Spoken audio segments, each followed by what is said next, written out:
Shout out to Kopish. Shout out to Kopish, keep guys. all the good work the up. two legends, Emil Heskey, Howard Gill. Can't get much better than that, guys. Yeah. You know what to do now. Like, comment, subscribe. I'm with legends, guys. Kopish.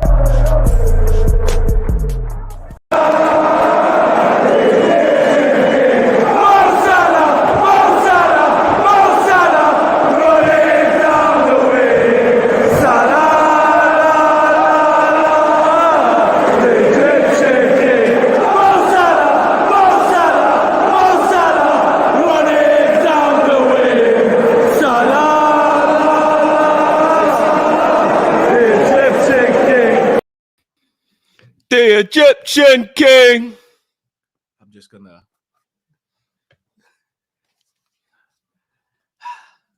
Is it one of these, yeah?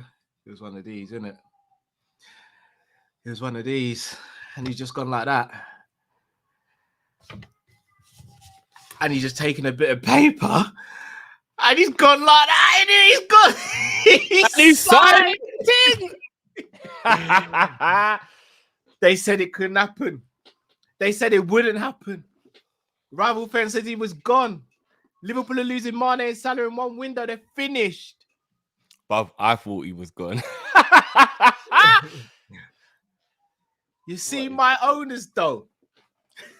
They took out the checkbook and said, sign the thing, no man. What you want? Tell me what you want. Go and sign it, no man. Me want 350. 350 you want, Bomber. Take it. Take what you want. Best in the world, you know. Take what you want. He said, 350, yeah? All right. Or another 4 or 5 years with me, yeah? All right. What are we saying? Where's the rivals at? I was on the streets. You told me, bro. But the hell are silent, bro. Hello. You know when actions speak louder than words? Who would have thought a pen and a piece of paper could shut so many people up at once? Mad thing. Incredible. Mad thing. Incredible. Celebration time. Come on. It's a celebration. Celebrate good time. Come on. What's going on? They said he was gone, you know. Salah said from day I thought dot. he was gone, bro. But Salah said from day dot, this is my home. Don't want to go nowhere. People doubted him. Home is where the heart is, Cal. Home is where the heart is. He's angling for a movie. He wants this, he wants that. Does he? Does he? Because actions speak louder than words, they say, Drifts. Does he? Said he was trying to run his contract down so he could leave on a free and get that big packet. Rotted. Is it? Bro, I've got a little celebration drink here and it's overspilling. Give me a second. It's going everywhere, bro. Give me a second, bro. Well, I mean, what's going on here? Like, is he staying? Is he going? A Liverpool finisher? Is he not? Is he world class? Is he not? How many times does he have to prove doubters wrong? Apparently he was leaving. Apparently he was gone. Done. We were going to be in the mud. Having to rebuild.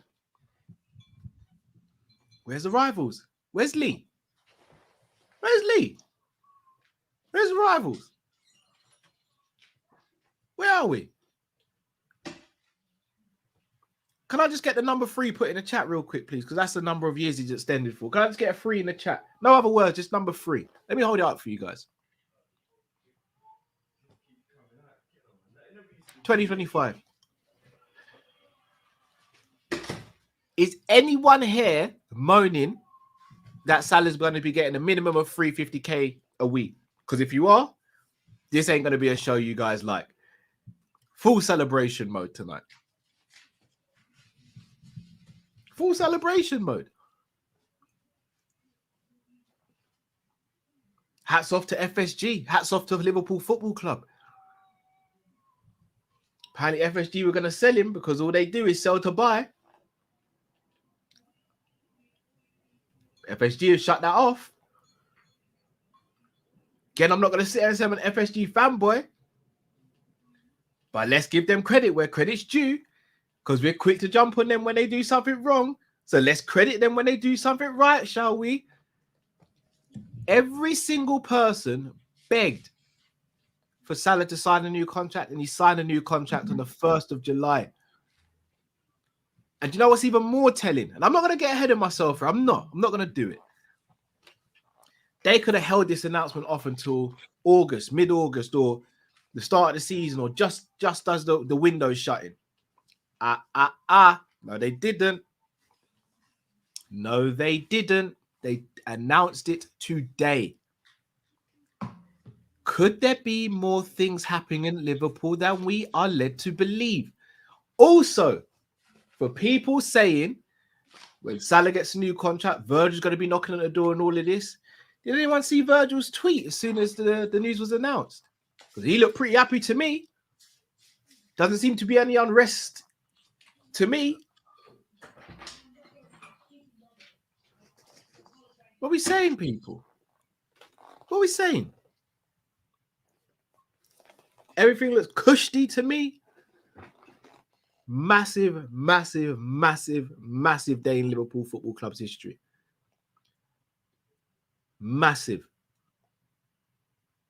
We can do this. We can do this. Very telling that very soon after we had a conversation with Genie and put that tweet out that he signs a new contract. Genie probably spoke to him and said, "You see the grass over here? It's brown. It's not even green. It's brown. Grass is dead. Stay where you are." And he stayed where he is. Brilliant. Let me help some of these super chats. Smash the like button as well if you can, please, people.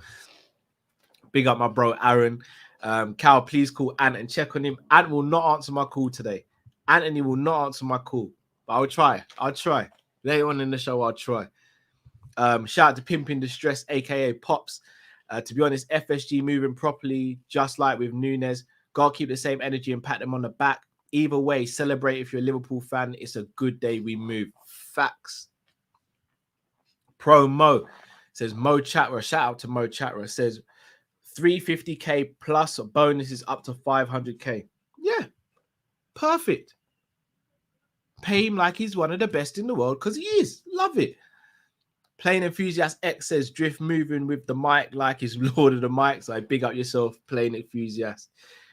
The brother, my bro Chris Brack says, so do FSG now love us? Evolution well underway. I mean, that's a question for Drifty. I can't lie. That is a question for Drifty. Mr. Dare I Say, Drift says, imagine by end of the stream, we announce Barella. Oh, hey, don't do that, because you know it would be a lively show and we won't come off air for a few hours if that happens. Teke NBA, thank you for your super chat. Ash says, I rate Salah so much because he could have been easily look at the bully. He would be easy to look at the bully city and say, nah, let's go Farmers League. Salah wants to take on the bully. Let's effing have it next season. It's go time. Hashtag Gucci Ward. Is that the new nickname for him? Yeah, it's not Julian anymore. It's Gucci Ward, yeah? All right, I feel ya. Shout out to Musa. Musa says, it's like a new signing. The only time I don't mind the Liverpool journalists saying this and they don't say it. It's true. Maybe there's more to come. Again, don't want to get my hopes up because I don't want to be sitting here in a few weeks' time miserable. I think it's very telling we haven't waited to release this news. There's no significance around releasing the news today. But we did. And it feels good. It feels bloody good. People, we've just signed Salah to a long-term deal. One of the best players in world football who's currently at our club said he wants to stay at our club. Could have gone other places for more money. But he didn't. He stayed at Liverpool Football Club. If anyone still doubts the love Salah has for this club, I don't know what to say.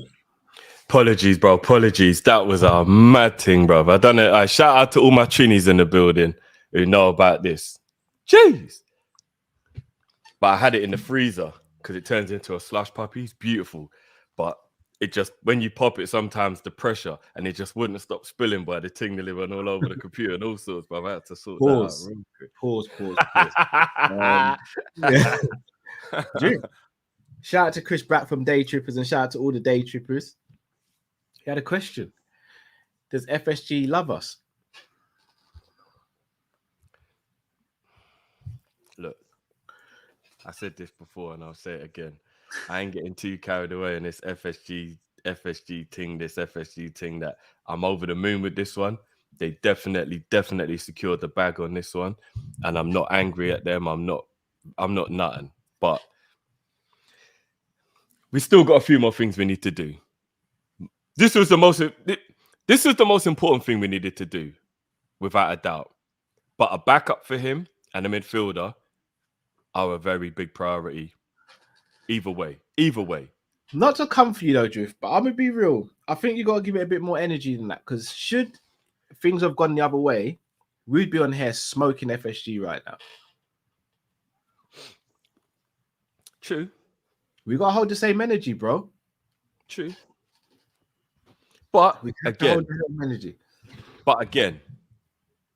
it can't be one thing before I'm like, they're G's. They got it done. And they gave him what we all told him to, and he's being paid very handsomely.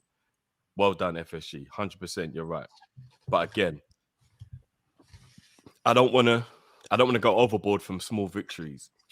This ain't a small victory, Drift. No, it kind of is. It kind of is. No, Drift. We can't do this, bro. If you put it on reflection of all of the things that they've done over the last couple of years, you know, I'm gonna call it. It's not a small thing. It's massive. But really and truthfully, this is where it comes down to the kind of like. And again, I'm not trying to take any credit away from them. I'm not. But when they do what they're meant to do, how far should we go with our joy? Do you get what I mean, Cal? Because it should have never been a question about whether Mo was going to get paid anyway.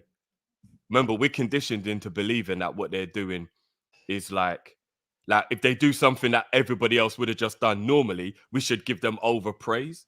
Do you get what I mean? Chelsea, Arsenal, Man United, any of the other big clubs, bro, would have given him 350 so easily. There wouldn't have been any argument about this. It would have got done months ago, bro. Exactly. We've broken the mold, bro. We've done what they've done, should I say, what we've begged them to do. Restructure. Why were we begging, Cal? We shouldn't have had to beg. Do you get what I'm... Not for Mo. We shouldn't be begging for Mo, bro. Maybe we shouldn't have had to, but we did. But they still did it, Drift. Like, come on, Drift. If we were sitting here, bro, if it got announced today, Mo Salah was leaving the club, but we wouldn't be sitting here saying it's a small loss. We'd be on smoke, bro.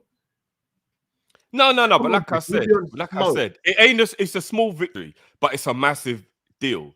But I mean, a small victory in regards to our battle with FFG for them to do what we need them to do. It's a small victory because they've got to do way more things that mean that we're never in this position anymore, Cal. Like, it has to be consistent. It can't be a one-off. They need to go and get everybody that we need for the squad. There should be no holes in the squad now. Like, do you know what I mean? Like, they've got to keep going. This is the first step in the right direction. So I'll call it a big step in the right direction. That's what I'll call it then. All right, we say that. But let's be real. How many clubs are actually out there putting 30-year-old players, regardless of how great he is, on 350k a week base plus bonuses? How many other clubs do that, do you think? Yeah. Well, any major player will get that at any big club.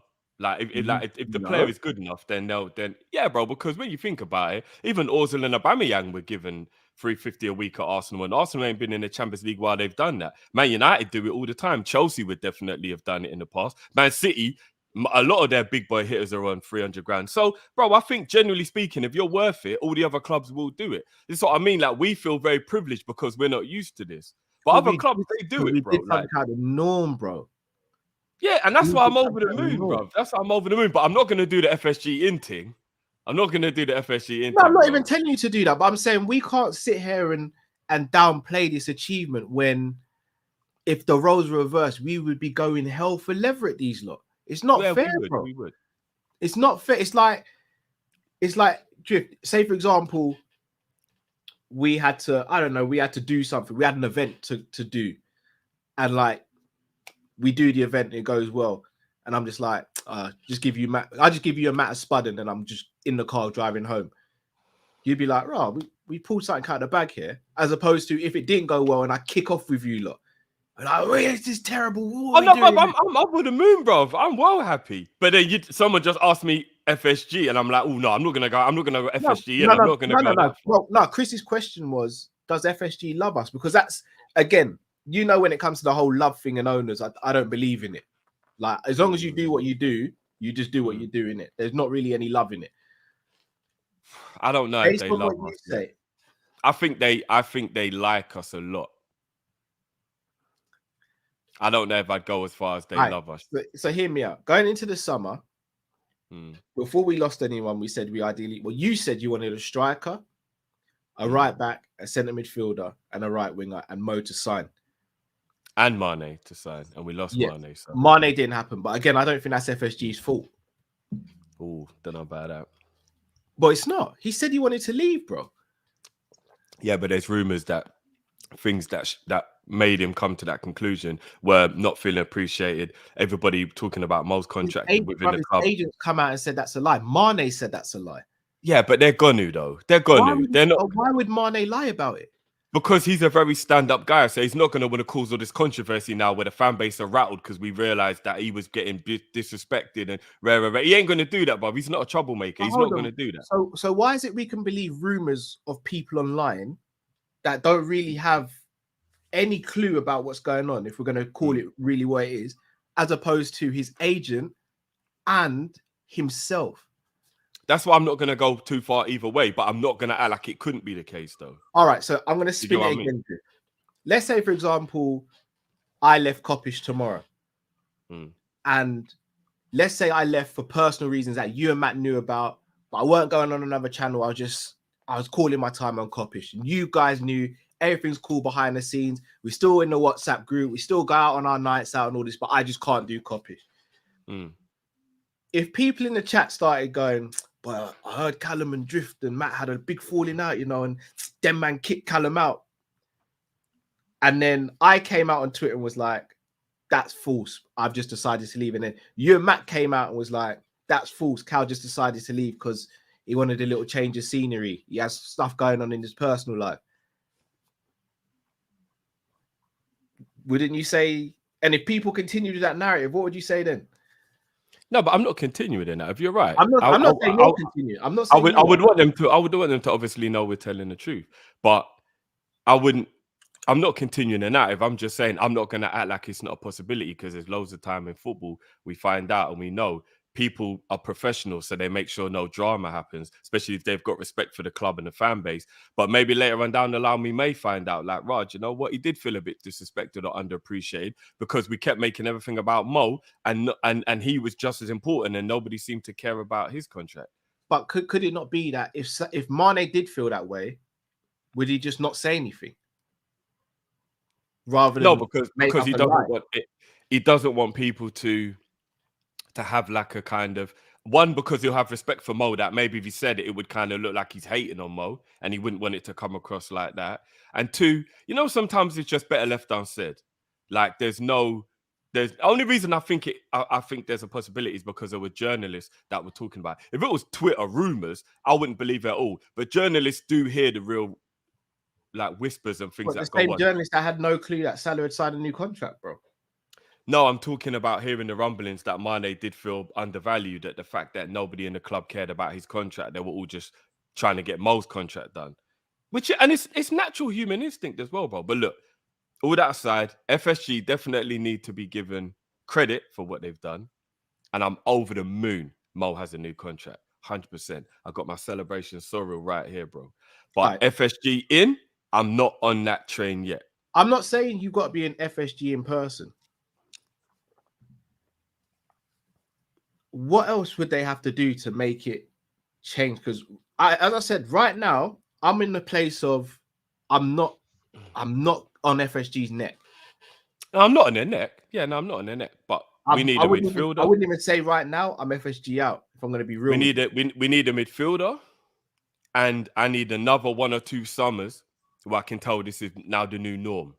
I don't want it to get to a point where we're in January or we're in June or July, 2023, and we're all back to another one of these issues, and we're like, so the Mo thing was just like a one-off, yeah. Like I want a little bit of consistency now, brother. And then I'll be like, boom, like yeah, they've completely changed. I'm gonna be I'm real all with you. in. You see, if we don't sign a centre midfielder, for me, that's not an FSG. That's on Jurgen Klopp. Okay. Therefore, I'm not going to be FSG out. FSG from now until the end of the summer would kind of have to do something mad for me to come on there and be like, I want these guys out. I'm not out either. I'm like right in the middle now. That's what I'm saying, but I'm right down the middle. I'm not out and I'm not in. I'm just right down the middle. I'm content. I'm content. I'm right down the middle, bro. I'm content. But I'm over the moon with the Mo contract. So are we going to hold smoke for Klopp if we don't sign a centre midfielder then? Yeah, but we don't. We remember we disagree. I gave you the fellatio. We disagree on that one, bro. I don't think it's Klopp. I don't think it's Klopp. Definitely Klopp, bro. 100%. I don't think it's Klopp. I don't think it's Klopp. And by the way, for the people who disagree with me, that's all cool. Like I'm all for it. But yeah, you're just being negative error. No, I'm not. And you're the same people who would get angry and then change and then flip flop yourself. A lot of people pick and choose when they want to do that. I've stayed pretty consistent. I'm right down the middle. I'm not going to jump on a bandwagon, but I'm not going to get on their neck. And again, I need to just know that this ain't a one-off. I'm over the moon for this moment. Over the moon. When I saw that Salah news, you saw anyway, you heard the messages in the WhatsApp group. You look, no, I'm over the moon.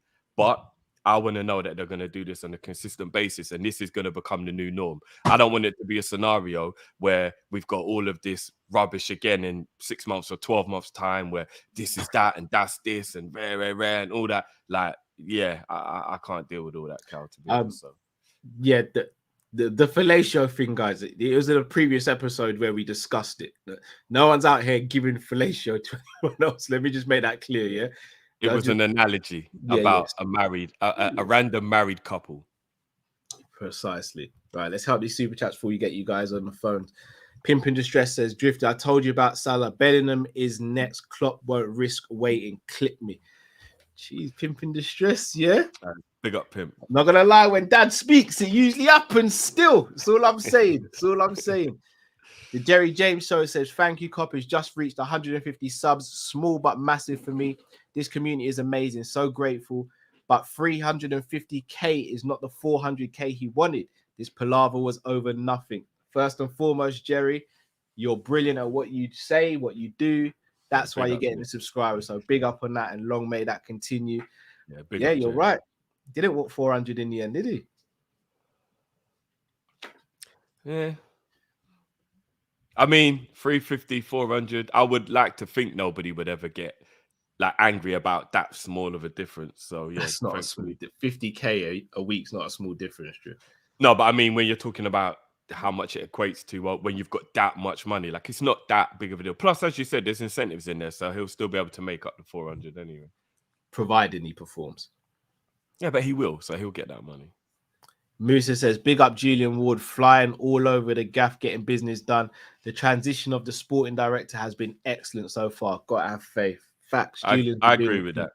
I agree with that. Very seamless so far. 100%. But that's the reason why Liverpool got him in like a year or a year and a half, because he's been following man around for a while now. Yeah.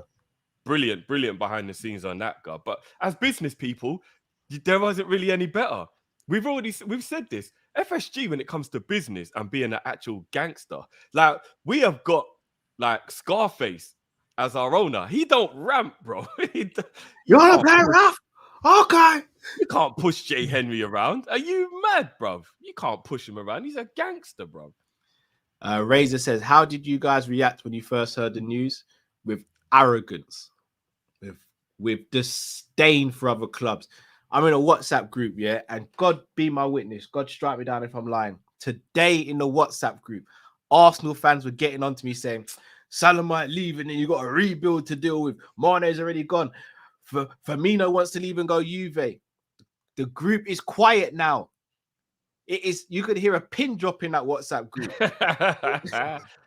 You could hear a pin drop in there. Quiet. Arrogance is how I responded, with sheer arrogance. Shh. And oh, so still. Shh.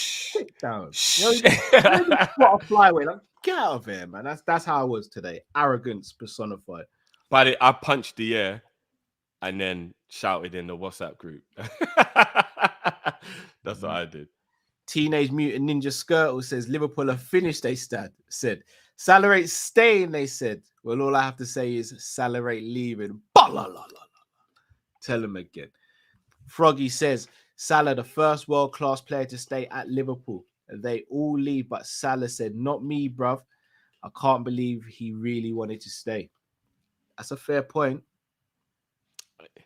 Although when he did his other new contract, and when Mane did his new contract, and Van Dijk and Alisson, they're all world class at those stages. So I wouldn't say it's the first time a world class player stayed, but I get what he means in terms of like when there's been like speculation he'll go. I think what he means, because Trent got a new contract, Flacco got a new contract, Van Dijk and Alisson got new contracts, and they're all world class and they stayed. But I get what he means. There was no controversy around them. It was all plain sailing with them lot. So yeah, I get what he means. Pimpin' Distress says, gotta be fair, FSG have done what no other Liverpool owner has done. This gotta count. They're not faultless, but this is bigger than we're giving credit for. I agree, Drift. I'm not gonna lie, bro. I do agree with that. That's fair enough. That's fair enough. Big up Grizz been saying Salah's signing all week. He has been. And then he shut down Paddy Power as well today. Grizz is on fire. Yeah, I had to give Grizz. I had to send him a message, give him his flowers. Still. Yeah. I'm gonna contact Grizz after this. When I saw him put the news out, then I saw him shut down Paddy Power. So yeah, Grizz is operating at a new level now. Still, GR says Drift. Mane wanted a new challenge. Simple as. Yeah, maybe he did. And if he did, then fair play. Fair play if he did. James says taking away a rival's glimmer of hope quadruples soon. I done told you lot. Said it with chest already. We signed Salah to a new contract. We get a centre midfielder and another attacker. I beg you, allow the quadruple talk from the beginning of the season, guys. No, not from me. Please. No, because it'll make it sweeter when we do it. None of this bandwagon stuff, bro. I'm on at the first stop. The first stop, Drifty, riding the whole northern line, bro. Right to the end. Fist bumping the driver as I get off the train. Selection says Drifty, just don't keep the same energy. They're showing a gradual shift to something out of the ordinary for FSG. Drifty, come on here, mad dead, can't lie. He hasn't come on here dead, guys. Not at all. I came on there fine. And I told you already, the drink was spilling all over the keyboard. I had to make sure. If you ever seen the drink, that's not a euphemism either. He's actually talking about it. Yeah, I'm actually talking about an actual drink. So like, obviously, I was trying to stay concentrated while making sure my laptop don't explode. It was me that hit the most Salah. Hold on a minute, guys. Yeah, it was. And let's keep it a buck as well, because here's where I am always going to keep the same energy. As over the moon as I am, that Mo signed a new contract. What is the one thing we always say as a fan base that FSG have forced us into things like, if we get a new deal, we're like, oh, it's like we signed a player. So I'm over the moon, Mo signed. But what, man wants me to come on there, dancing about something they should have got done a year ago? Like, you got to put it into both contexts. You get what I'm saying? Like, I was dancing still. No, it's fine. If you want to, it's fine. But I'm just saying, I think I am keeping the same energy. Do you know what I mean? Because it's something they should have done a year ago. Because remember, we can't be angry at them. We even got to the point where we were worried about it. But then when he does sign a new contract, act like it never happened. Because it did. Mo should have never got to the point where we only had 12 months left. So, like, I'm over the moon. But, like, you know what I mean? We can't just do a full flip-flop one. You know what I mean? And then all of a sudden, FSG are the most amazing. No, it shouldn't have got to the point where we've got 5 players with 1 year left on their deals. All right. I hear that. But to flip it on you, Drift. Say, for example, I said to you, Drift, got an idea for a business and it's going to make us millions. And a year later, I'm like, and like a year later, you're like, Cal, what's going on with it? And I'm like, bro, it's close. And I call you and I'm like, Drift, we've done it. The deal's done. We're rich, baby. Break out the red panties. We're rich, baby. Yeah. Are you telling me you're gonna sit there and be like, yeah, no, that's good and all, Cal, but this should happen a year ago? But that actually, you're gonna be on a blower to the first yacht company. Yeah, but I was gonna say, because what you're that analogy literally changes my life, though. Like, literally changes my life. This changes Liverpool's direction as a club, bro. But you just said you make me a millionaire. You just said you're just gonna make me a millionaire. I'm always gonna react more to that than anything else, bro. And I'm telling you, Salah staying is us saying we're still competing for the league next season. That's the difference. I agree with that. So for me, it's massive. It's massive. Pimp in Distress says Drift Fellatio challenge. Boom. No. No. I know what he's talking about. He hasn't put the whole word, because there's like I know what Pimp's talking about. All right, Pimp, I've got you. I don't think I want to know. Troy M says, think what Drift is saying is kind of like that Chris Rock joke where he says people can't get credit for doing what they're supposed to do, like taking care of kids. I won't quote the joke here, but if you know, you know. Troy. Yeah. I hear that, but Drift, I ain't never been to jail, man. You ain't supposed to go to jail. You know. No, I hear that. I hear that, Drift. But bruv, every Mother's Day, don't we sort mum out for something? All right, then. Even though it's her job to look after us because she helped create us, right? Oh, but it ain't her job anymore. Now we're old, isn't it? But brother, you telling me what? Up until the age of 18, you didn't get a Mother's Day present, Drift. Is that what you're telling me, bro? No, I'm saying, but now we do it. They don't do it for us anymore because they have to. Like, you know what I mean? We just love on them because they're our mums. They never had to in the first place, bro. Until we're 18, they did. Like, it's your responsibility until the child's 18. About getting political, they could have had us and neglected it. But that's that's too far the other way. No, but that's what I'm saying. That's too far the other way, bro. But yeah, look, FSG, well played, boys. Well played. Joel Matip says, been FSG in since day. When we got P's, they do the right thing. When we broke, we move smart. All for the best interest of the club. Don't want to be Barca. Definitely don't want to be Barca. All right, but what I will say is the Barca thing is an abnormality. That's not a common thing. Like, Barca were signing players every single summer and putting them on stupid contracts. We're not asking FSG to do that. Because let's be honest, if we went out and signed a midfielder for 45 million and found out he was on 100k a week, but he was the midfielder we wanted, no one would be upset about that. Our business is very smart. It's one of the reasons why we're so great. But we still know the centre midfield has to get sorted. So, yeah. But because I can tell you for a fact now, and I will be as shameless as I need to be, Cal. Oh, I will be as shameless as I need to be. If before the end of the window, Liverpool signed Barella, I'll wear an FSG in t-shirt. I've already designed one, bro.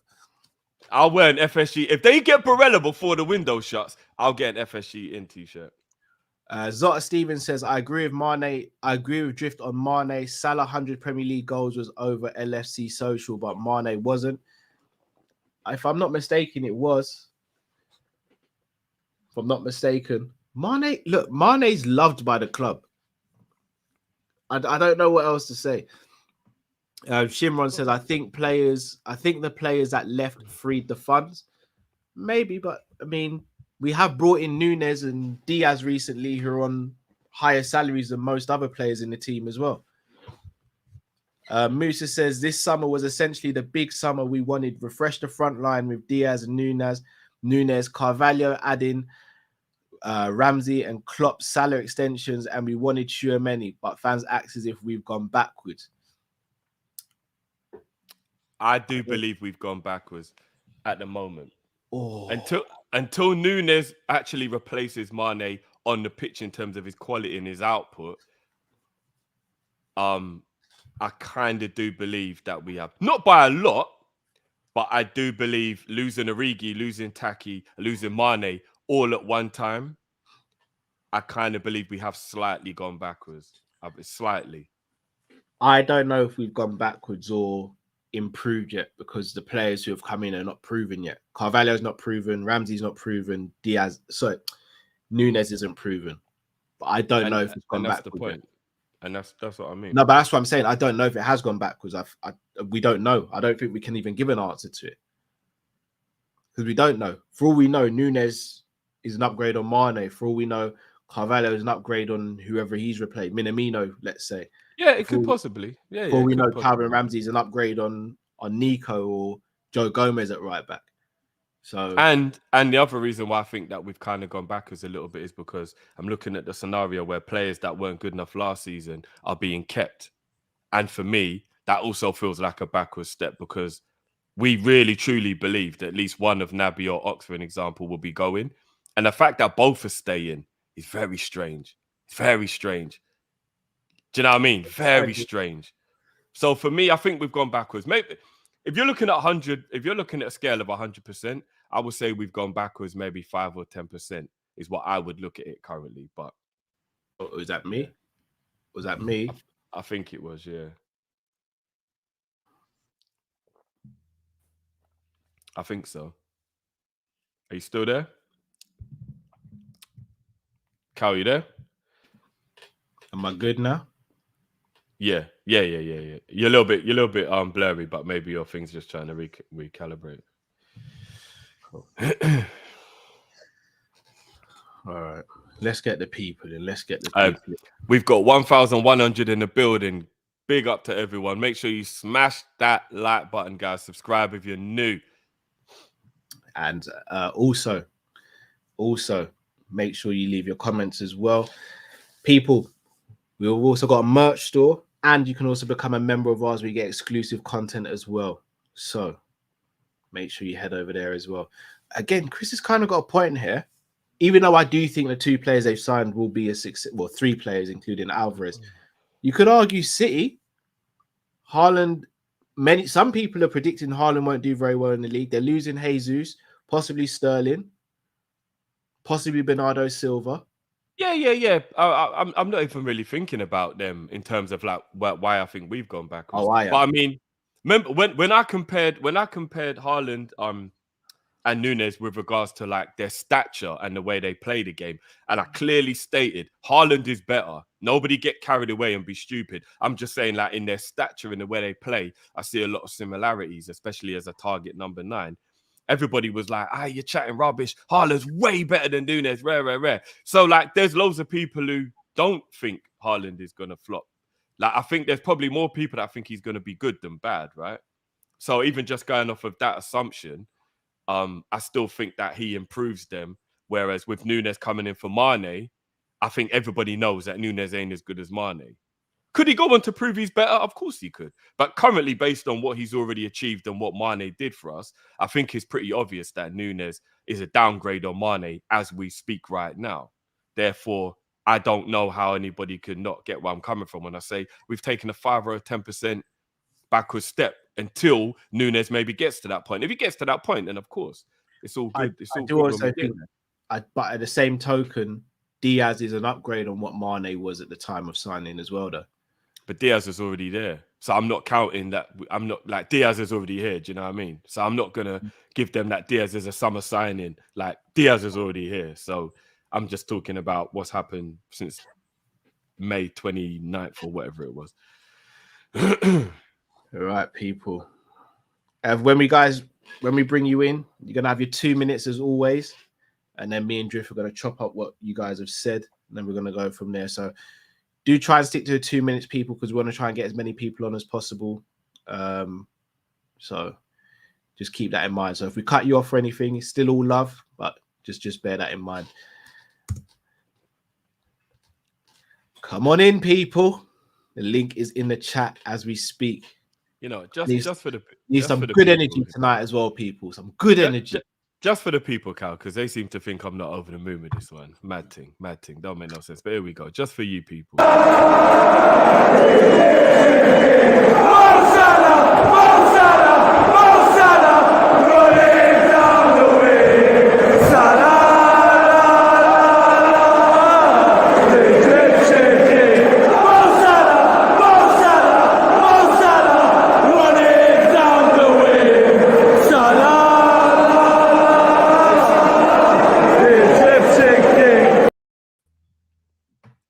You gotta love it.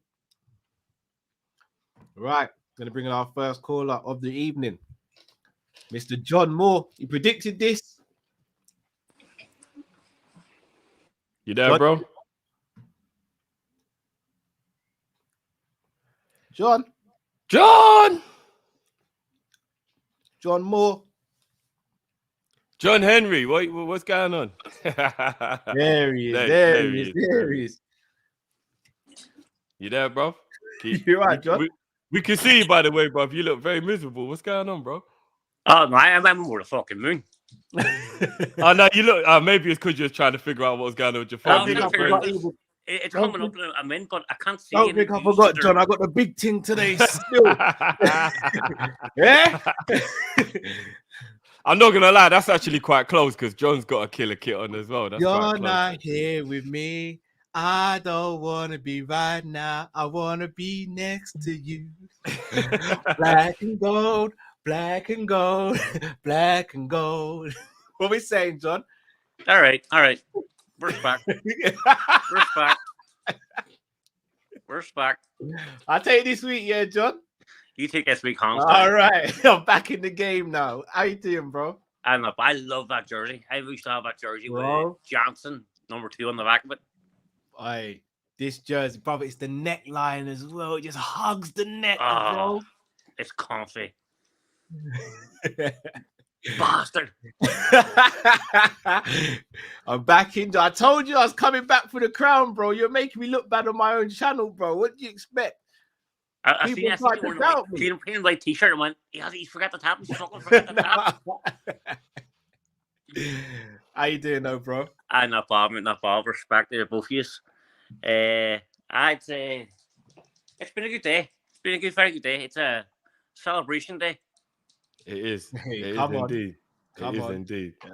I'm letting the team down a little bit. No, do you know what? I'm not even gonna lie, Cal. This is just a beautiful taste. It's only 1.2. It's not even strong. It's not strong at all. It's not strong Cal, at all. it's only it's apple juice. No, yeah, for real. It is. It's only apple juice for real. So you know what I mean? Get on it. I might It's have to, apple juice that gets you drunk if you have too many, but yes. Oh, one of them, yeah.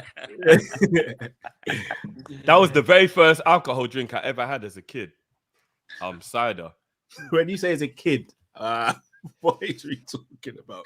You know, like when you're drinking when you shouldn't be, and later on as a grown up, you admit to your mum and you're like, yeah, apologies, mum. Like I was 15, chilling in the park, drinking white cider. No, white lightning. Is it white lightning? Yeah, okay. Shout out to all the old schools that know about the K and the white lightning. Yeah. White lightning. Oh, it was horrible. Oh, it's horrible. Oh god, it's horrible, bro. Oh, But, you know. Yeah, but it's cheap and you're young. It's the starter drink, innit? You buy anything cheap. Don't even know you're young. You don't give a fuck what it does to you. What you got for us tonight, brother? Diamond White. That was it. Diamond White. Big up Sonny. Diamond White. Yeah, my memory's good. Yeah. Diamond White. That was it. That was it. I said it was getting done. I told you it was getting done. You did. I told you as soon as Manny left, I knew it was done. Fair play, man. And people laughed at you as well, so credit to you, bro. Credit to you. I told you this was getting done. I knew. The only thing, I'm not going to sit here and lie. The only thing that scared me a wee bit was when the links came out, he could have joined a possible rival. I never believed that one. That was the one I never believed. He weren't going to go to City or Chelsea. I never believed that one. With his agent, but you just never knew. Yeah, I guess so. His agent's a fucking prick, let's be honest. Who's that? His agent, did you say? His agent? He's a fucking prick. I'm all right with him at the moment. He did right by his client. No, but even at last minute, he tried to change the agreement very last minute. Oh, did he? But everything's signed now, so I'm gonna let him into the family gathering, but just keep an eye on him. No, he's a prick. He can fuck off. Mo Salah needs to sack him. I don't see that happening though. No, they're that, but he's still a prick. But I don't think we're finished. It's only the 1st of July. The window's just opened. Keep manifesting, John. You We're got the not Salah done yet. one right. We're not done yet. Barella's coming. Oh, okay. You know, if Barella's too much to ask for, John, Paqueta. If you're gonna be manifesting, Barella's the one we want, but Paqueta, just keep that in mind for the backup, just in case the Barella one's too expensive. Because we know 77 million is a bit too rich for FSG blood. I think there's 2 coming. What, 2 midfielders? Hold on, wait. Just let him cook. What's the second name, John? We're getting Barella, and we're getting the guy from Bayern Munich, Gnabry. Oh my goodness. Yo, you're gonna make me finish my Kleenex tonight, bro. But if we got both of those 2 players, I would actually ask the question, what is John Henry smoking? Because to change his tune that much would be out of this world. If we sign those 2 players, we win the quad. Remember, I'm telling you here on the 1st of July 2022. Oh, 100%. There's too much talk. There's too much links going about 2 of them. 100%. That'd be some truth in it. If you think about it, not even Neil Jones or any other top journalists in Liverpool knew about Salah. No. Yeah, they did. They kept that on the hush. They did. So how can they come out and turn and say Liverpool's not going to make any more signings? They can't. No one has a clue what Liverpool's doing. Here's what I was reading about today. Just quickly to not go on a tangent.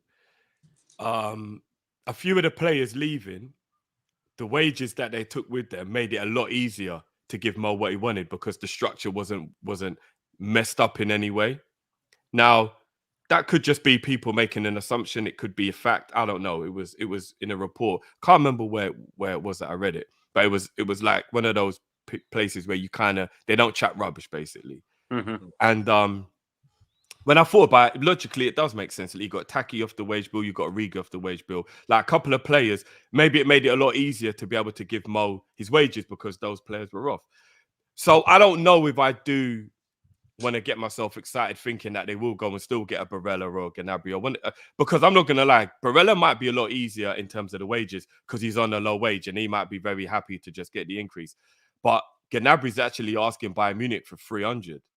Meaning he's not going to come Liverpool for less than what he's asking Bayern Munich for. So it would be another player coming in on a huge wage. I'm not sure how much Liverpool would do that. Do you 2 get what words. I mean? 2 words. Julian Ward. I think Gnabry comes in 250. 250 is still high in our wage bill, though. Do you get what I mean? Used to be. We're operating at the big boy table. Not anymore. It's not. We're eating lobster and caviar now, bro. There's no excuse anymore. There's literally no excuse anymore. We've just paid Mo Salah in total 500 grand a week. So all this wage bullshit needs to quit windy. There's no excuse anymore. Yesterday's price is not today's price. And all this talk about Van Dijk's going to be unhappy because Mo Salah's making more money. Did he look unhappy on Twitter? Hey. He looked hell happy to me. He does. I'm gonna make a John Henry song. I'm gonna do it. We need that. We need it singing on the cop. Barella in your guy is coming in this window, I reckon. I hope so. I do hope you're right, John. Get manifesting. I'm done losing all my favourite players. I ain't doing it no more, bro. If we don't go for Gnabry, I definitely think we'll get Barella and do a deal this summer for Bellingham for next year. You know what? I'll say this right here and now before John leaves. And I'm not just saying this to gas. Like, I do truly believe this. With Mo now getting that new contract and him being official, if we sign Barella, we win the league. Easy. I genuinely do believe if we sign Barella, we win the league. Thiago, Flacco, and Barella with Nunes, Salah, and Diaz smokes any pussy that wants to test. Any. We'd have a league won by January. Oh, I don't know if I go that far, bro. You know what's going to happen? Liverpool going to start the season. Do you remember the season Liverpool won the league? Mm-hmm. It's going to be a repeat of that season. Man City's falling apart. They're losing all their best players. But remember, no one's gone yet. Only Jesus is gone at the moment. Silva's going to leave. Mahrez is going to leave. Sterling's going to leave. And one striker or one or two in there amongst that and all. Well, I will say with City though, if those players leave, I'm pretty confident they'll find very adequate replacements. Well, remember, João Felix is looking like he's better. going to come in. So Felix is an instant upgrade on Sterling in terms of like his overall quality. Oh, Yeah, in terms of his overall quality, he is 100%. It's hard to say, Drift. 100. No, he is. His overall quality, he is an improvement. No, I think they're on par though. I wouldn't say he's better than Sterling. Yeah, they're about on par. Sterling might still be slightly better. I mean, that's fair. That's you lot's opinion. I think João Felix is twice the player Sterling is, but no, not twice, Drift. I think Sterling's effectiveness is brilliant. Like his effectiveness is there, but in terms of actual ability and as a talented footballer, João Felix is way better than Sterling. Man, come on. Oh, disagree. Drifty, I hate Sterling, but I think you're underrating him. Yeah, you are there, Drift. That's fair. I just think he's a kick it and chase it player, but that's me. Oh, Drift. John, bro, let's let you go so we can get the next person on. As always, guys, respect. Always a pleasure, my bro. Big up, we'll catch up. Big up. Nice one, bro. Big up, bro. Big up, Billy. The next caller, people. I don't know if it's coincidence or it's just one of those things. We ain't seen him in a while. People have been asking, where is he? Where is he? Mr. Friday Night. Salah signs the contract and he's back. Zabiri with the Lux is back. Mo Salah signs Zabiri on the same day. It don't get no better. Yo. All right, talk to me about my owner, Zabiri. My owner. Talk to me, bro. Talk to me. All right. Now, it's my peoples. I got to let y'all in. This is inside information. Smoke screen. Smoke screen. This ain't even new news. This is just recently released. Drift, I like your energy. You on point. Keep it. Because you see all these men with the celebration and all that good stuff. They be coming with their pitchfork. I'm telling you, smoke screen. Smoke screen. Drifted deep this. Man said, yo, give Mane 350, Mo 350. That ain't in the wallet. You see what I'm saying? Well, if you take out what Mane was on, you can add that to what Mo was on. Mo can get what he needs. You telling me we're going to drop an extra 200 grand in the wage structure? Nah, ain't happening. You see all them you young kids we got? You know what we call that?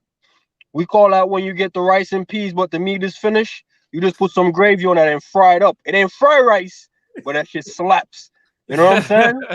That shit slaps. So that's what we're going to have this summer, I'm telling you. So brace yourself. All that manifestation, brace yourself. It's going to be just some cook up rice and peas with some random gravy. You know what I'm saying? It's going to call the hunger, but it ain't going to be what y'all thinking. So that's what's going on. But how you man been though, man? Been a minute. Wait, no, Zabiri, you can't drop a bomb like that and move subject, bro. Wait a minute. Man came in there and said, yeah, no, basically your car's a write-off. You've got no money to replace it. But how's your day going? No, Zabiri. But he's spitting facts, Cal. He's spitting facts. No, but yo, Cal, I had to bring you back. Are we getting anyone else? Zabiri? Nah. We already got everybody we needed. Run the numbers. We got everybody we needed. All them young kids, they just gonna plug them in. Because here's what's happening. And Drift, back me up. There's times in the season we look stale, like almost like we'll figure it out. You know what I'm saying? And these young bloods, they're a little shake-up. I'm telling you, it's gonna throw them off. It's gonna throw off the league. It's gonna look like we're doing big things, but it's really and truly, it's just not enough. It's enough for me. But I'm tired of seeing you blowing the wind, Cal. You know what I mean? It ain't good. It ain't a good look. You know what I'm saying? You got to just be like Drift. Pick your lane and stay in there. You can't be blowing 1 minute. You come with the pitchfork. Then the next minute you're talking about my owners. You know what I'm saying? It ain't a good look. It ain't a good look. But yeah, we know what that was. We know what that look was. We know what that was. Yeah, I think it's a sign. Because I've been pulled up for a minute, and then she just pulled up. She ain't doing nothing. She's sitting right there. I'm about to walk right there. So if she's still there in 20 minutes, yeah, that's me. You know what I'm saying? Do you want to know what's mad about what you're saying, bro? Yeah, I was watching our team. I was watching the 17-18 and the 18-19 season, like just doing a little reminiscing of certain games. And what you're saying is so ironic. You're saying that, bro, because I was looking at it and I was thinking, I don't even necessarily believe that what we do don't work anymore. I just think the legs in our players can't really handle doing it the way we used to do it. So I think you're right, bro. Like I think It's just a little shaking up. Yeah, freshen it up a little bit. It's a natural transition that's going to happen in life. This is what life is. But this is why I said it. We could get 17, 18 Bobby back. Do you know how good would be? Because that Bobby had pressing for days. Nah, that Bobby been left, bro. That's 4 years ago. No, I know, but imagine if that Bobby was in this team right now. Like, imagine if we could have 17, 18 Bobby right now going into this season. I would actually believe everything would be all right because that Bobby was a different animal. He was and Mane, even Mane and Salah, if you go and look, even their pressing isn't as good as it used to be. It's natural. It's going to happen, innit? As you get older, as you get tired, as you get complacent with the system even. Because you can't only do the same thing for so many times. I usually don't do this thing that Cal does with the devil advocate thing. But let me ask you a question. Because certain men in the chat was saying your boy lost several yards of pace. That's why he's looking good down the middle. You think he look at the league and look at our team and realize he's starting to drop off? Because, you know, you can feel it. You can feel your body. You think maybe that's why he was like, you know what, man, I'm not even going to try to fight for a contract. I'm not even going to try to fight to keep up because he feel the drop off. You know what I'm saying? And Diaz coming in, putting that fire on him, he might have not having another gear in there. So it's like, you know, let me just go to the Farmers League. You know what I mean? Third gear is good. Let me just go over there and do the thing. No, it could be a possibility. It could be a possibility, man. It could be. It could be. Because he never looked the same after COVID. But what we have to remember, though, is when it comes to certain players, they're going to lose a little bit, but they don't lose it all. And there were plenty times when I would come on in an after report and in a match reaction show, and I'd be like, guys, I thought Mane lost his turn of pace because there would have been a game where he did, you know, get past his fullback and put the ball in and stuff. I genuinely think he didn't know himself what was going on, and he just went through what every player goes through at some point. They just go through a bad patch. Because if you actually think about how well he played for Southampton for 2 years, and then you look at the 4 or 5 years of how well he played for Liverpool, within a 7-year period, he was impeccable with his form and his consistency. It was going to happen. Like, he's just a human being. Yo, he's going to look like a god in Bundesliga, trust me. But he would have never looked that way in this coming season. So, but down the middle, only blind. He kind of looked like that, though, bro. If you think about it, down the middle, he was looking impeccable for us. He had his pace was, back. But what's going to happen when he start having that little one bad patch? People going to be on him again. You see how it was on him, bro. Man, come back from COVID. Yeah. Cal had the pitchfork. I seen Cal out there. He's the only one I recognize. In the mob, I'm like, yo, ain't that Cal right there? Praying on man's downfall so Bobby can get back in the team. You know what I mean? But it's all good. It's all good. But yo, I'm telling you, man, like, I'm not trying to be that guy. Y'all know me. I'm FSGN. So I'm all with the little gravy on the rice and peas. Nothing now, we just nothing now, that's I get that. But yo, we ain't getting no fresh French fries and no I'm telling you, it's some leftover stuff, man. I'm telling you, we already got the young kids. We're homegrown right now, man. That's like your tomatoes in the garden. We're gonna grow it up. We're gonna get fresh tomatoes in a couple years. We ain't going to no fancy dinner. We ain't. J-Dubs ain't pulling out the checkbook for no more steak, bro. Let's be honest, man. Man paid what, 35 mil for Salah? He ain't letting that go. You call that homegrown cow right there, man. He got it as a little calf. It matured. He's saving that, man. That's homegrown Wagyu right there. He ain't letting that go. And I'm not coming at you, John Moore, but you're the last person I heard that asked the question. Cal was the first. I remember this, Cal. Wrote it down. Talking about have we outgrown FSG. You can't outgrow the owners. They own the thing. So if you're growing too big, like a farmer, he'll just cut the top off, sell that, and then let the thing grow back up. That's what they doing. You see all them young kids? That's what they doing. They growing them up. If they get too big, like, oh my God, we got mad superstars, just gonna cut 3 of them off. That's all profit. That's all it is. It's good business. Drift, you know what good business look like. You know what I'm saying? It's good business. I like that analogy. That analogy makes a lot of sense. I think about Callaloo. Callaloo, you don't plant new ones. You just cut off what you need, and then it springs back up. So you'll never outgrow your owners. I don't care how big you get. You'll never outgrow your owners. The owners is going to be looking at it like, wait, what? Oh, we worth this. Let me just cut a little piece because, you know, the yacht is worth a certain amount of money, and I need a new yacht. And that's just what it is. And we over here trying to count up some dollar super chats to get the yacht. And man just cut money and went and got the yacht. You know what I mean? And we ain't even get an invite. You know what I'm saying? So that's kind of what it is. I I'm not gonna pass any judgment until September morning though, but don't be surprised if it's July 1st rice and peas we eating September 1st. That's all I'm saying. I hear That's you. all I I'm hear you. saying. So Straight Cal, out with the, the straight my out the owners, freezer. they're my owners, son. They're my owners. You know what I mean? They're my owners. I know them. You don't know them. You be crying, son. You don't know them. I'm telling you. You don't know them. They're my owners. I know these men. I know these men. Think about it, man. They got people working for like $16 an hour, and the owner's worth billions just kicking it back. Talking about, yo, you call out, you're going to get fired. That's the energy these guys got, man. They grimy. You know what I mean? That cigar ain't for show, man. They mean that. They're about that. You know what I mean? If the last person you see is Jurgen Klopp giving you a hug, or the smell of J-Dub smoke, or Julian Ward coming in, yeah, no, I'm taking Klopp, man. I'm taking Klopp. Look at that cigar. How do you hold that? That's a two-handed cigar. Look at that smirk. Yo, Klopp is in on it too, man. Drip, you gotta get with it. Klopp is FSG. It might be FSGK. I'm telling you right now. FSGK. Don't be splitting hairs out here. I'm telling you, man signed a new contract, said this is home. Think about that. Yeah, His I hear wife you, was I hear like, you, yo, bro. this is home. They like the smell of that fresh yacht. I'm telling you, man. You think Klopp ain't on that yacht? We ain't on the yacht. Klopp is on that yacht. I'm telling you. I hear Man.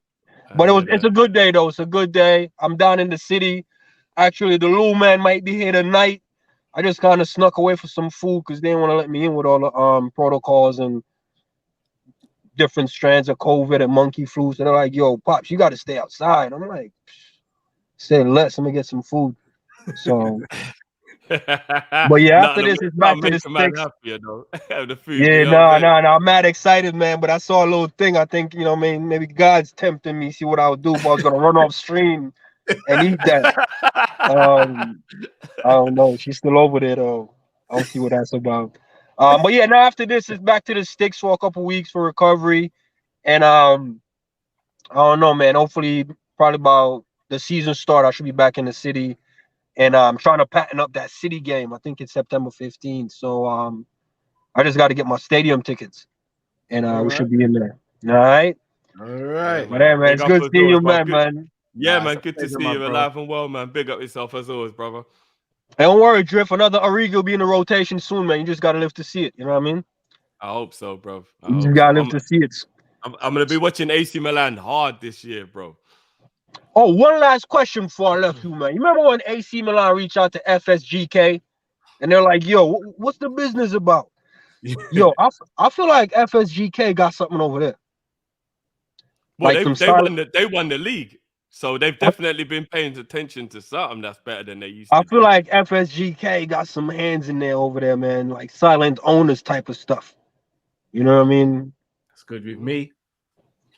But then Says maybe good we with should you, maybe Cal. I don't know, man. Cause they need to give us Liao if that's the case, bro. We got a little connection going on with them. They there need you to give us go. There Liao. you go.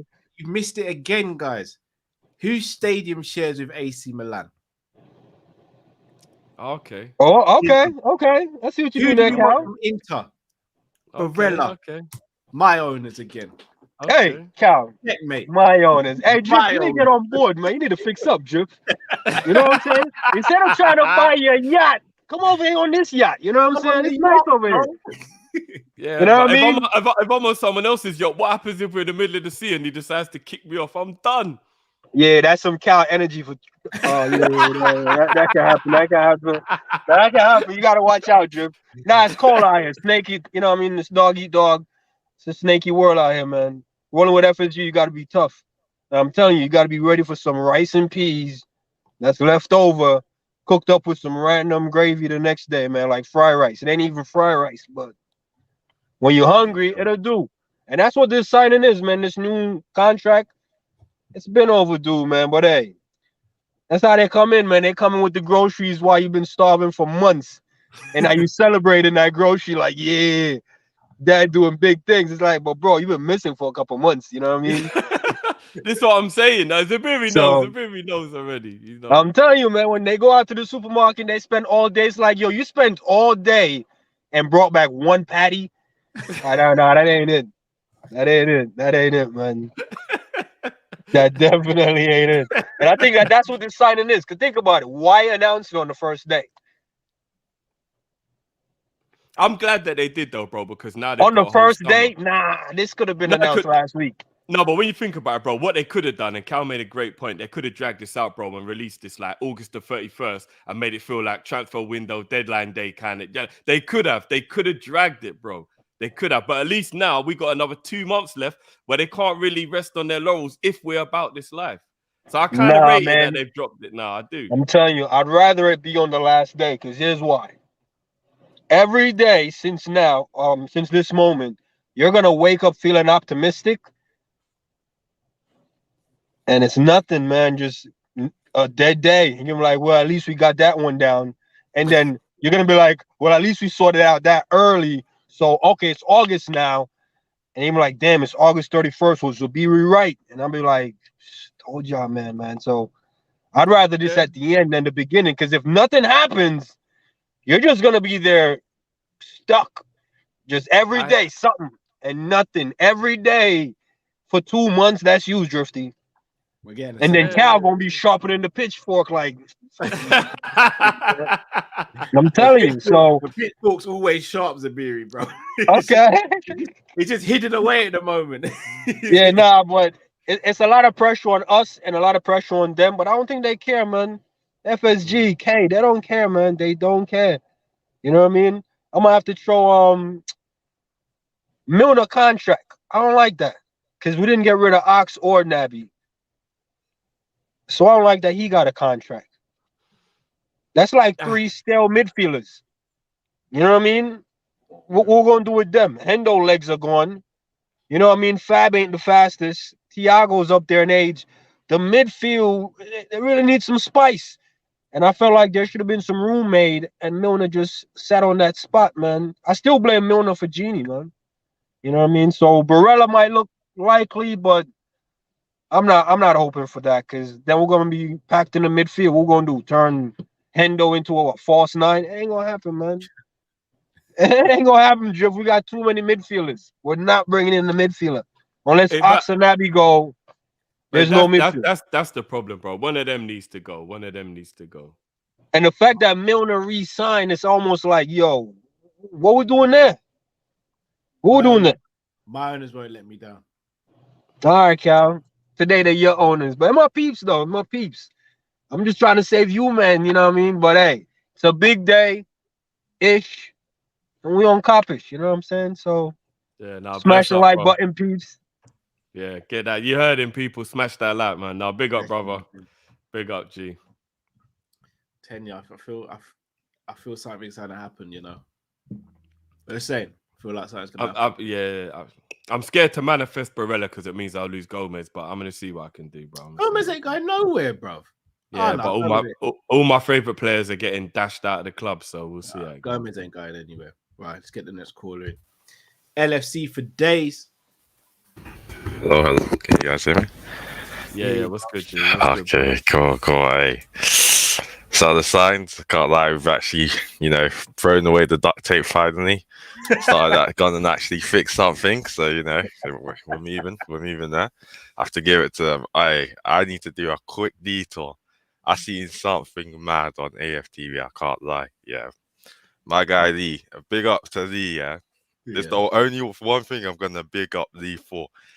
Outside of that Bundy, but he was debating with Robbie. And Robbie was saying some mad stuff. My man was saying that Gabriel had a on-par season with Matip. Yeah, I was telling the boys about it already, bro. I couldn't believe it. I couldn't believe what I was hearing. This guy was saying that Romero is not better than Gabriel. I was just my ears, they were bleeding. I couldn't believe what I was hearing. Like Arsenal fans actually believe that he's a top 5 centre back in the league. It's it scares me because it's like now if they get this Gabriel, they're getting this Gabriel done. Next thing I'll be hearing, bro, is on par with Salah. I'm like, what is this? Like, if they're already starting with this, like, I can't believe it. I mean, they're gonna turn him into Jesus of Nazareth, bro. What? I mean, these man, nah, I can't be seeing this source because I've been seeing this slander, man. It's like, no, you know, Lee said, and one thing I big Lee up is Lee said he's not even on par with the Liverpool defenders. Just not go there. And Robbie went there. I was like, bro, he's trying to save you. Why are you going into the fire? I couldn't believe it, man. But like, I don't know, like he must have been sipping off that Tylenol. Like, I don't know what it was, but we got to move. As for Liverpool, at least we have signed Salah, you know. And what's good is that at least we have a chance to finish up with the midfielder. Maybe, you know, try and get either if it's a backup right back eventually, or at least just focus on the midfield and see what we need to get there. It's a really good thing. Yeah, it's long overdue, but I mean, hey, look, when they've done it, they've done it. We would have been talking. No one wants to go through the next season thinking, shit, Salah's not going to be here. And as well for Salah as a player, he can focus. He hasn't got to go and start looking for a new house. He hasn't got to start moving. It's not weighing on his mind. He can just focus on, for the next 3 years at least, go and start, you know, trying to smoke up another record, you know. So it's a really good thing for us, especially with the lineup as well. Now that we're looking in the new season, it really changes things again. But yeah, no, definitely. I mean, if we get a midfielder, yeah, Julian Ward just came, you know, bro. I've been saying Julian Ward. I can't lie, when I heard the news about Michael Edwards be leaving, I was worried, but you know what, like, Michael Edwards has really taught his Padawan well, you know. Man's actually become the master now and is actually doing levels more than what Michael Edwards. I can't lie. I don't know. There must have been a regime change. It's like all of a sudden, Michael Edwards, he was like that calm guy, but he was doing serious business. But Julian Ward's just a guy. He just comes, he just punches you in the face. You don't really care. No sucker punch, nothing. This is like in the face. Like, yeah, it was me. I did it. Like Michael Edwards used to do it like sucker punch. You do it. You wouldn't even know he hit you. Like by the time you wake up, he's gone. But like Julian Ward's like, it was me. I did it. Like, I like that business, bro, because it's telling people we're coming on smoke. It is what it is. Yeah. And I like that, man. I like that. It is looking good. I have to give FSG on one thing about FSG and what they do well when they do it well. Their signings, you can't lie, from signing players to actually the staff, they have really been getting it on point. Where teams like United, yeah, they got the money and everything, but they haven't put their structure. And you have to give it to them. They're rigid in a way with their business structure, but it works. When it works, it works. So I have to give it to them. But yeah, I'm looking forward for the next season. I think if we get a midfielder, that'll be great. That'll be fantastic. But yeah, bro.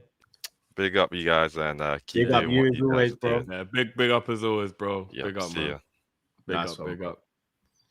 I'm telling you, I think that centre midfielder might be coming, you know. He better, bro. He better. Welcome to Jam Rap. That's stupid. What's good, man? What's good with y'all? You guys good? Yes, Yeah, man. Jamrock, before you start, I've got a What? question for you. What's up? So we've been going back and forth with each other regarding the amount of attackers we've got, and I'm adamant I want us to sign a right winger, right? Mhm. And you said we've got 5 attackers. No one else has got 5 attackers. No. I said you guys want 6 attackers. No one has 6 attackers. Right now we have 5. Yes. I'm gonna disagree and say we've got 4 attackers. I'm gonna say Carvalho is gonna be a midfielder. We still need the 5th. Oh, so you switched up. No. Hear me out. Okay. I think Carvalho will play on the wing, but I'm saying to change the narrative. If we say Carvalho is going to play midfield, or let's say we get another wide forward, then it means Carvalho can play midfield or more often. I think Carvalho might switch between the two.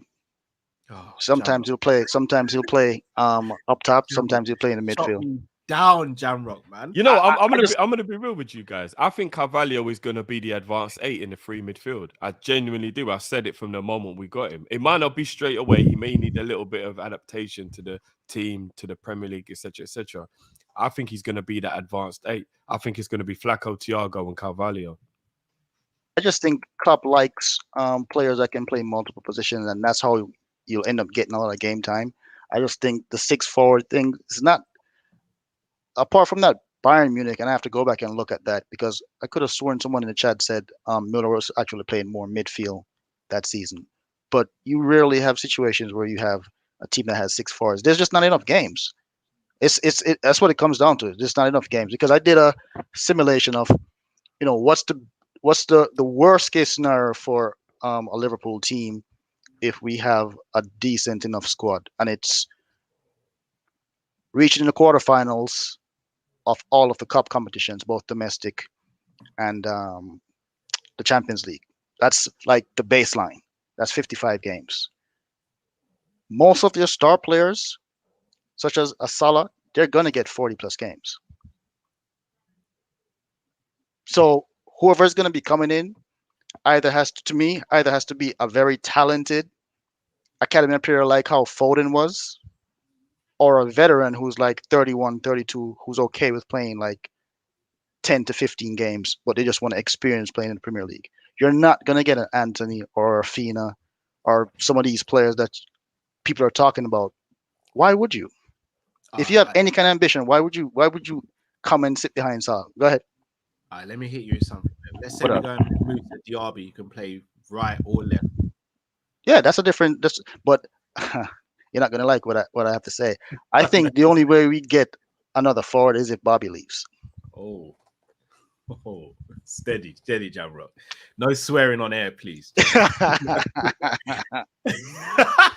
Where did you find that? I don't want to keep the other callers up. I'll say this. Go on, bro. The whole Salah situation, I think it really comes down to it's a new calendar year, and they wanted to report these increased wages in this calendar year. Last year they had record revenues, so I think for the most part the wages are going to be commensurate with the revenues. I think LFC have kept their wages as a percentage of what you guys call it turnover in England revenues. Yeah. I think it's between 58 and 60% of revenue that they keep their wages, and I think that's what was recommended by FFFP. Some clubs are like 67. I think Everton is like, I don't even know what Everton is because I saw it the other day and I was like, whoa. Yeah, Everton in the mud. But once the revenue keeps on going up, the wages will keep on going up. But what I heard is that actually some of the more veteran players, they're in the latter part of their contract, some of those bonuses become base salary, so it's more guaranteed deeper into the contract. So if you sign like a 4 or 5 year contract, like when you hit like year 4 or 5, it becomes more base than it is incentive. So look, I didn't doubt for a second that Salah was gonna sign, not at all, because it makes no, from a business perspective, it makes no sense. I just think they wanted to wait. Go ahead. I'm trying to remember what Jamrock said before. I'm trying to remember if that. Oh no! Go. I'm trying to remember. Go dig it. You ain't gonna find it. The chat will back me up because I actually had a bet with someone that I'm trying to remember because I bet someone $50 super chat. Yeah. That it was me. No, it wasn't you. It wasn't you. It was someone in the chat. It was someone in the chat, and I can't remember. But I'm gonna go through all of the never gonna admit that now, bro. I'm never gonna admit that. You know how many people are gonna come forward now, Jamrock? Like, no, it was me, Jamrock. It was me. No, nobody's gonna come forward. They owe Jamrock the 50. Yeah, they owe me the $50 super chat. Yeah, they owe Jamrock. Yeah. It definitely wasn't. Yeah. They owe Jamrock the 50, bro. Yeah, they're gonna owe me a super. It was that's why I was thinking, Cal, why are you owning up, bro? Yeah, it'll be to you guys anyway. It weren't me. The other thing I'll say is that I still think they do need a midfielder, and it's a 50-50 possibility that they do sign a midfielder this year. It's 50-50. I don't know what Zubir was talking about. It's a 50-50. I think it's 75-25, bro. That they sign a midfielder? That they don't. I mean, look, if that's your steal, that's your steal. I think it's 50-50. I do think, however, I could just see Klopp saying, "Hey, we have enough numbers right now. We have midfielders that have varying qualities, yada yada yada." That's why I didn't want him to re-sign Milner at all. Milner is not an eighth choice midfielder, Drifty. He's a fifth choice. No, but here's the thing, bro, and this is what the problem is, and this is Mhm. what I've been trying to say all along. When people come for Milner when they say they don't think it's a good signing, I do hear where they're coming from, trust me, and I tried to take my emotion out of it because I adore Milner, right? Mhm. But if we didn't have midfielders ahead of him that we weren't that keen on or we didn't think could contribute, and this is the point I'm trying to make. Like if our squad was, and I'm just going to give you an example right now, yeah? If we had Flacco, Thiago, Henderson, Navi. and then after that we had Barella and we had Basuma, and then we had Jones, Elliott, and Milner. That's different. Milner wouldn't really get played. Yeah, he'd Do you be get where I'm eighth choice coming in from, bro? that situation. But I'm talking about the current midfield that we have. But that's what I mean. That's why I say when people go for Milner in terms of they don't get why he signed, I get their frustration, but it isn't his fault, bro. It's not his fault that Naby and Ox are going to be here next season and not really contribute that much. And he may be asked to play more at his age when we should have other players around that mean that he is playing the role he should be playing. Do you get where I'm coming from? We should have a Barella and a Basuma, and that would mean Milner is only playing here, there, and then he goes into coaching. But It's Drifty, not you're saying his it's fault. not his fault. But you're talking about what it should be. I'm talking about what it is. Yeah, but then that's not on Milner, though, right? You know, it actually still is. It's not on Milner because Milner is the one that extended himself a contract. Klopp is the one that advocated for it. I think Klopp wants him to become part of the coaching staff. I think there's more to it than just playing time. Cal, remember the report that said Milner was looking to leave because he wasn't ready to retire and was looking for game time? My concern is that Klopp promised him that he'd get more game time this season, which is the reason why he re-signed. What, you mean more than he got last year, you mean? Bro, last season he played too many games. James Milner played a total of 15, in terms of minutes, he played a total of 15 games in all competitions. Yeah, but that's a quarter of our season. No, but come on, bro. That's not a lot when we play 63 games. 15 games out of 63 games isn't a lot, bro. A quarter of our season at that output? Nah. Yeah, but again, because Naby and Ox didn't contribute enough. Because let's be honest, if Naby and Ox were doing their job, Milner wouldn't get as many games. Do you get what I mean? I don't think it's fair to put it on Milner. I'm not, because I just think that other players don't do their job. No. I'm not putting it on Milner. I'm putting it on whoever advocated to re-sign Milner. Klopp I still is disagree. the one that advocated for them to re-sign Milner. All I'm saying is that I can see the excuse already where he's going to say we have enough numbers because, as I said before, Klopp back in March said he expects the squad to be trimmed down because there are a lot of players who believe that they're not getting enough playing time. And you saw that with Taki. You've heard the grumbling with Joe Gomez. There's been grumblings of other players as well. So the first time we have go ahead. Oh, the first time we had a big squad, you heard all these rumblings about players not getting enough playing time. The first time we've actually had a pretty decent squad. I just think when it comes to Milner, he should have been allowed to get playing time somewhere else, and we bring in another midfielder that provides better output that would shift Jordan Henderson down to fourth or fifth string. Right now, as it is, Henderson is still third, fourth. Yeah. But again, like I said, bro, I think that's more of a management / ownership issue rather than a player issue. But it can never be a player issue because the player didn't extend himself a contract. What I'm saying is that the decision to keep him, which is, like I said, both Klopp and the ownership group, was the wrong decision. If that scenario that you're talking about, where you had all those midfielders there and he was there, no problem. But that's not the situation. That's all I'm saying. We have to kind of accept it for what it is and not what we want it to be. No, I hear you. I just don't like when people have a problem with Milner still being at the club. That's all. No, I think it's more of an output situation where we're saying we need whoever that midfielder to be needs to be able to provide more output. Hmm. It's as simple as that. It's not that they think that Milner is finished.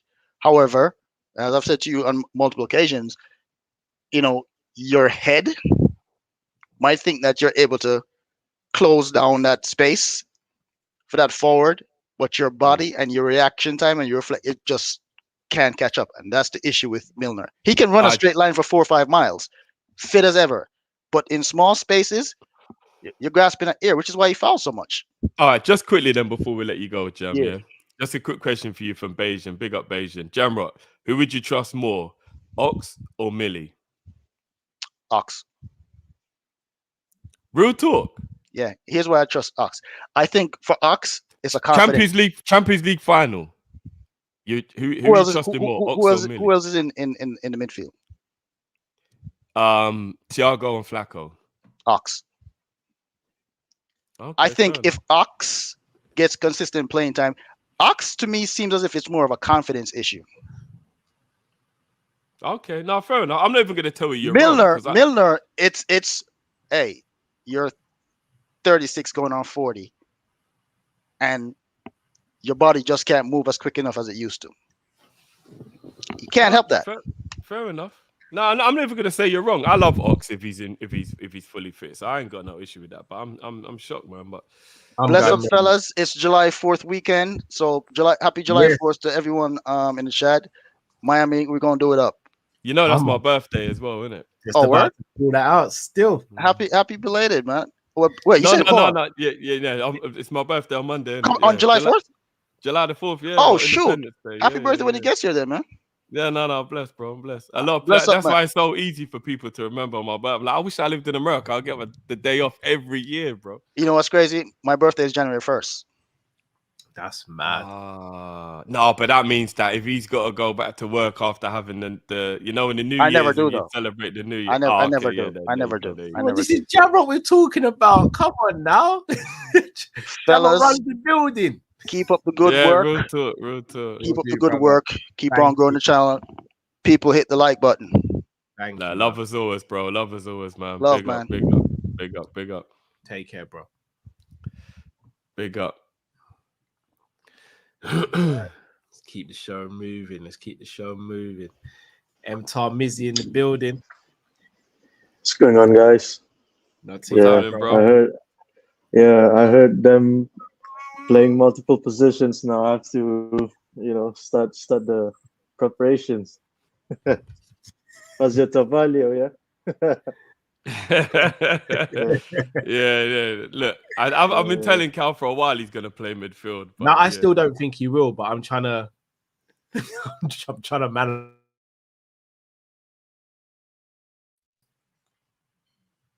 Oh, whoa! Was that me or was? Oh, don't tell me it's messing up again. That weren't me either. That went crazy for a minute there. Yeah. We're back now. Yeah, we're back. We're back. I thought we was gonna lose Mizzy there. But what's good though, bro? What you got for us today, bro? Yeah. Just one thought for a couple of questions. My thought this week is, I think generational players these days, I think their careers won't be prolonged. So because of the mileage and also the social media agendas, a lot of toxic fan base. Like I think players like Gavi and Pedri, I don't think once they hit their 30s, they won't be as good as they are right now. That's my take on it. So I'd like you guys to chop it out. And also three questions, just a quick one. Go on, bro. I'd like to know your favorite stadium. So my one is San Siro, Varela, and Divock is there. Yeah. So San Siro. Yeah, come on.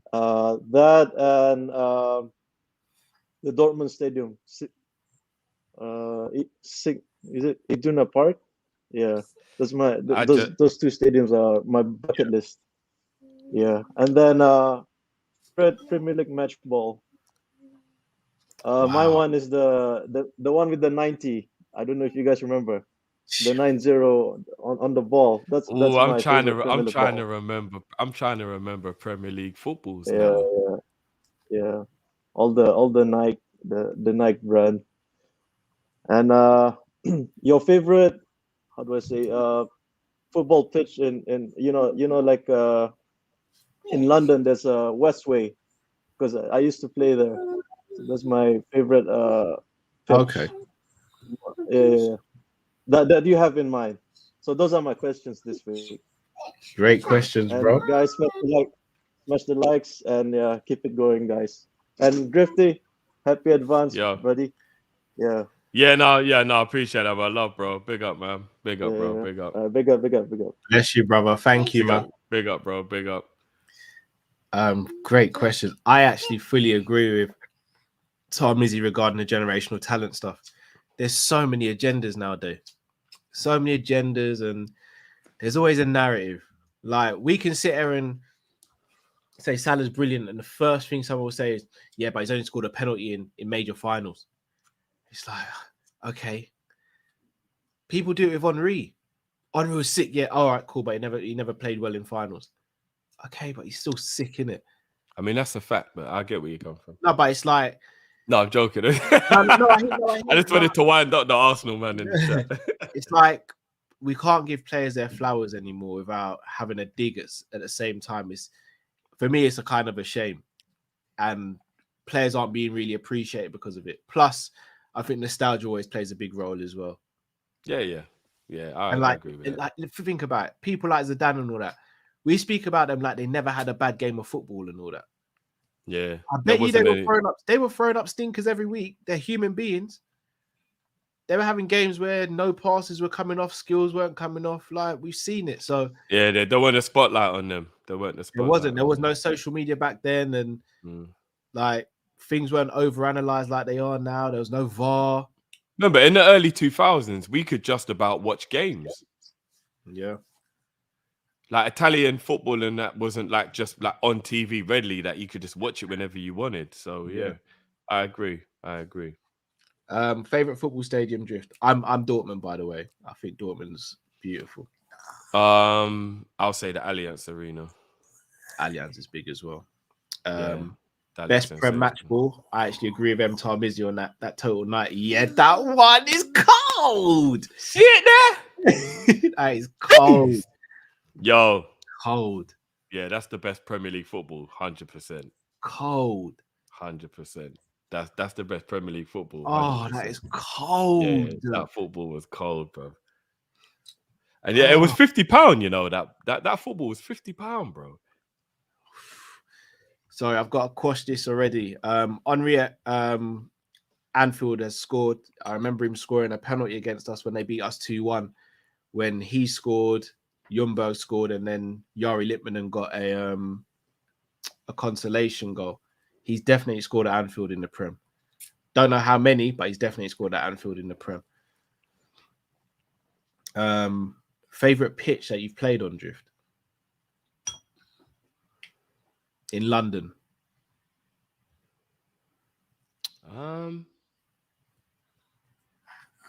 Carl Shorten Athletics home ground. Carl Shorten's big still. I played at Bromley. I can't remember the name of the pitch though. I played a game at Bromley, and the place was like a snooker table. Oh, Dulwich Hamlet had a cold pitch back in the day. Yeah, Dulwich Hamlets. Yeah, their pitch is lovely. Yeah, I played on Dulwich. Dulwich Hamlets. Yeah, that was a cold stadium. You know what? Sutton United ain't got a bad pitch either. You know, bro. I've not played at Sutton United. Okay, yeah, Sutton United ain't bad as well. I'll probably go Dulwich Hamlet. Dulwich Hamlet back in the day, their pitch was cold still. Dulwich was lovely. Big up Tom Izzy, always with great questions. Right, let's get the next caller in. Sorry to all the international people who have no idea what we just said. What we said, Carl Shorten, Dulwich, and Sutton. But yeah, big up. All right, let's get the next caller in. Cal's Nettle Army. What you man say? How you doing? I'm good. How are you? I'm good, man. I'm good. Callum, I added you on something on Twitter. I'm telling you right now, you need to see it. I was dying when I saw this. But my notification is stacked, by the way. it's one of the most funniest things I've seen in a long time. But before that, Drifty, I'm in what's it called? I'm in two minds, man, because before the Salah contract extension was gonna come in, I was gonna rip you to shreds after some of the stuff that you've been saying the past week. But now since Salah signed, I'm in a catch-22. Do I allow it or do I just go for it? So, you know, what I'm trying to say, I'm trying to play like Pep Guardiola right now. Do I play fanciful football, or do I just stay back, relax, and play a bit of park the bus? I'm just thinking. I'm thinking what to do. But I'm trying to figure out what I said. you've been defending Klopp again, bro. You've been defending Klopp like. Oh, okay. Yeah. I'm gonna defend Klopp to the end, bro. I'm gonna. But then, Drifty, can I ask you a question then? And Callum, you can answer this question as well. Don't you think this is a bit hypocritical for Liverpool fans to defend Klopp when we talk about the journals and they talk shit and they just what's it called? They do the PR for FSG. Don't you think it's a little bit hypocritical? Because that's what I think. I think it is hypocritical because we sit there and say FSG have all of these people like what's their names, James Pearce and all of these guys. They sit there and they just defend FSG, but aren't Liverpool fans defending Klopp for no reason as well? Because we can't sit here and automatically sit there and say, well, FSG are not investing this and FSG are not investing that. Look at the midfield, guys. I don't know why I always come in here and sit here and say the midfield. But it's Klopp's doing, isn't he? Because why did Jade Milner get a contract? And Callum, I need you to answer this right now. Can you name me a single footballing attribute as to why James Milner got a new contract? Can you name me something that he does on a football pitch that he got a contract? Because I can't name a single thing on a football pitch. I don't give a shit what he does outside the football pitch. I don't care how many hands, I don't care how many hugs he does. I don't care how many times he, directs a person to the canteen. On a football pitch, does he score goals? No. Does he make assists? No. What does James Milner do? No. I disagree. See, with the assists, I actually disagree with. He does get assists. But they usually come from set pieces. Come on, Callum. I mean, again, I'm not gonna sit here and try and like I'm not upset James got a new contract, but I'd have been more. Now hear me out. I'd have been more accepting if we got someone else. I would have been more accepting if we had got someone else.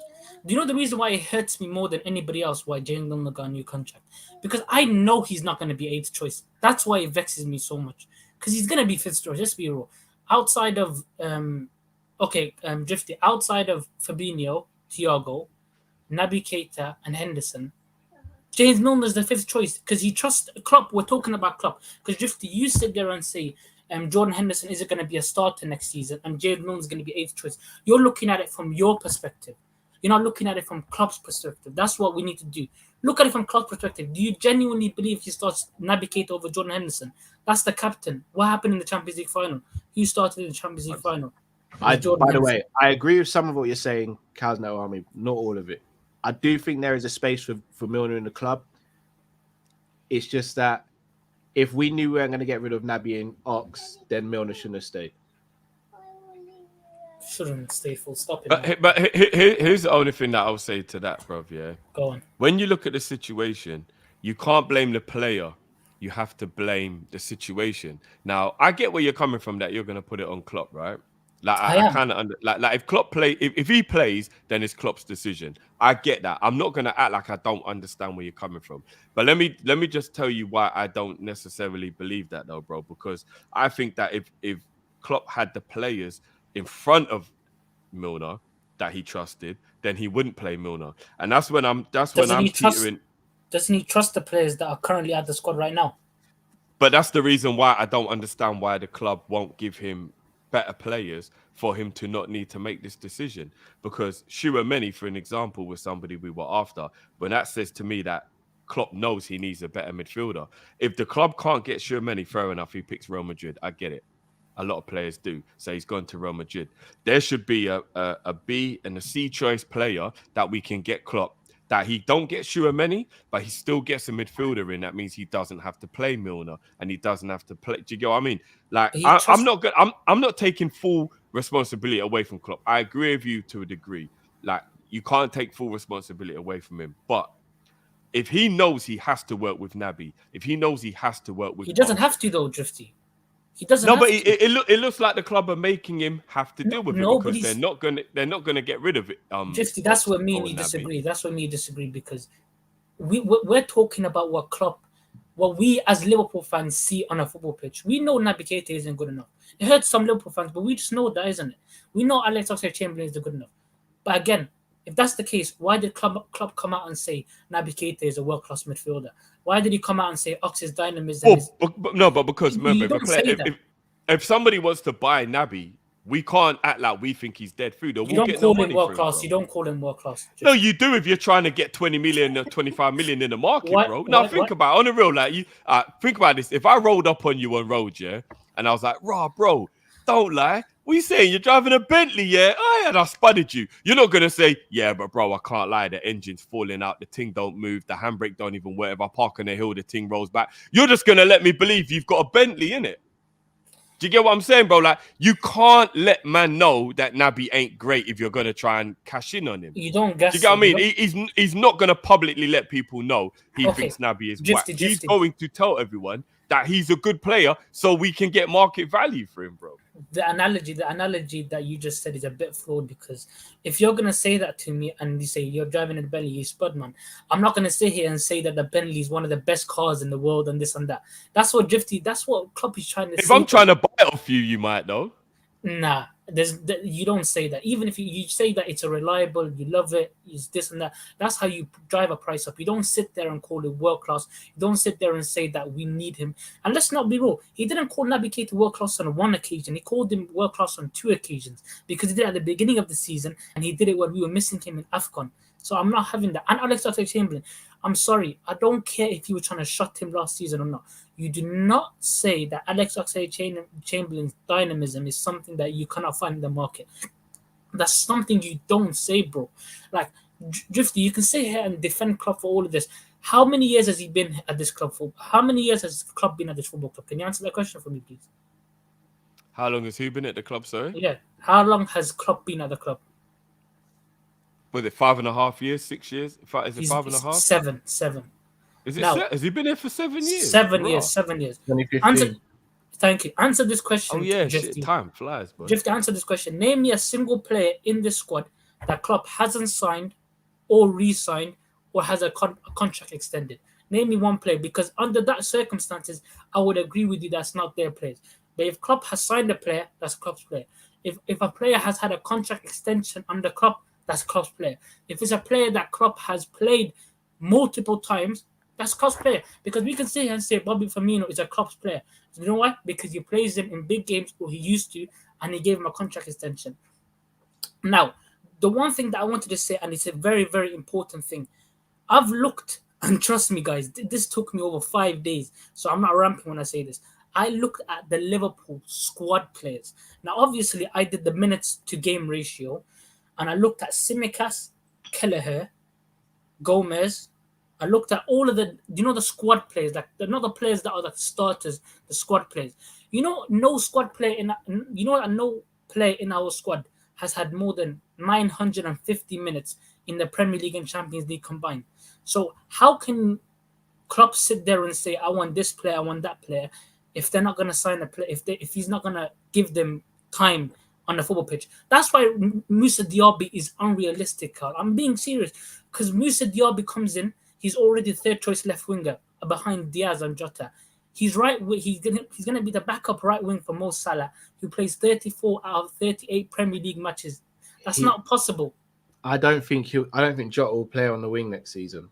But all I'm saying is, Cal, even if Jota doesn't play on the wing, which I do think he will play potentially to rest Diaz, if Jota is the second choice left winger, and even if Diaby comes in, Diaby doesn't get more than 15 games in the Premier League and Champions League. We can sit there and talk about FA Cup and Carabao Cup. Minamino played Carabao and FA Cup games. Can you guys name me, in the last 3 years that Minamino was at the club, can you guys name me the amount of Premier League starts he had for Liverpool? You didn't have many. Probably about 3. But then, no, if we're gonna say that, if we're gonna say everything's down to Klopp, and this is where I've got to counteract what you're saying. If everything was down to Klopp, Genie would still be a Liverpool player. So there's a Big give and difference. a take here. There's no difference, bro. He There's asked a the big club to give difference. Genie a contract, and they wouldn't give it to him. So I do believe there's also players who Contract are getting extensions are a big difference. Contract extensions are a big difference. Jurgen Klopp runs Liverpool Football Club on a yeah, but footballing they're not scale. going to listen to Klopp if they feel like they're going to lose value on the player. But the They're problem not is, going to, bro. If they feel they're going to lose value on the player, they're not just going to listen to Klopp for the sake of it. They're not.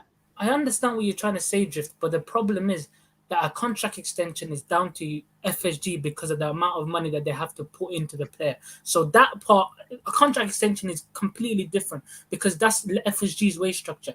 When it comes to transfer fees and bringing in a player, who runs that department? That's Jurgen Klopp and Julian Ward's forte. It used to be Michael Edwards, but now Julian Ward's taken over. So when it comes to signing players, that's Jurgen Klopp. When it comes to giving a player minutes in the squad, that's Jurgen Klopp.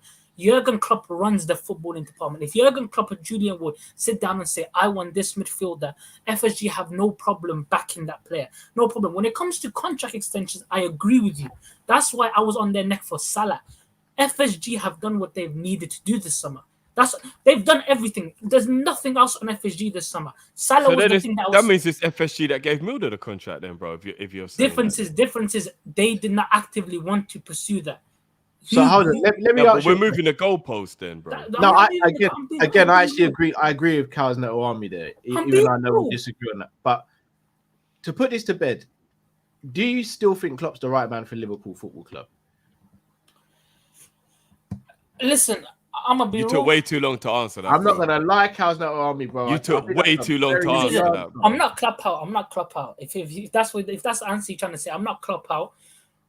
But I'm not gonna sit here and say that I'm gonna be Klopp in until like I'm trusting Klopp. I'm not trusting Klopp because in Klopp's footballing managerial career, he's never rebuilt a side. So I can't sit here and say I trust him in this rebuild when he's never rebuilt a squad. I have to see evidence. He's rebuilding ours already. No, he's rebuilding it now, but I haven't seen the rebuild. No, but all right. So that's why I disagree. We're saying he's doing a rebuild, but check it. Yeah. You said he's been here 7 years. You can't be somewhere 7 years without have started a rebuild.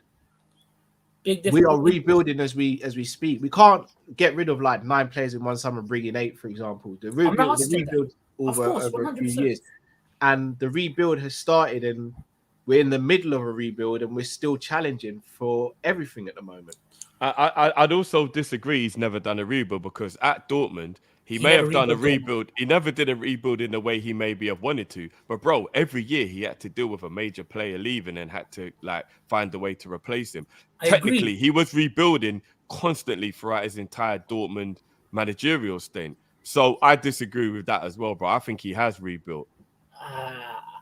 Maybe not in the way Ferguson did, where he gets everything his own way. I'm not putting on. But he's definitely had to deal with rebuilds at Dortmund and at Liverpool. I disagree with that. But then again, Drifty, when you're saying that he's been rebuilding a squad, I still haven't seen him rebuild the team. And even if you want to say he's rebuilt the squad members that he has currently, how many minutes does he give them? Simicast, how many minutes has he got? No, that I agree with. But I think.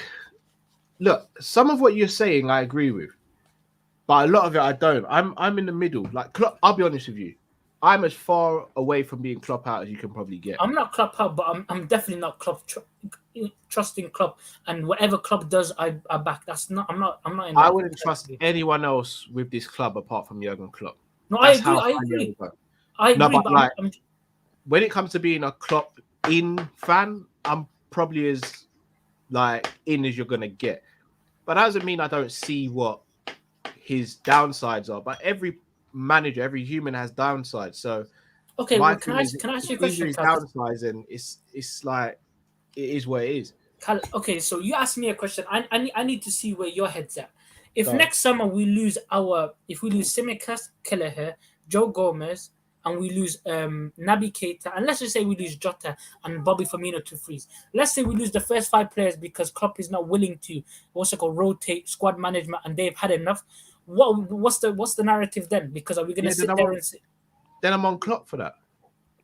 But then what's gonna be the rhetoric? Are we just gonna say let's bring in other squad players and then have the same thing go over and over and over again? All right. Well, here's the thing. Even with squad players, you've got to look at things like backup goalkeepers and stuff like that. Most backup goalkeepers and etc. They move on quite quickly because they know what their role is and they know if they're good, then they might move on. Like I'm not. Obviously, I don't want Kelleher to move on, but I'm not silly to think he won't want to move on in a year or two time when he's coming into his peak or whatever. That's just a natural part of what football is. My thing is, yes, I do think we could rotate a bit more, but at the same time, like what we're doing on the Klopp is nothing short of spectacular. And I'd also caveat that quickly with, if you look at Jesus, if you look at Gundogan, if you look at Sterling, who are all technically world-class footballers, right? Look, they want to leave because Pep isn't giving them enough game time. It's impossible for any manager trying to win things to please everybody. So I think the narrative that is Klopp's fault, there have been certain games when Klopp should have rotated more, 100%. But it's very, very disingenuous to blame Klopp for why certain players may want to leave when every manager struggles with playing. Zinchenko, another one. There's so many players in that Man City team that want more game time, but no one's going to turn around and say it's because Pep can't rotate or But because Pep's crap or whatever. The problem I have, Drift, is particularly with you when you say this is that I understand where you're coming from that point, but when it comes to you going after FSG for not building the squad and this and that, the FSG, that's not FSG's fault. Because when you look at the squad and you look at squad minutes, like Takim Minamino, when Takim Minamino wants to get enough minutes, should I blame FSG for that? No, it's Jurgen Klopp's fault. Like certain things, I can't blame FSG for. The Mohamed Salah contract, if he didn't get signed, that's FSG's fault. I'm not saying I'm an FSG in and I'm gonna suck all their balls off and back FSG for the. That's not me. I'm not an FSG like that. Let's keep it. I'm not FSG in or I'm not FSG out. But what I am is I'm a person that sits there and I'm willing to give praise and criticize to the person that deserves it. FSG have done tremendously this summer. Nobody can sit there and say anything. Now it's Klopp's turn because we have the money for a midfielder. Drifty, even you can't deny we have the money for a midfielder. We were about to go for Tchouaméni and we didn't go for him. So now it's the Klopp's turn to sit there and say, okay, Tchouaméni didn't go there. Now let's go for our second choice. And let's. No, we bought Nunes. You're missing the trick here. We bought Nunes, bro. We don't buy Nunes. Nunes was to replace Mane. Nunes was. Bro, if we'd have bought Tchouaméni, we wouldn't have bought Nunes. I'm telling you that for 100%. We would have. 100%. Where's your proof? Where's your proof that Liverpool would ever spend 150 million in one summer? But Drift, there's no proof on your side either. That's what I'm saying. There is, because apart from when we got Coutinho money, the club has never spent 150 million one summer. There isn't, Drift. There isn't proof on your side. Apart from when we got Coutinho's money, when have we ever spent 150 in the summer? Drift, when have we ever given a player 350k a week? Like, there's but wages are a little bit different, bro. We're talking about transfer fees here. There's no way, but we had to. The only reason we signed Alisson is because we didn't sign Fekir. There's a history here. There's a history here. There's a history here. The club and everyone knows it's common knowledge that the reason we pulled out the Fekir deal is because Fekir's agent went mad. But there's a reason Fekir sacked his agent. Yeah, no, that's a fact. But we wouldn't have got Alisson if we'd have got Fekir. If we paid 55 mil for Fekir that summer, we would have not bought Alisson. Based on what? Based on every single thing that they've shown in the 12 years they've been in charge of the club. Without massive investment coming into the club, FSG don't spend big money. But this is what I'm saying to both of you. Neither of you have kind of got evidence. You're both going on kind of hearsay or. No, I've got evidence. I've got evidence, Carl. No. Hear me out. You're both going. There's no factual stuff in what you're both saying. There's been instances where you can reference to, but there's nothing factual. If anything, like the rotation of player stuff, I fully get. Like that's on Klopp, but at the same time, like not everything is on Klopp. There are some things still on FSG, but at the same time, Drift. It can't all be FSG from your side either. Like Klopp plays a big role in this. Like no, I'm 50-50. I'm 50-50. There's no way. I am as well, but there's absolutely no Klopp way. plays a role in it. He plays a major role. There's no way Klopp's sitting there. How can you not? If you just sign a new contract, bro. No, because that's not. Like I said, man. Look, let me. Again, I've got to, and again, obviously, no disrespect to you, We're gonna let you go as well. By the way, yeah. Can I make one point and then go? Can I make one point? In the last 7 years that Klopp has been here, only 4 players have left this club when they were key in Klopp's plan, and that was Emre Can, Wijnaldum, Mane, and Coutinho. Now, when Chan left, we replaced him with Fabinho. Chan left for 0 million, and we replaced him with Fabinho for 40 million. We didn't sell to buy to bring in Fabinho. That's the first thing. Gini Wijnaldum left on a free because FSG were not willing to give him a contract extension. That's FSG. Move on that way. Mane left because he wanted to move on. We replaced him with Nunes. That proves that through the Fabinho thing, that if we let go of a player that's key in our system, we will bring in another player. Coutinho left. We signed Alisson and Van Dijk, proving again that if we move in a player, we will bring in a player that's needed in our system. Listen, I've been here for too long. Big up to you, man. And we'll see each other next week, man. Big up. Big up, bros. But as I was saying, just to obviously just move on quickly, like I used the same thing again, but let me switch it up a little bit for you, man. If you have a great job, you're a great dad. You've got all of your, like, you've even got amazing organization skills. You have the best, like, anniversary gifts. You do all those kind of things. Like, you're great, but you don't give cunnilingus. Your wife's not going to leave you, bro. She'll be a little bit annoyed, but she's not going to leave you, bro. When she's having conversations with her brethren, they might tease her a little bit, but then she'll be like, yeah, but where did your man take you for your anniversary? Okay, then. It is what it is. You know what I mean? Cunnilingus is what it is. You know what I mean? It's not the be all and the end all. So all I'm saying is, everybody who's trying to, like, have the, like, energy that, like, Klopp's to blame, Klopp signed that contract purely because he's happy where he is. Is everything going to be spot on? No. But it is what, you know what I mean, bro? Like, come on, man. Like, so let me get this straight, Drift. When we, like, this is why I don't think you're holding the same energy, because, again, Gini going, we know Klopp wanted to keep him, right? But Klopp also wanted to keep Henderson. Henderson stayed. Henderson didn't get a pay rise. No, but he's still on way more than Gini's on. No, but he didn't get a pay rise, Cal. No, so him having a new contract didn't disturb the balance of anything. If I'm not mistaken, he's older than Gini, and he was still getting more than what Gini's getting, right? Salah. Yeah, he gets twice as much as Gini, actually. Mane's even come out and said Klopp was upset and sad when he said he wanted to leave. Klopp didn't want him to leave. Going on you lot's premise, then, that it was that Mane just wanted a new challenge. So you can't really say, you're not really going to convince a man if he wants a new challenge. Isn't it? All right. So that's what I'm saying. So this narrative that FSG didn't treat Mane right, or Liverpool didn't appreciate Mane, that's got to stop. When a man comes out and says, this has happened, that's happened, I just want a new challenge. Like, before, a player would say, I want a new challenge, it wouldn't get questioned. Now it's, oh, but maybe he was getting annoyed because Salah was getting this and that. And why can't it just be like, man wanted a new challenge? He just wanted a new challenge. But here's the wickedest thing, though, Cal, and this is the reason why I still kind of believe you have to put it on FSG. Because if you'd have given Mane a new contract a year ago when you should have, he wouldn't have been able to make the decision he wanted a new challenge. He would have been happy where he was. He should have got a new contract a year ago. No, he shouldn't have, bro. He should. Well, we're definitely going to disagree on this one, so there's no point. 100%. 100% he should have got a new contract. 100%. Nah, we obviously we're not going to agree on that, but for me, he should not. Yeah. But it's, I do. I'm not going to lie. I genuinely think if Mane wanted a new contract and wanted to stay, I think he would have got one. Well, I don't know. You know, obviously, bigger everyone who's waiting in the back. I know, obviously, it's going to be a little bit unfair in comparison, but we're going to have to put a time limit on it now just to make sure we get through everyone. So yeah, unfortunately, guys, you won't get as much time as everyone else has.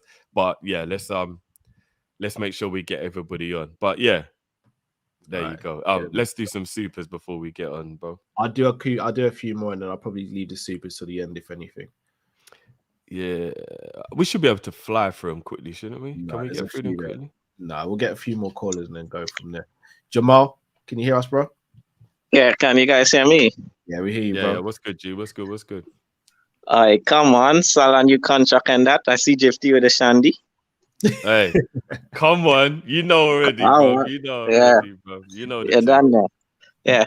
Guys, you know the saying, it's like a new signing. You know, I actually hate that.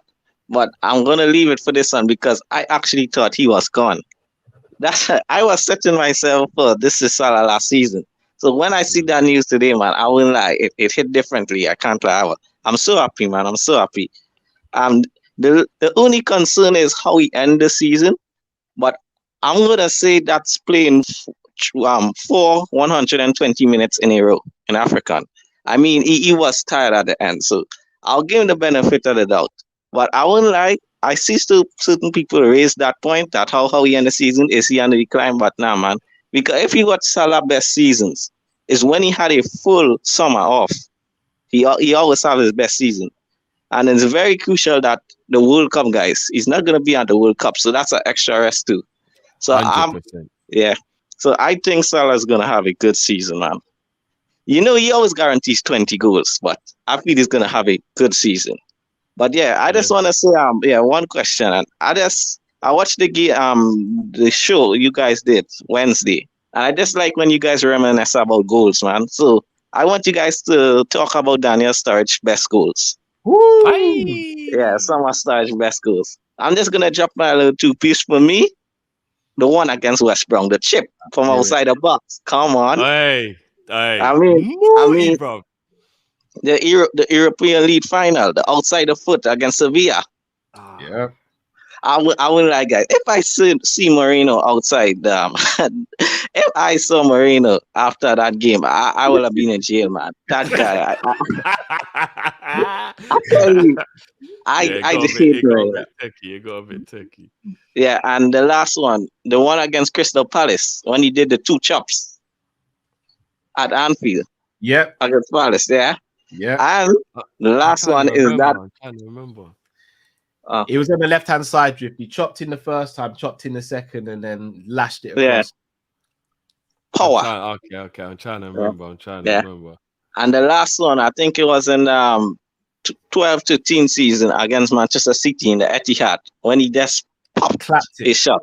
Yeah. So yeah, man. So I'm gonna leave you guys with that. Yeah, no, big up as always, though, bro. Big up, man. Yeah, someone, big up. Shout out to the Shandy crew as well, man. Yeah. Yeah. Big up, bro. Big up. I've got a few. I've got West Brom. I've got his Fulham goal, where in his first half season with us, Andre Wisdom kicked the ball over, brought it down, did a man, and then smashed it with his right foot. I've got the Sevilla Europa League final goal. That goal was ridiculous. That goal should have won us the game, man. Yeah, I've got Aston Villa in the 13-14 season away.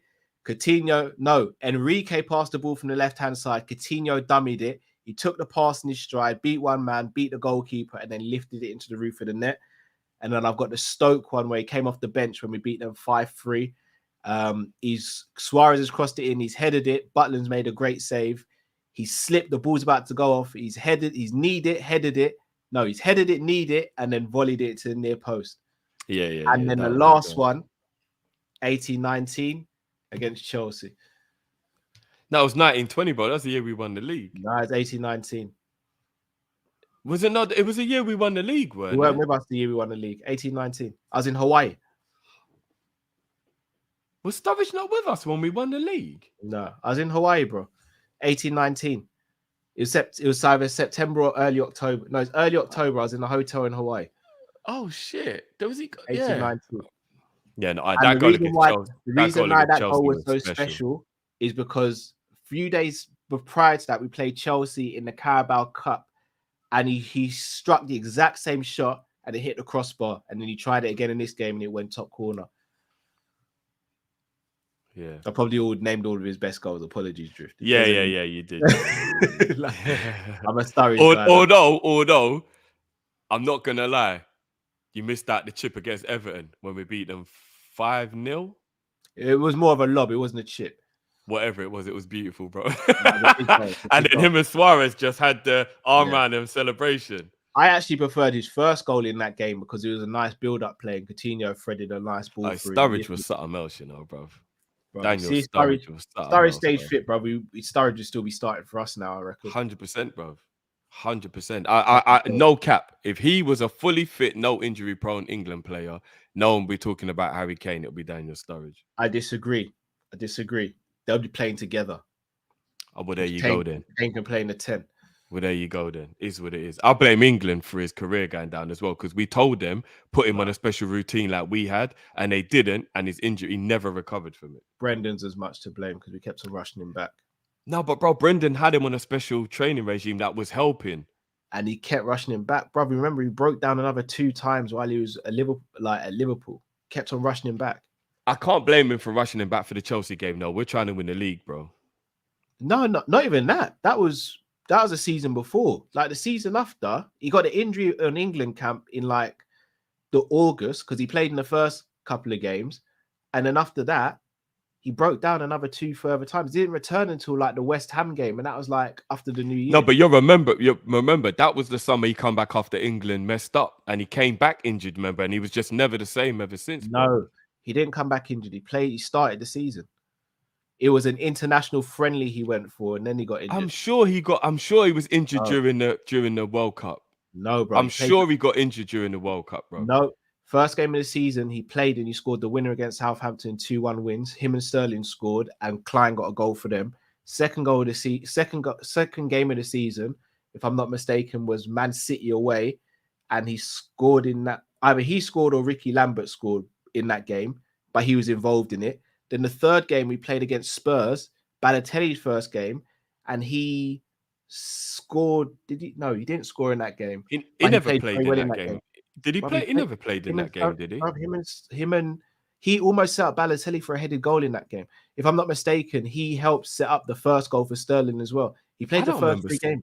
Look, I'm not gonna mess with your memory. Your memories are smashed, but I don't remember him and Balotelli ever playing together. They played that. Well, yeah, they played a few times that season. That game in particular, he crossed the ball in for Balotelli from the right hand side, and Balotelli almost scored a header with one of his first touches. I ain't gonna mess with your memory. He played the first 3 games, then went away, got injured. Then we tried to rush him back in October, I believe, broke down again. Tried to rush him back, and then I think in December, broke down again. Made his return against West Ham at home. We beat them 2-0. Sterling got the first goal. He came off the bench. Coutinho threaded it through. He scored the second with his right foot. Then I think he stayed fit for the rest of the season. Fair enough. I still remember him getting injured for England though, and I don't think he was ever the same after that. No, it was on England duty, but not in the summer. It was after the season started, which is what was a bummer about it, because we couldn't then go out and get anyone else because the season had started properly and all that. Fair dues. All right, let's get the next caller in. Special guest.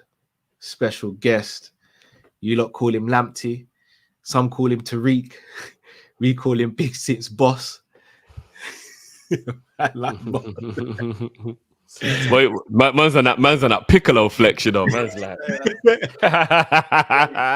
what's going on, bro? Quickly, obviously, big up everyone in the chat. It's a good day today. Obviously, I thought the mood was a little bit down, so I thought I'd come and just spruce things up a bit and just ask a couple questions. I think Cal knows what I'm gonna ask.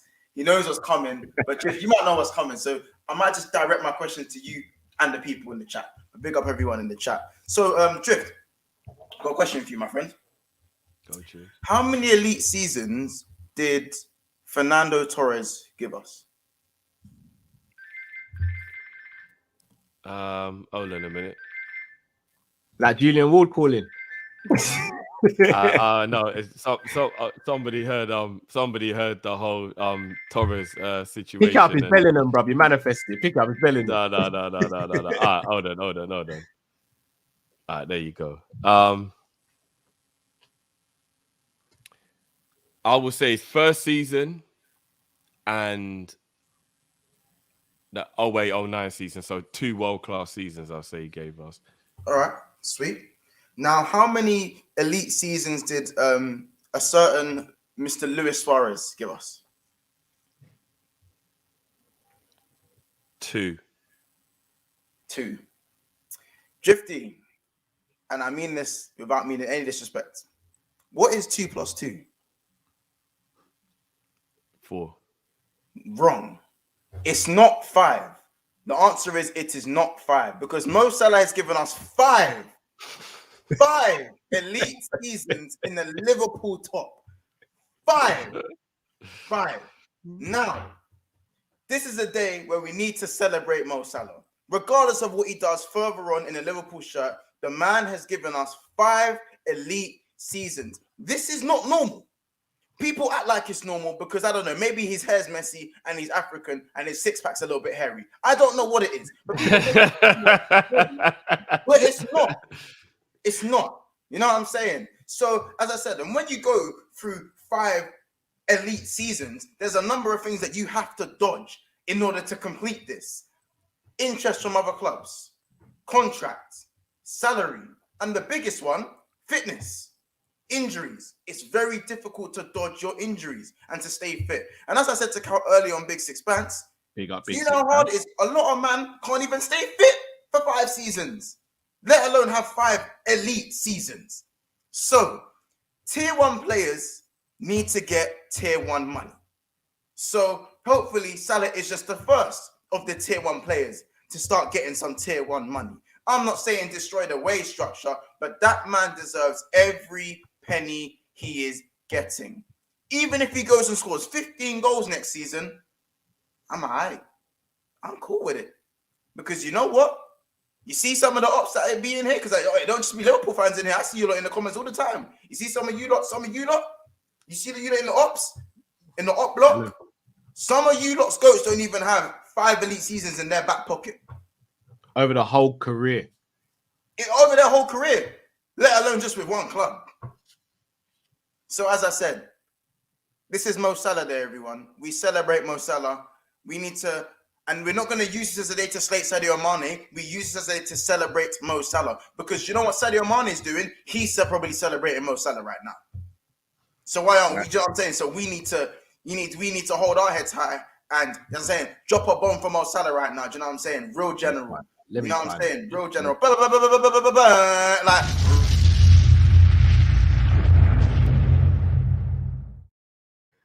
you see it.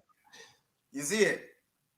And yeah, man, that was my that was short and sweet. Won't be the last time we see you in there. Guys, I put it in the chat. I put it in the chat again. Go subscribe to Big Six Bants, people. Monts, you know you're doing a fantastic job over there. Celebration day, Salah Day. It's a celebration. 2 + 2 equals 5. Everyone in the chat, let me know how many goals you think Mo Salah is getting in the Prem and in all competitions. Dash figures in the chat right now. Personally, I think Salah's getting 23 goals in the Prem. I think he's getting 35 in all comps. That's me. I'm thinking. But if Salah goes and gets 15 goals and 20 in all comps, and because Nunes is there, Salah's assist numbers rise and his goals drop, I'm cool with that because my goat has 3 golden boots. That's one away from Henry. But if I say Henry's name too loud, the Arsenal fans might shoot me.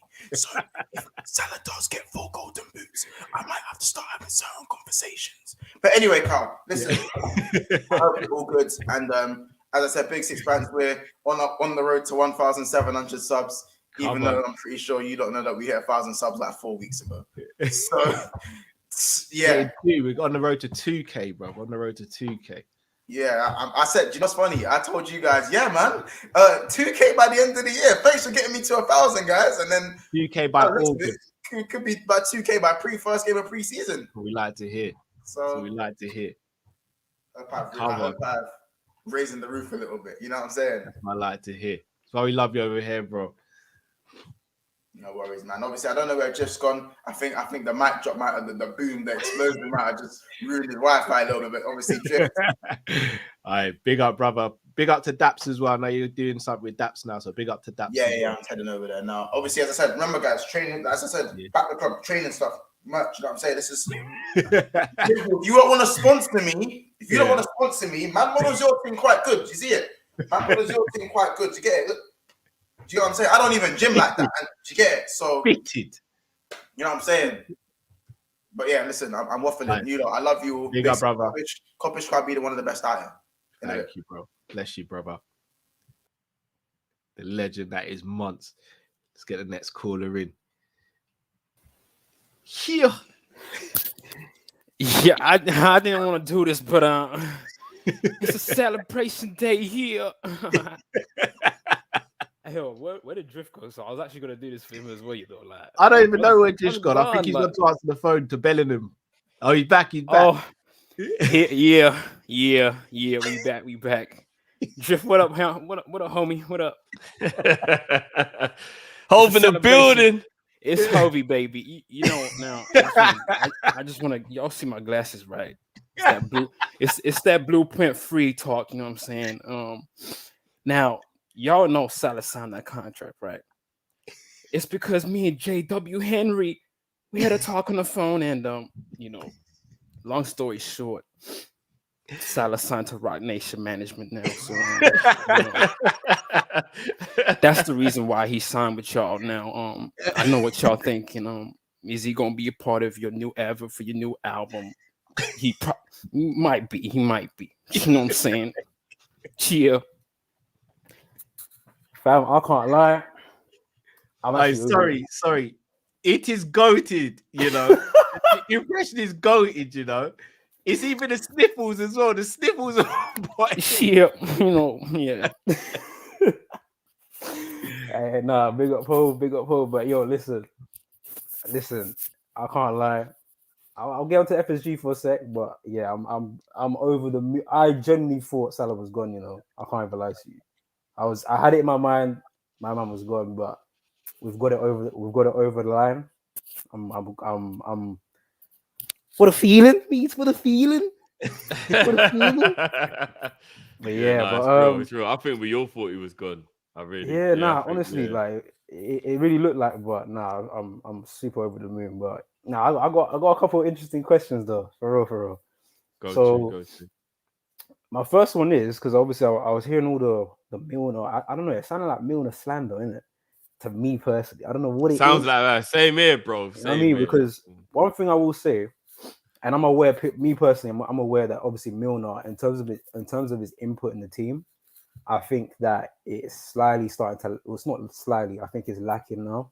So I think, for me personally, I think now will be a perfect time for him to go into like the coaching stuff, because I don't want him to leave Liverpool, but I think he'll be perfectly suited to be in the coaching stuff. But my question is to you, though.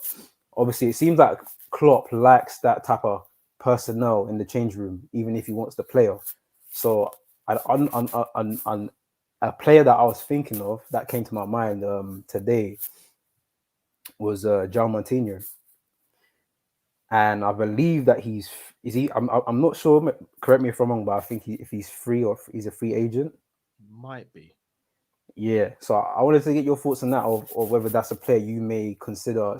Say if Milner was to leave or go in the coaching role, would you take him as like a replacement? Because the thing with João Moutinho, I think he still, for his age, which baffles me, he still has a great input for his age, and he's still within. And you look at his international input as well for Portugal, still relevant.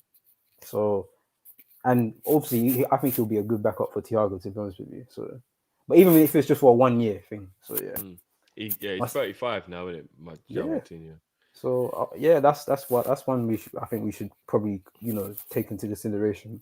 My second question is, because I've been thinking about this for the longest time, but I've never really had any time to research, but or even just figure out why. But you probably could tell me more anyway. I want to know why Liverpool as a whole, or our fan base, we don't sing the praises of certain legends, but these two names stick out for me mostly is Graham Souness and Kevin Keegan. The reason why I'll say Kevin Keegan is I don't know whether it's because his managerial career kind of overshone his playing career, but Kevin Keegan was a legend, a Liverpool legend. You look at the stats and his appearances and the goals he got. The guy is a legend, and we don't sing his praises enough. He's not in the Liverpool media, or do you know how LFC TV they include all the legends and stuff like that? He's never included in any of that, so I don't know. And even Graham Souness, but obviously, I don't know. I know there's something there as to why I don't know, but I'm not aware of it. So obviously, maybe you could explain, because I don't know. Good question, man. Yeah. So my final question is. God. So obviously we've got we we talk about obviously this January, not January, this summer window. Obviously, we got new players, right wing forward, midfielder, this, that, and the third. Still manifesting Paqueta, by the way. Still manifesting Paqueta. We ain't keeping that dream. Hey, We're keeping that dream alive. Keep doing that thing, bro. Keep it alive. I ain't sacrificing anymore, bro. No, we're not. We're not man, doing that. We're not doing that. No sacrifice. We buy them outright straight. But if you could choose out of these 4 players that I've picked from the 96 to the 97 squad, Liverpool, right, to come to come back to be a part of this squad going forward, who would you choose out of these names? You can only pick 2. So I want to give you 5 players from the squad, yeah? Go on. So my first player is Steve McManaman. Stan the Man. Jamie Redknapp. And this is Jamie Redknapp without injuries, by the way. Yeah, peak Redknapp. Peak Redknapp, yeah? Peak Redknapp. Yeah. I'm actually gonna go and choose. I'm actually doing off like freestyling right now, you know. But Patrick Berger. Aye. How many? Remind me. How am I? Is that 4? 4. You're on 4. You're on 4. All right, cool. And then, just to spice it up, I'll make it 6. Robbie Fowler and Michael Owen. You can only choose 2. Now think wisely about this. Think in terms of what we need right now, as opposed to you know what I mean, just spoiling ourselves. You know what I mean? But those are my. I hear you on that, bro. Big up as always, though, bro. So, yo, guys, now big up real quick before I leave. I just want to give you thanks for like obviously just allowing me on the platform, and even just like you just bigging up my music and everything, because it's actually started to like connect me to like other like Liverpool like channels that are now growing up, like Jerry James show as well, Guna Lee, like just people like you've really opened up like doors for real. And I'm hella introverted, so it's like even me being on here is crazy enough. So but I'm happy to hear that, man. Big ups to you guys, man. Keep doing your thing, man. You deserve it, bro. Keep doing your thing, man.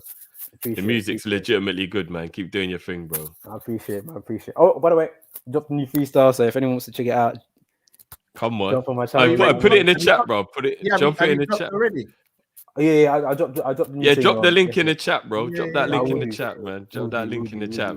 Guys, come on, man. Make sure you get over there. Do you know, bro? I know this is the most random question you've ever had in your whole life. Go on, but John II, bro, what character is the 2? Oh, okay. So basically, I was going through a name change last year because obviously my artist name was just like strictly John in it. So I thought, let me just switch it up because I need people to like actually find easy access to find me. So the name John II is obviously it's a deep like rooted family thing. So, but the 2 I'll choose. I was debating between like obviously the second when you put the ND in that, or the Roman numeral where you just put the two lines. So that's why I chose like the 2. No, bro. I mean, obviously, it's cool that we know that now. That's why I didn't interrupt you. But I mean, the characters when you're typing them in, what characters are they actually on the keyboard? Oh, all caps. Because when I was like, hold on, are they L's? Are they what is? I was trying to like actually figure out what, because I'm just thinking maybe that might actually be a reason some people might not be able to search you, because it's hard to actually know what because you've got the 2 symbols for the 2. Yeah. So what is the actual keyboard symbol for the 2? All right. So for the two symbols for the 2 is the 2 eyes. It's eyes. Oh, so it's a capital eyes. Okay, I thought it might. Okay, I'm with you. Because that was the only bit that was a bit. I was like, what is the actual thing on the key? I was like, okay. So just in case, that's why I asked you, just in case anybody didn't know, to make it easier to find you. Yeah. So there you have it, people. There you have it. That's cool. 2 eyes, remember. 2 eyes. 2 eyes. I hear you. No, big up though, G. We'll chop that out now, man. Bless us always, bro. Love. Big up, bro. Big up. Bless you, bro. So I just put all right, guys. Why John, aka John II, his new freestyle. The link is in the chat, so make sure you go and check that out. And you guys go and smash the like button and subscribe to his channel as well. 100%. Drift, Matinho, what are you saying? We don't need any more old men in our team, but if you're looking at what he could bring to the team, I definitely think he could contribute as much as Milner, if not more. I agree with that. Matinho's a little baller still, 100%. 100%. I wouldn't bring him in. This is gonna sound so shady, and I don't mean it this way. I would get rid of Ox and bring Matinho in. If like somebody just said to me, "What if we get Matinho for a year, but Ox goes?" I would say yeah to that. So for me, Matinho would work if we were to sell Milner, Ox, and Naby, and let's say we brought in Matinho and let's say Bellingham, for example. That would work because Bellingham's the young blood. Matinho is still giving you that. Add Barella then. Yeah, Barella and Matinho. Yeah, Barella. Yeah, brother one all. Bellingham, Barella, and Matinho. BBM. On all, bro. So yeah, that's how I'd do it, but I wouldn't get him right now for the current squad we have. Yeah. Not with certain players we got. Souness and Keegan, I can discuss this. Keegan left at a time where we were on top, and even he himself never really speaks about Liverpool like that. Newcastle's his first love. It's a bit like Peter Beardsley. Newcastle's their first love. And because of how he performed with England, I think the Liverpool fans just never always rate him, but I don't think there's that love there like that. But a lot of people don't realize, mainly because we weren't old enough, you got to do the research. We were devastated as a club when he left, bro. And the only reason it was okay is because we got Keegan. We got Dalglish. Yeah. If we never got Dalglish, bro, we wouldn't have replaced Keegan, you know? Yeah. Like real talk, like Keegan left and it was a young Kenny. Man, them never knew Kenny was on them levels at the time. Yeah. It was a big deal when Keegan left. Kevin Keegan is one of the greatest players to play in England. But you're right. No, but a lot of people, I think John's right. I don't think a lot of people even realize how good of a player Keegan actually was. I think they remember the managerial. And I think it's a shame because Souness, I think people just think the pundit Souness. Remember, Souness played ball 30 years ago. That's a long time. Yeah. That's a very, very long You time say 30 years ago? Yeah, like for Liverpool, I'm talking about. Keegan played. No, Souness, bro. Oh, Souness played for Liverpool 30 years ago. Yeah. It's a long time ago, bro. People aren't going to really have... There's people who aren't even 30 in the chat right now. So they weren't even alive when he was kicking ball. It's going to be hard for them to have any affiliation with Souness. Anybody who knows ball, Souness was a baller. Forget about the guy who you think hates on Pogba and the little things and all that. Graham Souness was a baller. Baller. Agreed. So, but shall I tell you what it is? People look down on their nose on that era of football a lot, but also remember, it's not just the stuff that Souness is doing now where he kind of just seems very salty. He took over Liverpool as manager, and you could arguably say he was the one who set us back. He was the one but here's the thing, bro. He was ahead of his time. The club weren't willing to follow. Because if you watch the interviews and you find out he tried to change the diet, remember he'd been in Italy and he'd been abroad and he knew eating fish and chips and drinking beer ain't the one no more. No, and the club weren't willing to follow him, bro. So he was actually ahead of the curve. He tried to bring European style diet to England and we weren't ready for it, bro. In that aspect, you're right. His player acquisition and selling of players was terrible, though. Was he in control at that time, though? Yeah, probably he's fully in control. And he still won us an FA Cup. No, I hear that, but... Because a lot of people act like he never done nothing because he didn't win the league, but he still won us an FA Cup, bro. No, I hear that, but remember, when you're selling certain players and not replacing them properly and the players you're buying aren't good enough, and then you're the first manager that kind of stops us being dominant as well, it's going to leave a bit of a sour taste. Plus, if I'm not mistaken, don't quote me on this, but I think I did read somewhere he did something with the Rag newspaper, which obviously is a no-no, innit? Oh, I didn't know about that. I don't know. So I do believe that it was because back in them days, the culture of the club wasn't willing to move with the times and he was ahead of the curve. I think if we'd have followed his lead, bro, he might not have had a bad tenure at the club, to be honest. Because remember, there's players in the club that don't want to listen. What? I can't go for a drink. What? I can't eat what I want. Nah, man, shut your mouth.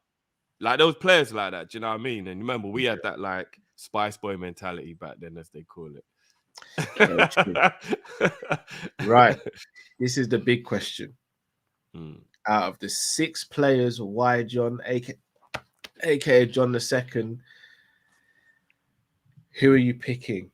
The choices are big up Ash. I didn't know that. I knew of him doing something with them, but I didn't know that he got done dirty. So if that is the case, then full apologies. 2 players out of these 6. I've got one already. I don't know who my second is going to be. I think I know who your first nailed on one's going to be as well. McManaman, Collymore, Redknapp, Berger, Fowler, Owen. Redknapp and Owen. I knew Owen was definitely going to be one. Redknapp in our midfield right now, bro. Peak Redknapp. Peak Jamie Redknapp. Free kicks, set pieces, through balls. Peak Jamie Redknapp, bro. In the midfield, what we need now, Thiago, Flacco, and Redknapp. Yes, please. I'm going McManaman and Fowler. I knew you'd put McManaman. Oh, Fowler was a given. That was good. I knew you'd put McManaman, though. Don't get me wrong. It was out of McManaman because McManaman could play on the flanks, innit? McManaman could play in the advanced 8 role. What are we doing here? Yeah, no, McManaman, but I prefer McManaman out wide, though. I prefer McManaman. What? McManaman dribbling through the middle of the pitch or threading through balls, shooting from range. Would you play McManaman? Would you play McManaman in the 10? I'd play him wherever he wants in midfield, bro. You saw what he was doing at Real Madrid in midfield, right? Yeah. If it weren't going to be Redknapp, then it would have been, because the reason I picked Redknapp is because Redknapp could do what Thiago does. Obviously not to the level, but he could dictate the game and he could sit in there and he could do the passing and you know what I mean. So it would be, but yeah, I ain't mad at you for picking McManaman. I'm McManaman because, as you said, can cover the wins. But I'm sorry, Flacco, Thiago, and McManaman. Do you think McManaman would press and would actually work in the midfield in that regard, though? Because I know Redknapp would, but do you think McManaman would? Yeah, 100%. 100%. And then Robbie, it's a given, innit? Yeah, but it was Robbie for you, Owen for me. It was always going to be that way. Yeah, Robbie's a given. Yeah, it just is what it is. I'm not gonna lie. If Klopp turned Robbie into the new false 9, though. Hey, can you imagine Fowler as the new false 9? Jesus. Come on. I'll be honest, 2 players in our history I kind of wish we could go back and regenerate. It's Robbie Fowler and Steven Gerrard. If I could take the CUNT out of the person, it would be Suarez and Gerrard. You can't take that out of the player, though. That's who they are. He's who he is. It's actually what made him great. Berger's another one. Berger was actually my 3rd choice, by the way. I'd have played Berger in midfield as well. Yeah, Berger was cold still. Yeah, Berger used to lash a ball. He used to be a mother. No, but that's what I'm saying, bro. Redknapp. Not, bro. We don't have anyone who shoots from distance, bro. That was Redknapp's ting, bro. I think Berger's a better long range shooter than Redknapp. Than Jamie. Yeah. Oh, we need a whole conversation for that. Brother, you forgetting the goals. We got too many people waiting for that conversation, brother. All I'm gonna say, Portsmouth. No, look, I'm not doubting Berger, but you really think Berger had a better shot on him than Jamie, bro? Yeah. Oh, I don't know about that, bro. I don't know, bro. Jamie was knuckleballing before knuckleball was even a thing, bro. Berger was clapping the ball and keepers. Remember the free kick at Old Trafford in the green kit? Yeah, I remember. Aye. I remember. All right, let's get the next caller in. One of the major stars of the Viewers Review show, been rocking us from day one. Steven Summerford, how you doing, bro? Yes. How's it going, guys? How's it going? Not too bad, bro. It's been a minute, man. How are you, man? All good. Celebrating with this tonight. It's just a Fanta, not a beer. Tomorrow, but it's just celebrating that Salah's just signed a. Well, you can say that you can say debate the price is high for his contract, but you have to find like that. But this is how sort of the contract redeal and signing of the summer. Like no one would say that ever. But the reason why we're saying that is because Salah He's given us something us Liverpool fans haven't had for a long, long time. After Torres or Suarez or in the Ian Rushes or those guys that I hadn't seen back in the day. But Salah's our generation. You know what I mean? It's about time we got that. You know what I mean?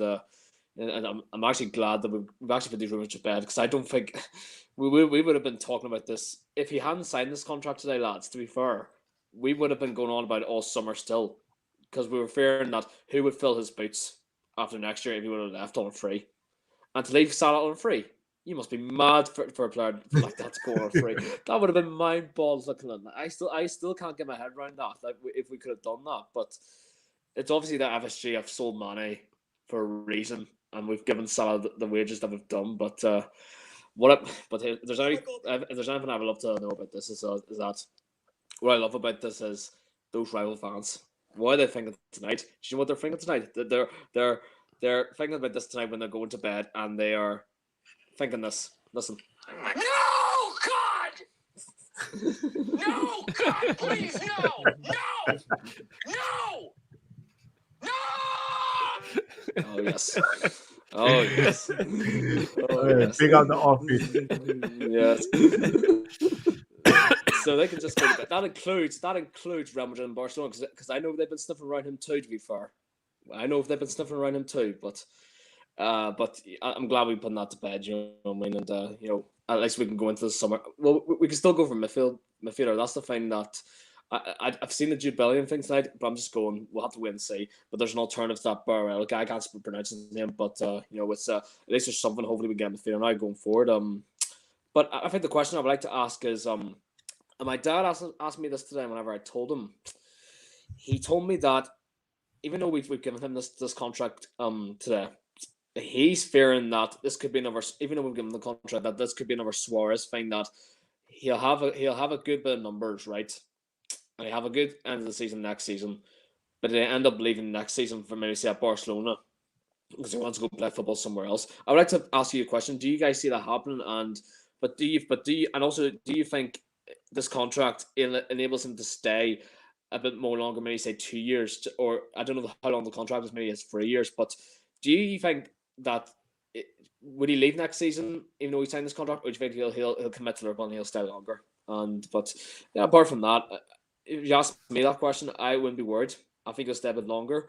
I've put this to bed, and I fully believe that Salah will get back to his former best, in scoring many goals, because the reality is, guys, from January he didn't score any goals. I think he scored maybe 2 goals, and to be fair, I was at those games. I was at the United game when he scored those 2 goals, and that was apparently it for the whole season. So that's very poor. So I'm hoping that he can rectify that. Sorry to cut you on that. So again, I'm a bit sad like this. Drifty will know. I've gone back and started rewatching games and highlights and stuff like that. I'm sad like that. I'm a bit nerdy like that when it comes to Liverpool. If I'm not mistaken, he came back from AFCON in February, right? Yeah. I actually think he had a very good February, because we played Norwich and Leicester in that month, and someone else I can't remember, and he had a good February. March, I think he was good as well. I genuinely believe it was April and May where we started to see him wane off. You think so? February and March, from what I've been rewatching, especially February, he was very good. Towards the end of March, April and May is when he wasn't great. I think what you're rectifying is I think this is what I can remember, because I remember clearly. I think he did play well. But I just can't remember him scoring that many goals. That he could have scored those goals. He never got a lot of goals, yeah. I think that's what it was. He never got a lot of goals, but he got quite a lot of assists, and I think we're just too used to him scoring goals, I think. Yeah, I think that's more what it was. And also, do you remember, even though we got to the 3 finals this year, now he scored in the Wolves game. That you count that as a final because we were going for the Premier League that day. I'll rectify that. But in those 3 finals, we took those games, apart from the Real Madrid game, we took those FA Cup and those Carabao Cup games to penalties. We won those games 3 penalties. We didn't actually score. And we didn't score in the Real Madrid game. That's one thing I would think we need to be improved on Salah's game, if not the front 3. They're going to have to start taking more of these chances to score goals in finals, because if we don't, then it comes back to bite you. And to be fair, it did in the Champions League final. We got what we deserved. We didn't score goals, and Real Madrid, rectify that. that's something we have to improve next season, because I fear if we don't, then we'll go into a situation, can they actually cut being in finals, and can they actually have the guts to score? That would be my big fear. But I genuinely believe though Salah, after this contract, I don't think he'll have to play AFCON, and I don't know if he's going to the World Cup, is he? No, If he's not, then because if he's not, good, no. because if he's not, then hopefully that'll give him a chance to maybe score and get his confidence back with Liverpool and actually focus being on Liverpool, not having to carry Egypt on his hands the whole time. You know what I mean? And, I have a good feeling that Salah will be much better the next season coming. I guarantee you he maybe score by maybe 20 or 30. Agreed. Yeah, big up, bro. As always, though, man. Steven, We'll you're a chop up your legend, bro. questions Yes. now, bro. Yes. Big I'm up, good to be bro. back. Big up. Yeah, no, big up, bro. I'm looking back for the next few weeks. Yeah. Before we answer the questions just quickly, I actually believe one of the things about the finals why we didn't score the goals is because, unfortunately, the two teams we played in all three finals were, I don't want to say cowardly, but were very pragmatic, defensive type teams. And I think that's what people always forget, the context of any conversation. If that cup final had been a different team, had been different teams, it would have been a different story. You go and look at the semi-final with the FA Cup as an example, or the semi-final with the League Cup as an example. Arsenal and Man City are both good teams, right? In comparison to majority of all the other clubs in world football. And they both came and played attacking football against us, and they both got smoked. Chelsea in both cup finals and Real Madrid played very pragmatic counter-attack defensive football. It was just who we played in the finals, bro. I think we played someone else in those finals and we score and it's a totally different game. Both of those teams set up their game plan to stop us instead of to play their game, Real Madrid and Chelsea. So there you go. That's my opinion anyway. I don't think there's anything wrong with that. That's what they're meant to do. I actually think the first game, the League Cup final game, I don't think Chelsea were pragmatic in that game at all. They fought fire with fire that day, if I can remember correctly. It was still counter-attacking though. They had more chances than we did, but it was counter-attacking. It wasn't attacking football. It was counter-attacking. No, they played some good stuff that day as well, Drift. The Real Madrid I'm not saying they didn't, but it was counter-attack football though. It was counter-attack. It was sit deep, soak up the pressure, hit us on the break. Because remember, all Mount and Pulisic who had all the chances, they were all counter-attacks. No, Pulisic was pretty much from early in the game. They had possession and they just hit us really quickly.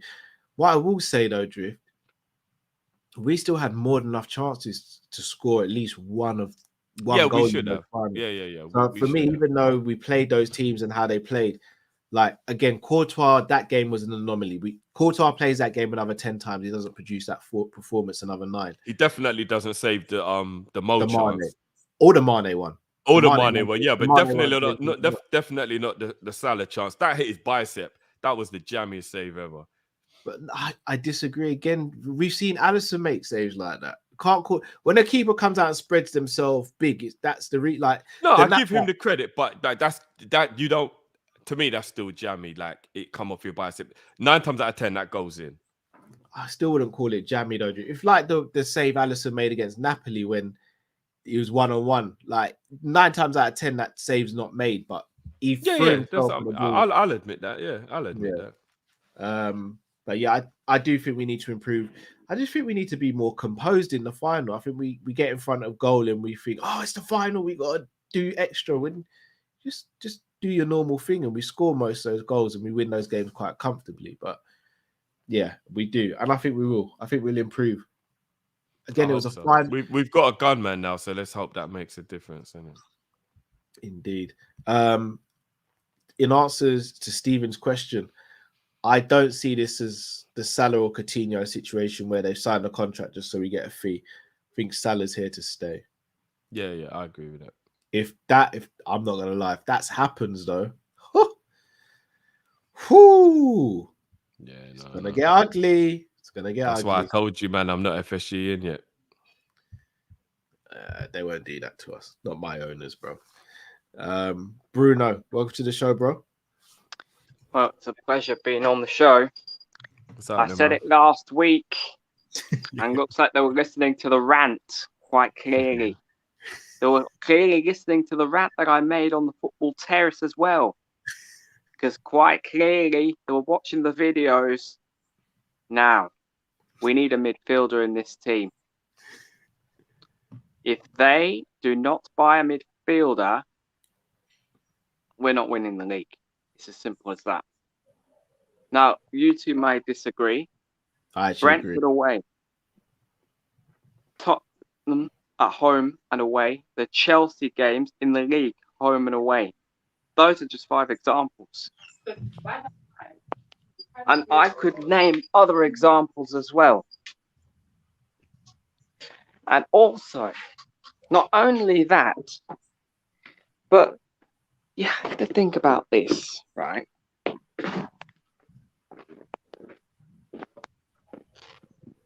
You there, Bruno? You have to think about this.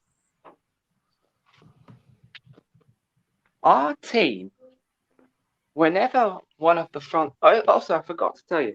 We have 5 attackers, right? We need to bring another attacker in as well.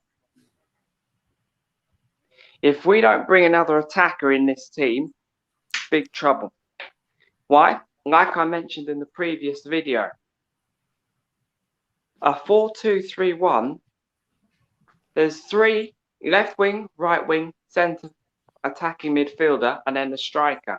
One of them gets injured. What happens?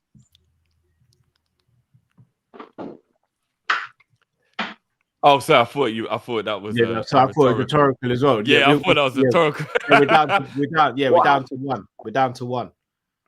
Yeah, and I'm seeing a lot of our fan base on Twitter saying, we don't need another forward. We're fine. We're fine.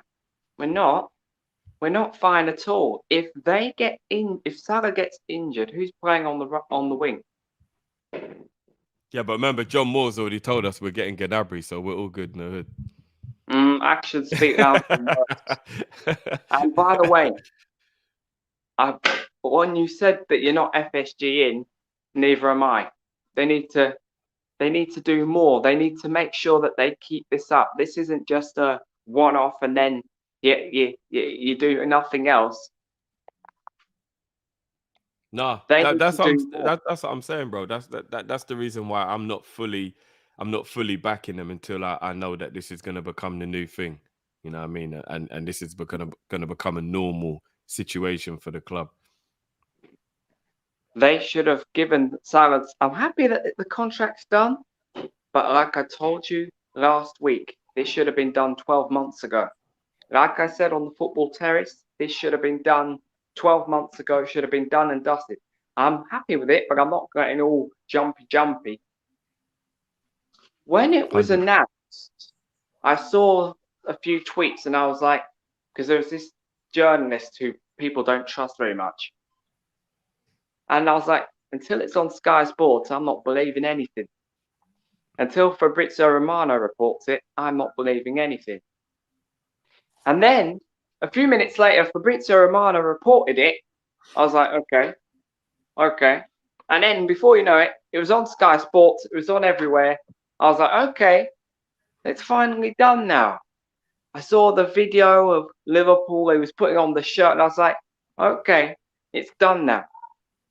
They've got 5 weeks now to bring in a midfielder into this team. And the magic word here, consistency, is what I'm asking for here. None of this loophole rubbish. Consistency. If they are not consistent, right? Yeah, that was the video that I saw. That's what I saw. Now, I want to see consistency from them. If they are not consistent, and if they try and do this rubbish again, because I know what John W. Henry is like, he better make sure that he has to back up consistently. He has to make sure every area of the pitch is covered, because we don't want to go into the season, right? Left back's covered now, right? Right back's covered. Now, I'm hearing reports about Gomez, and I don't like these reports that I'm hearing about Aston Villa. Steven Gerrard apparently put in a bid of 30 million. Tell them, sorry, kindly, no deal. Do one. Because if he goes, we're in big trouble. Big trouble. 100%. And I've been watching this show because I've been watching what you lot have had to say about rotation of players. Salah's not going to be playing 38 out of 38. There's 38 games in the season. When you add up all the other competitions, I think that's what, 60 games. He's going to get fatigued. He's going to get tired. He's going to get injured if he's not careful. And oh, I forgot, the World Cup's this year, but he's obviously not in the World Cup, so he's going to get a rest. He needs a player in there. You bring in a Gnabry and you tell him that he's going to be the backup option to Salah. You put him in that backup option, and the drop in quality won't be so huge. I told you this last week. You can't put Harvey Elliott in the right wing position or Carvalho. That's ridiculous. Hmm. They have to be put in there in the cam position. And by the way, James Milner, I do strongly agree with that because he's 37, man. He's 36, 37. You bringing in a Barella, think of Inter Milan, and by the way, I'm hearing reports, and you won't like this, that we're apparently not going to buy a midfielder until 2023. So they're putting all their eggs in the Jude Bellingham basket. I don't like that. I hope that rumor isn't true. Because if that's true, we're in serious trouble. I agree, bro. But get ready for it, though, bro, because there's a big possibility that rumor's true. So get ready for it. Well, if that's true, then FSG's in big trouble. You don't wait until next year. If you're going to get a midfielder, you get a midfielder now. None of this BS crap. I've told you this before, and I'll say it again. We're not Kidderminster. We're not Torquay United. We're not Plymouth Argyle. Right? I said this last week. We're not a team in the Conference South. We're not we're not any of them teams in League Two, you know. And this is a message to those haters out there in the comment section on your shows that are sitting there saying all this crap when I make the comments. There's an old phrase in the English language, and it goes like this: if you can't take the heat, then get out of the kitchen.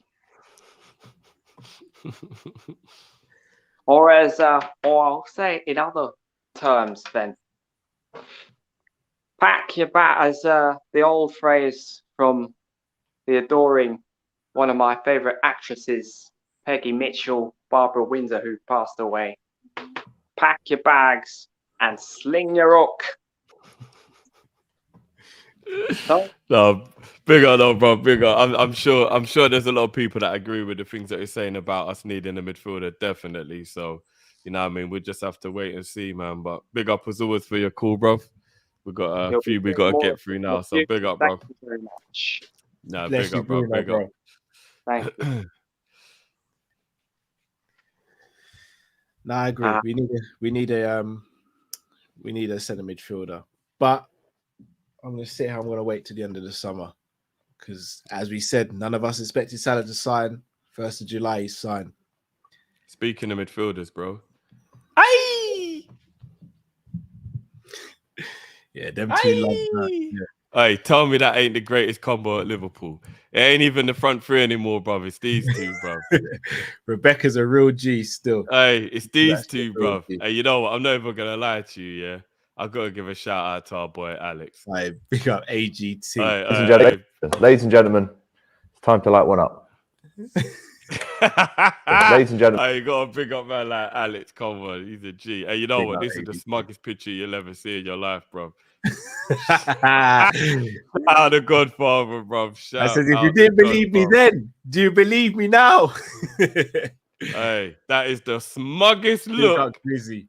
Hey, look at that's a man who knew about this from a while ago, you know. Look at that, bro. Look at that. No, big up man like Grizz, man. Right, let's get it. Hey, she probably can, Ash. She actually probably can, bro. I'm not even gonna lie. Big up Rebecca, man. Cal, welcome to the show. Hey guys, you doing all right? What's going on, bro? Just a bit sick at the moment, but doing better today. Big up, man. I'll beat you get better, man. I just wanted to start with some positive news. Salah will be our all-time Premier League top goal scorer next season because he's on 118 goals and Robbie Fowler is 128. He's definitely going to score more than 10 goals next season. So Is Robbie our Prem all-time goal scorer? yeah, 128. Salah is 118, so 10 more, and he becomes tied. And let's be realistic, he's definitely going to do that. Yeah, Unless, provided nothing fingers crazy. crossed. Yeah. And I kind of want to talk about flip-flop fans that we've had, that a lot of Liverpool fans have been like flip-flopping a lot. And the main person I want to talk I about. swear, if you put me on full screen, Drift, we're gonna fight tonight. Bro. no. But there's a I certain gotta player. do that, bro. There's I a gotta certain do player I that. found it very weird. It was with Andy Robertson. How people were very flip-floppy on him, when I think he's the most well-rounded left back since probably Ashley Cole. Can you name me a left back probably more well-rounded than since Ashley Cole than there is Andy Robertson right now? We are taking for granted of how just good he is at doing both. Like people say, "Oh, play Simicast, play Simicast." Simicast is great, but do you know how well balanced Robertson is? It should not be something that goes understated. Like he's almost always like third for assists in the Premier League, the best defensively in the league for left back. It's crazy. And like people say Simicast is better than Robertson, then you're basically saying Simicast is the best left back in the world by saying that. I want to know what you guys think about that with the Andy Robertson one. I fully agree with you. The problem I had with last season, though, I don't think people were saying to play Robbo because Simicast is better. I agree with that he was overused, but like at the end of the season, I have seen people say Simicast should be like first starter now, and I'm like, it's a bit too soon to say that, and I think you're just saying that because of bad form. I do think it's too soon to say that. What I will say though is Simicast is knocking on the door, and that's very good for Liverpool Football Club.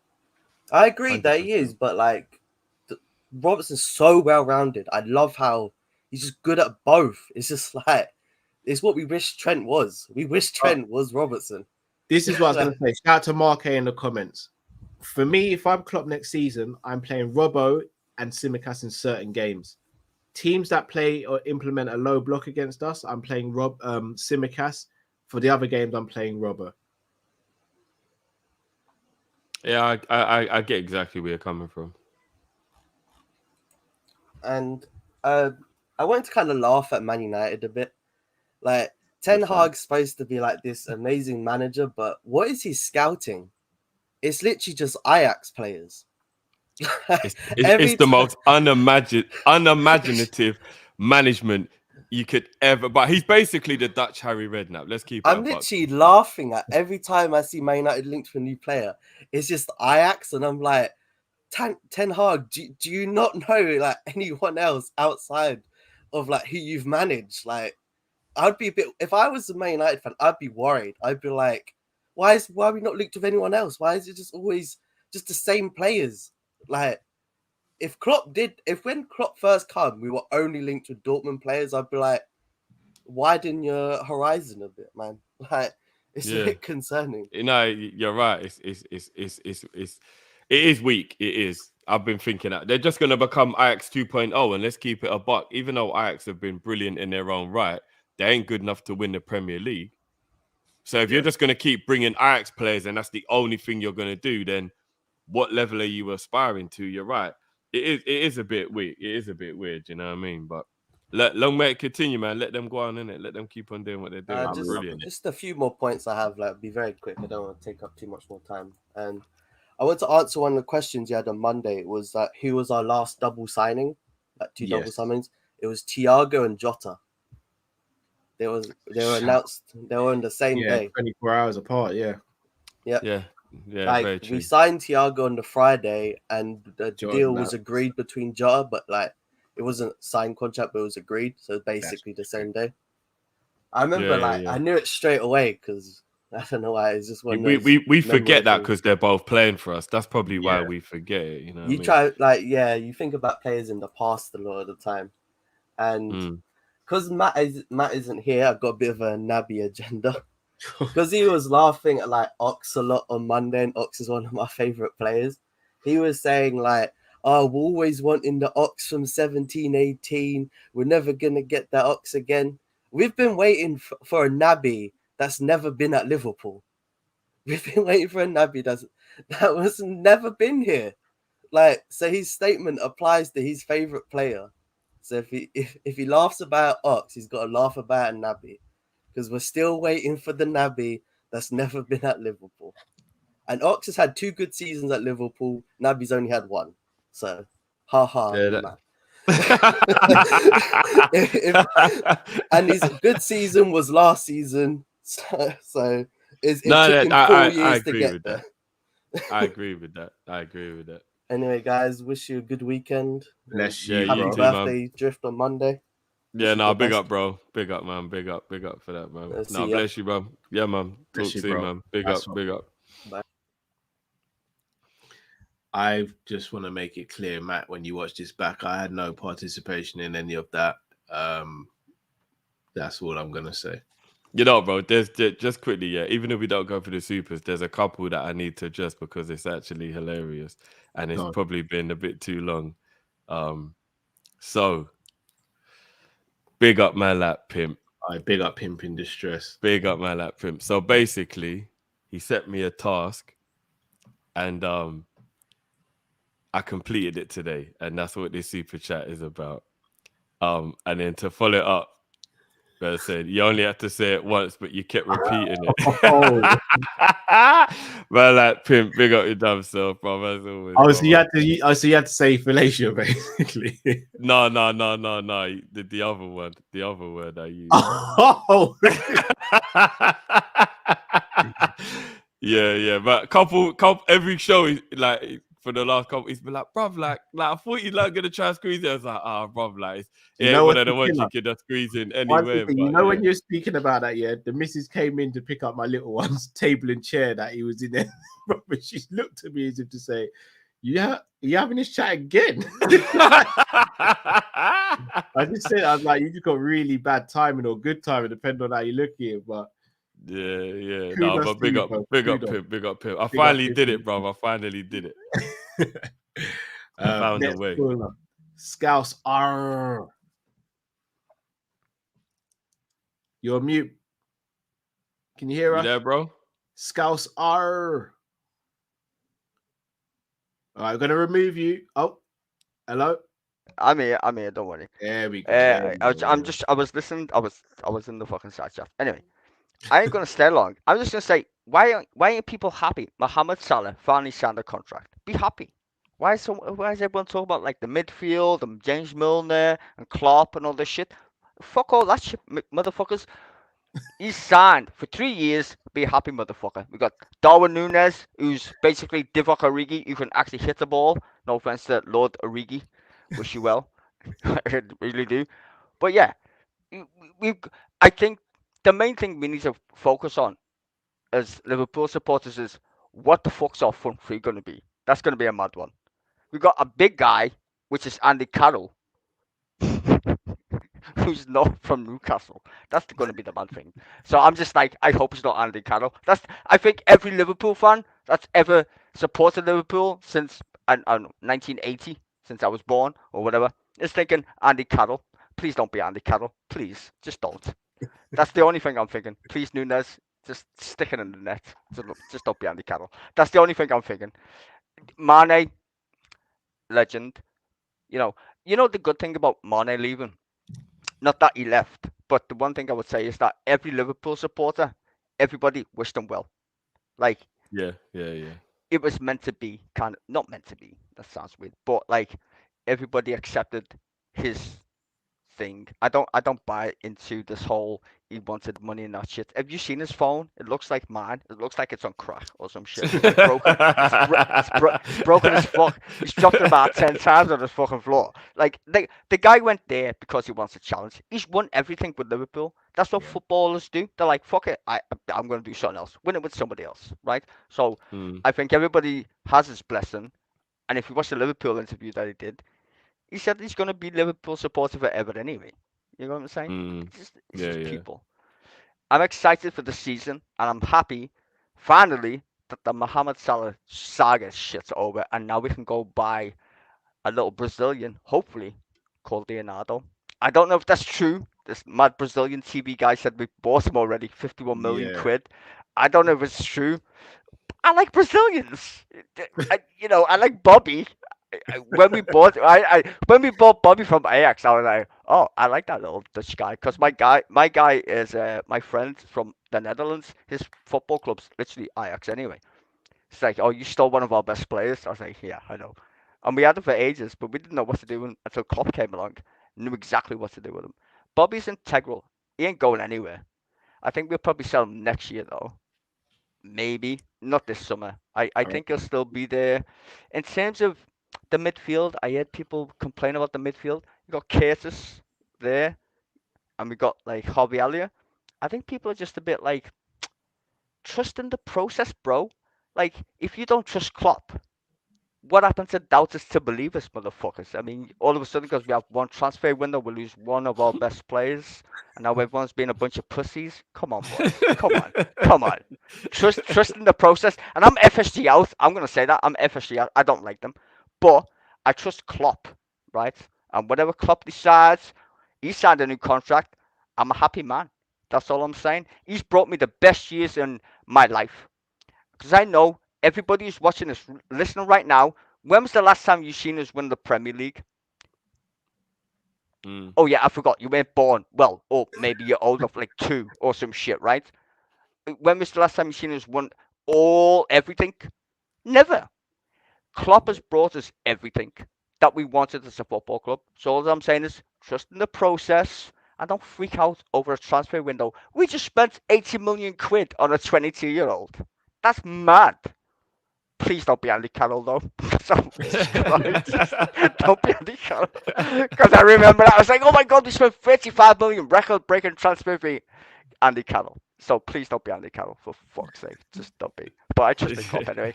I got on to say, just be happy, guys. We got Mo Salah for, I don't know, 3 years again. That's what, 1 year after Klopp's contract? I think we'll sell him before Klopp leaves, to be fair. I think it's just to tie him down so we got his release clause, in my opinion. I think it's probably signed down for just a 2-year contract and then a 1 year sell-on clause. I think that's what it is. And we'll pay him what he wants, but we put if we sell you, here's the clause for the fee. That's my opinion. I don't think it's got nothing to do with money. We made more than any football club this year. Well, 2021, 2022. We was in every single fucking game. Nobody did that in football history apart from us. That's why we was the quadruples, boys. We made 550 million quadruples. Nobody made that much. We beat Man United, just so you know. And Yeah, I read about that. I actually read Yeah. about that. Yeah. And we're about to overtake them in revenue for the first time in corporate sponsorship. We're about to overtake them. Man United are down in the dumps where we were when they were fucking breaking records, right? Or winning titles, whatever. We're back at the pinnacle, and there's more competitions now. Liverpool's a big ass club, and people say FSG are tight. They're smart. Would you rather be Man United or would you rather be us? Oh, I don't like them, but I know which ones. I know which Yanks I prefer at this point, and it definitely ain't the Glazers. They're fucking crap. They're being like wanking over De Jong for like a month already. we bought 2 players, so I don't even care. Anyway, fuck them. Anyway, I love you guys. Yeah. I've been with you since the beginning. Before Kopish was Kopish, I promoted you. Do you know why? Because these are the first ethnic minority Liverpool supporters that had their YouTube video going. Just saying. So I promote. Yeah. I promote my boys. Nah, My big jam up, rocks. My jam rocks. So anyway, keep it going, boys. Keep it going. And Nah, bless, I'll bro. buy you a Magnum when you're in Liverpool, maybe. 100, 100, man. Big up, bro. Bless you, bro. Big up, bro. Big up. I'll buy you both. What do you say, Callum? Apple juice to me. Apple juice to me. Oh, you want apple juice? Well, Yeah. I can, maybe. I don't know. Slide in for them. Anyway, peace out, guys. Yeah, I love you. I big love up, you. bro. Make sure you hit the fucking like button and subscribe, by the way. Don't be tight. like 1,000 you watching already. Hit the like button, you tight motherfuckers. Show your love. You're supposed to be Liverpool supporters, you tight bastards. And don't buy the sun. Nah, big up, bro. Love, bro. Big up, Big bro. up. Big up, bro. Brilliant call. Ah, man, yeah, that was brilliant. Brilliant call. All right, next caller. Mr. Bajan Barnes.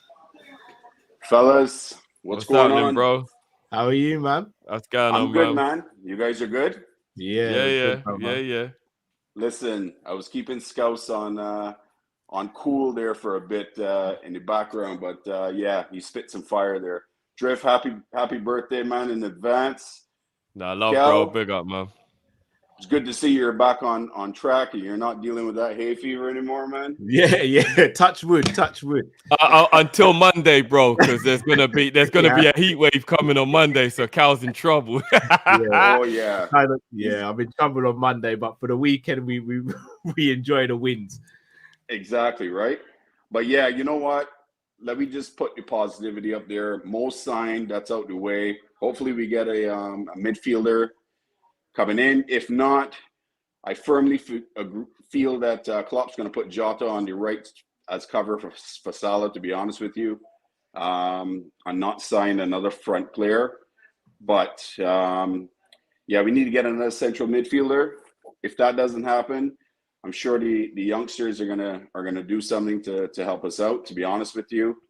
But that front three is gonna be on fire. Defense is gonna be in absolute trouble with the pace with Diaz, Nunes, and Salah coming at them day in, day out. I think that's gonna be our advantage over a lot of teams. City seems to be falling apart a little bit with the loss of some of their players, in my opinion. But yeah, man, we just got to keep the positivity. We heard a lot of stuff going on today, but this needs to be a positive thing for today with the Salah signing, because we were wondering what was going to happen. We all thought he was going to go. We were going to be in trouble, but we need to keep it a buck and be 100%. You know what I mean? Yeah, definitely, man. 100%.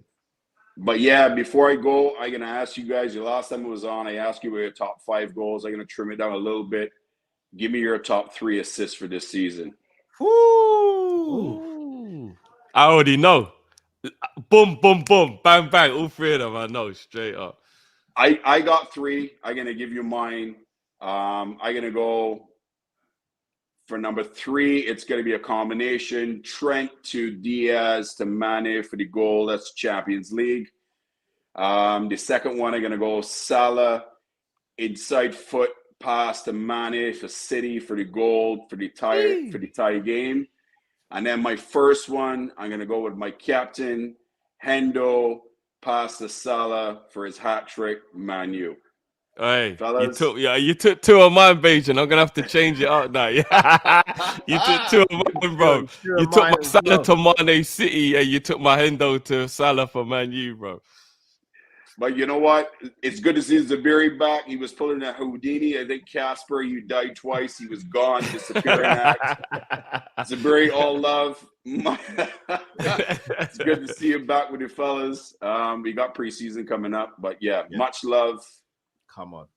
Big up Bless. as always, brother. Big up, man. We'll chat next week. Smash a like, people. Big up, man. Thanks, bro. guys. Big up, bro. Big up. All right. I'm gonna have to switch it up then, because there's no point me using those 2, even though they were spectacular. There's no point me using them. So here's what I've got. I've got Trent with the assist for Mane against Atletico Madrid in the Champions League. Beautiful pass. Yeah. I've got Origi over the top to Salah for the goal against Milan. Flip's sake, Drifty, man. And I've got Sadio's dink chip through ball for Salah against Man United. You're taking liberties, bro. You actually left me with one, man. Bro, it just shows you how many sensational passes there've been this season for our team, bro. Look how many men just reeling up, bro. We can keep this moving, bro. All right. I'm going to go Trent Burnley for Mane. The little dink round the corner. Yeah. I'm going to Alisson versus Norwich. Aye. In the game at home. Now I've got to think of a third one. You know how Salah's on the end of most of these. Man's are bad, man. You know, who signed a new contract today? Who's the common denominator? It's between two. Trent versus Arsenal. Oh, I'm gonna go Trent versus Arsenal in the Carabao Cup for Jota. That was. I was gonna go Thiago versus Arsenal. Were you going? Oh, Bob, what about Thiago? What about Thiago's little chip assist for Mane against Man City in the FA Cup? No, it was good. It was, but I'm gonna go Trent for the Jota against Arsenal in the Carabao Cup to make it 2-0 and to Yeah. The chest control goal. Yeah. Mad. Yeah, you lot took about 5 of mine. Fair play for the Alisson one, though. Norwich, Salah. I forgot about that one. That one was big. Salah sent everyone the wrong way as well. Yeah. Literally everyone. Yeah. He literally did, bro. Everyone the wrong way twice. Mad. Big up Bayesian Barnes as always. Yeah, big up. Next caller. Man like Mark A. Yeah, big up. It's late, so I'll be quick. Yeah, shout out to Salah, of course, the owners, Klopp. This was big. Like, I didn't see this one coming, but yeah, it's big. Like, I was just chilling, Mykonos. You got the contracts out, pen to paper. So yeah, the vibes are there today. I was watching the England under-19s as well. Chukwemeka bagged as well. So he did, yeah. Days, man. Yeah, he scored. He scored to make it 2-1 in extra time. So sick. Yeah, today's just been a good day, man. Good day all around. So, quick one. Who's your player to watch for preseason? I think preseason starts Monday. So I thought I'll get in. My first game in preseason is 12th, if I'm not mistaken. Oh no, like the training. Training's Monday. Yeah, Monday. Yeah, so maybe like a couple players you're just excited to watch. Because I think this is a big preseason where the club can change a few things tactically, be a bit less heavy on the sentiment favoritism. But yeah, I'm looking forward to it. And like I said, I wasn't gonna get angry at the club before preseason. Salah signed, and I'm still waiting for that midfielder. Hopefully it comes. But yeah, today's vibes, man. Today I'm not complaining. It's vibes, man. Yeah, man. It's vibes. It's vibes. But yeah, so yeah, two players you're looking forward to, and then maybe just a side question, maybe like a young player in the league you're looking forward to next season. For me, it's Olise at Palace. Wow, what a player! Yeah, and I've been watching since Reading, so Olise top player. This guy, a baller. But yeah, I'll go because you guys have been streaming for so long. So. Nah, you're a legend, brother. Yeah. Big up for that, bro. Love. Big up. Love. Yeah, man. Big up, brother. Big up. I've got 2. Yeah, go to Carvalho and Musliowski. I've got Carvalho, and funny enough, Elliot. I'm very intrigued as to what Elliot's going to bring this season because I know he's got the ability. So I'm very intrigued as to what he's going to do this season. I think Elliot's going to be fine this season. I really do. I hope so because he's got the ability. He's a baller. Yeah, I just think the injury just derailed his season last season. But the one blessing in that is because he's so young, he's got that bounce back ability. Yeah. So funny enough, a player from another team who I'm interested in, and it's not because I care. I'm actually very intrigued as to what Jesus is going to do at Arsenal because I think they've got a better player than they deserve to get there. I think he's a quality player. I really do, and I'm actually this is one time when Arteta's paid off. Because most of the time Arteta lets Arsenal down because he's not good enough. But he's the only reason why Jesus has gone there. He wouldn't have gone to Arsenal for any other manager, but he knows Arteta. And that's how Arteta's managed to get him to go. I'm very intrigued as to how well he'll do because he's a baller, I actually think that is a very, very good signing for Arsenal. Funny you mentioned Arsenal. The player I'm going to be looking out for that's not at our team is actually Fabio Vieira. Okay, fair enough. Yeah, you lot liked him, actually. You lot told me to keep an eye on him. Yeah. I just remembered another assist as well. Thiago's to Jota in the cup against Arsenal. No, that was the league. Wasn't that the cup game? No, that was league. Was that the league game? Oh, whichever one it was. Yeah. I meant that was the one I was mentioning. That was the one that was close to getting in mind. Okay. The through ball on the floor, right? Yeah. I must have been thinking of it. Beat them 2-0. Firmino got the second. Man, like Ghost. Liverpool 12, man. What's going on, G? What it They say do? What it A do? big rich town. Represent East Coast for sure. How you doing, brother? I'm good. I'm good. I got I guess again I'm coming in like the closer here, like the Sandman. You got to put Sandman music for me, I guess, or something like that. But I got you. I got you. I wanted to come in because I wanted to deal with some of these negative Nancy's or Debbie Downers that are in our fan base.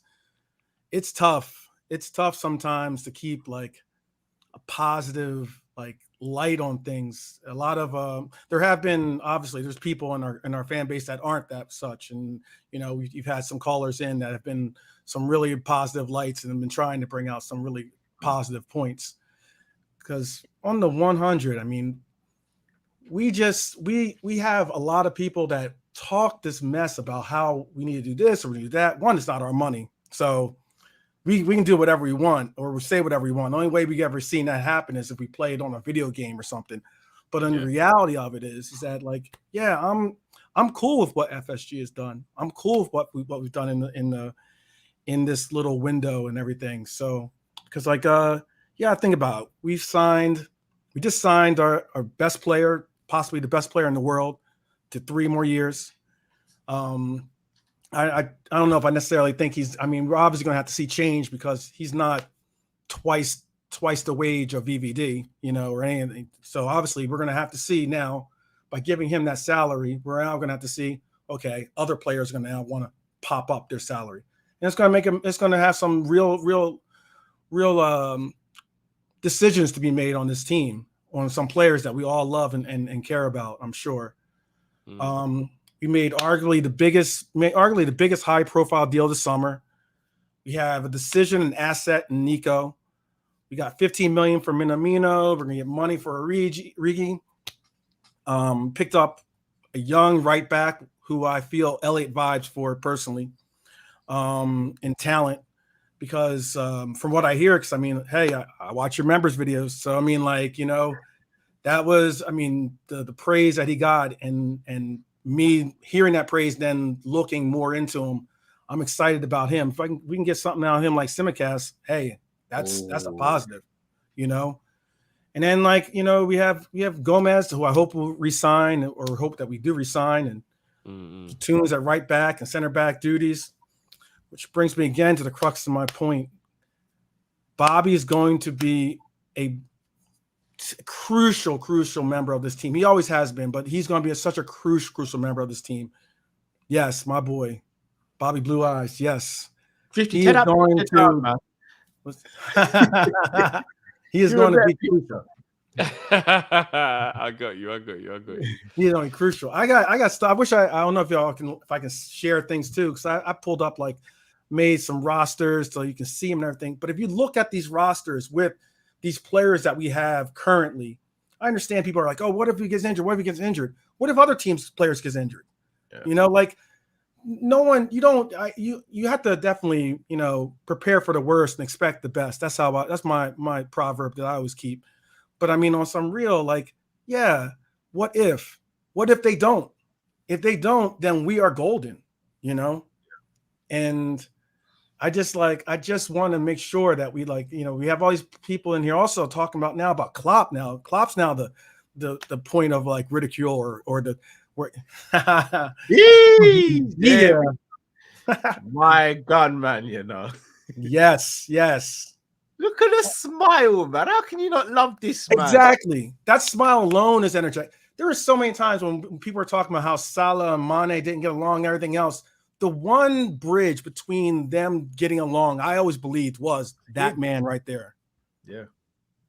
That man, he got along with everyone on the squad. He's deeply religious, so it brings him a positive faith aspect of his life. And he's just a good person. You see him, how can you not be happy? It's one of those things. But it's one of those things also where I think that realistically we're going to see a difference, man. This year, I'm not saying we're going to be going into a 4-2-3-1 specific all the time, every time. But I think that we are going to see that formation. It's the one formation that we use to break down these low blocks. I know I've heard people also say how low blocks this, low blocks that. aren't our weakness, or we need to do this. They are weak. They're our kryptonite. Teams sit back, and we've lost or drawn against teams that we should never lost or drawn to, and it's simply because they just park the bus and drop into that low block. And honestly, when we got the one thing that we really needed was a tall, talented number 9, like strictly like a legitimate, your traditional number 9 that was going to come in and be able to really be a target man, be able to also bring out other aspects of like spreading the field more so that we can attack these low blocks. You don't have to do these things with just hoping that we just spam crosses or end up just going nowhere basically. And that's something that I definitely wanted to make sure that we understand, is that we're on this, not want to say 2.0, because I also, like I said, I like to say refortifying. We're on a new horizon though with this team.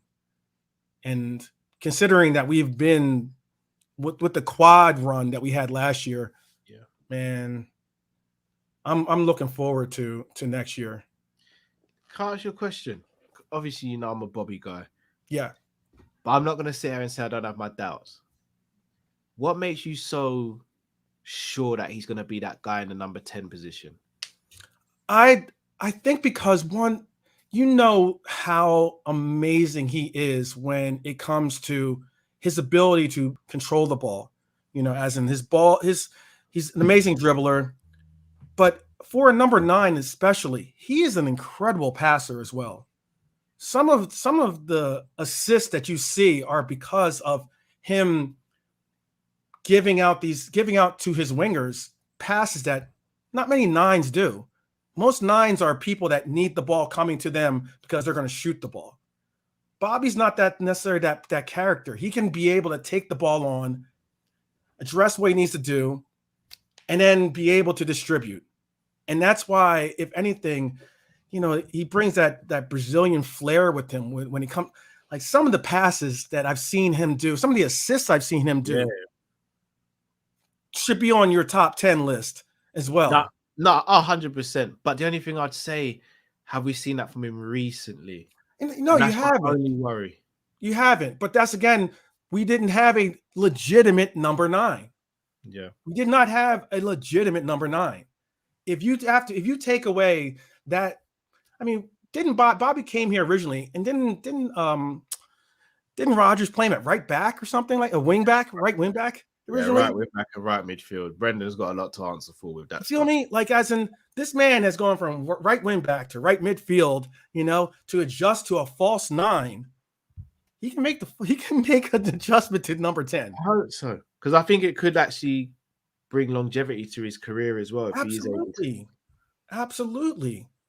And you can't say that there's no better pressing 9 in our league, basically, than Bobby. Bobby has redefined that false 9 position to where teams are starting to emulate what we do. And that's why I say, yeah, I believe in him, because like there's plenty of times when people are like already judging him or saying, oh, well, he'll never make he can't be a number 9. He's playing right wing back, oh, he can't be a number 9. He showed and proved that he can. And those things, I think that we have to stop second guessing this squad, this manager. I think those questions of have gone a long time ago. Yeah. I'm gonna, if I can't share them with you on the screen, I'll share them with you on your DMs. Yeah, email them to us. But email it, bro. Email it. You look at these things. I was looking recently at some things with Klopp's record versus Sir Alex Ferguson. It's amazingly similar. If not, he's on pace to surpass him. I look at these things with our tactical approaches towards games and such. It's not like this is Klopp's first approach possibly to using the 4-2-3-1. I mentioned the Wolves game where it was night and day difference, but at Dortmund, he was using this process, for a reason.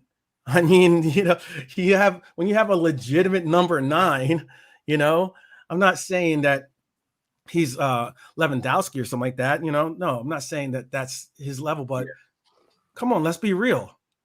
If you have the components to and you give him the tools to cook, he puts up masterpieces. He puts up some really dope dishes. And I'm excited. And I get that there's been, oh, hey, we haven't seen Bobby this, Bobby that. We also have seen Bobby under the pretense of he hasn't played as much.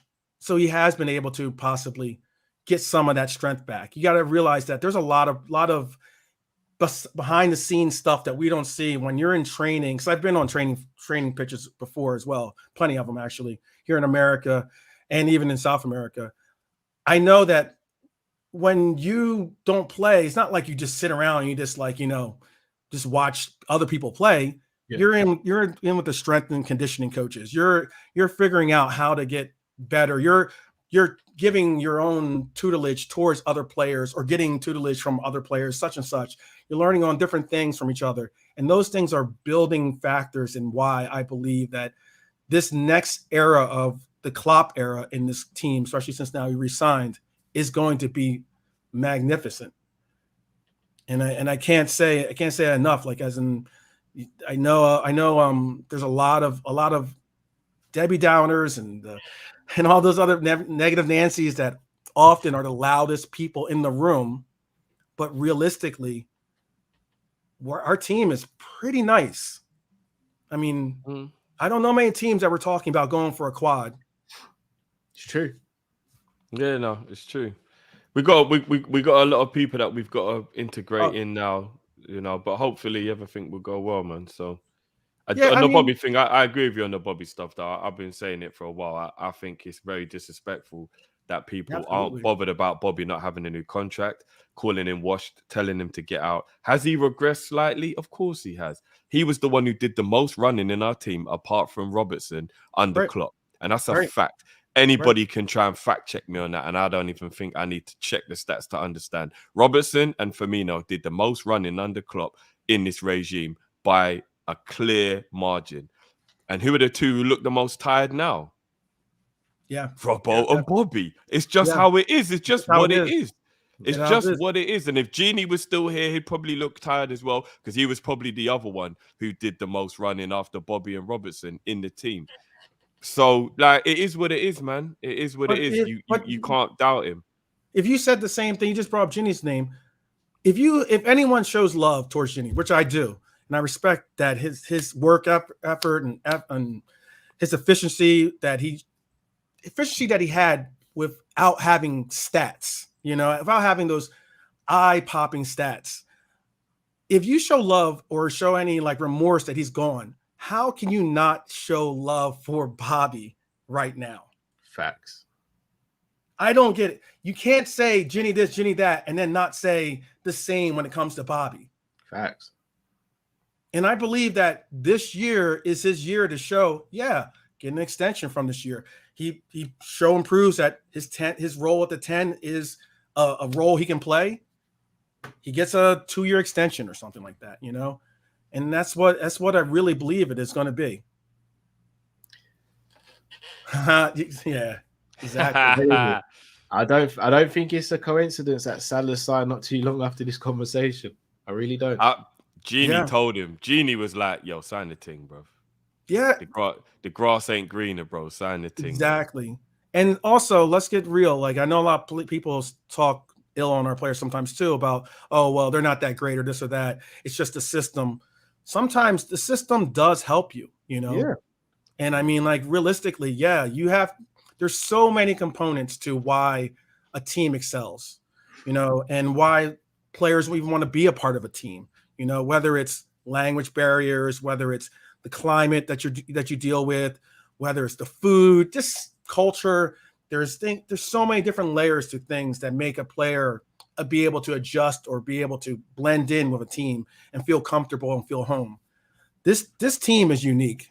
And I think that that's one thing that why, despite the fact that Mane left, he still has love for Liverpool, And I have love for everyone, all my brethren.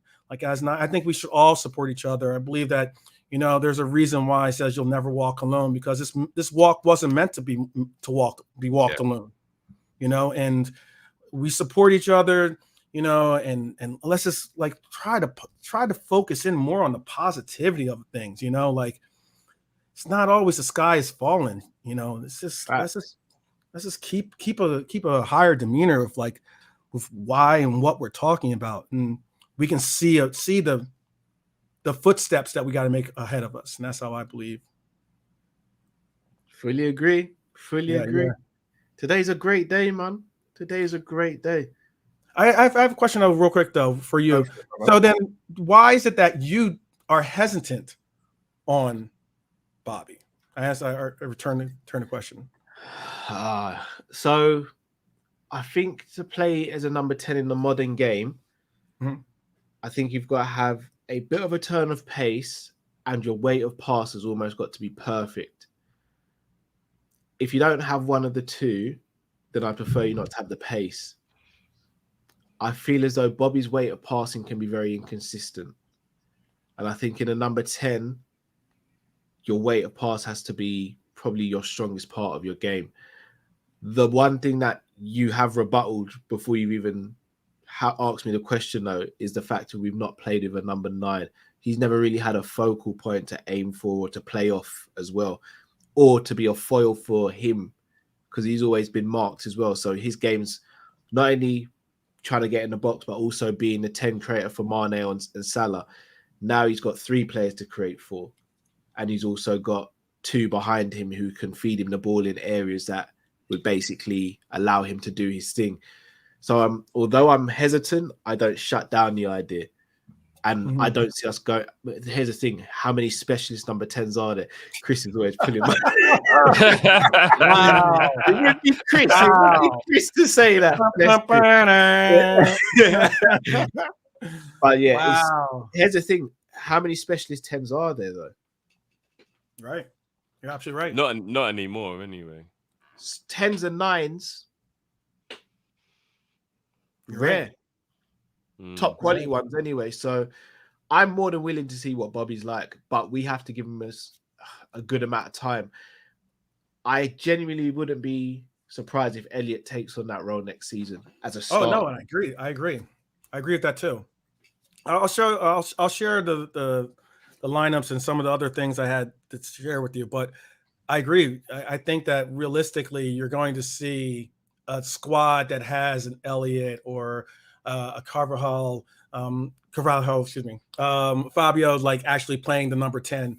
And I mean, you know, real quick too, the fact of the matter is that if you look at our youth, we have Fabio at 19, we have Elliott at 19, we have Jones at 21, we have Nunez at 22, we have Kanate at 23, we have Kelleher at 23, we have Diaz at 25, we have Jota at 25, we have Gomez at 25.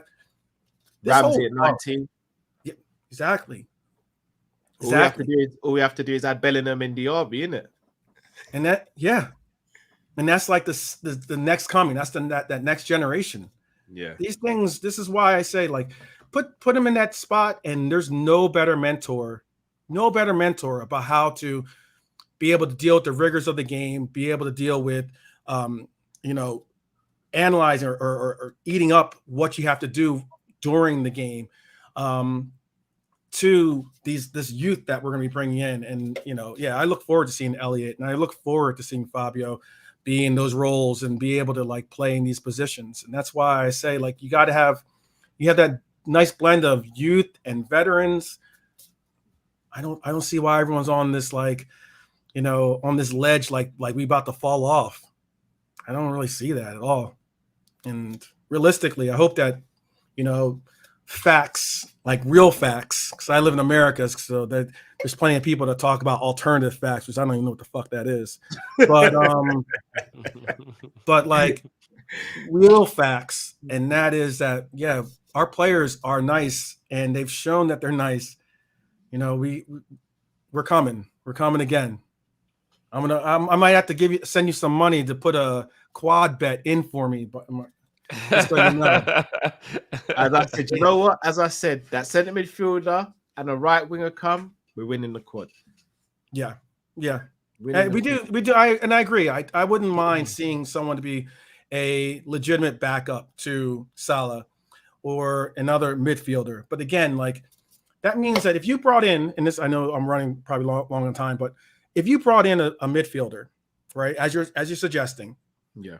that means that that Nabi most likely is gone, or if not, is going to be knocked down to pegs, right? That means Jones is going to be knocked down to pegs again and never be able to emerge into that spot of getting more minutes, getting the ability to evolve or adjust to the new spotlight of him being in those roles. Yeah. So, like, I get that we want to bring these players in, but, you know, other than right wing, which I do see a concern where I would like to see someone be able to be his backup, why can't we just continue to try to develop these midfielders that we have currently?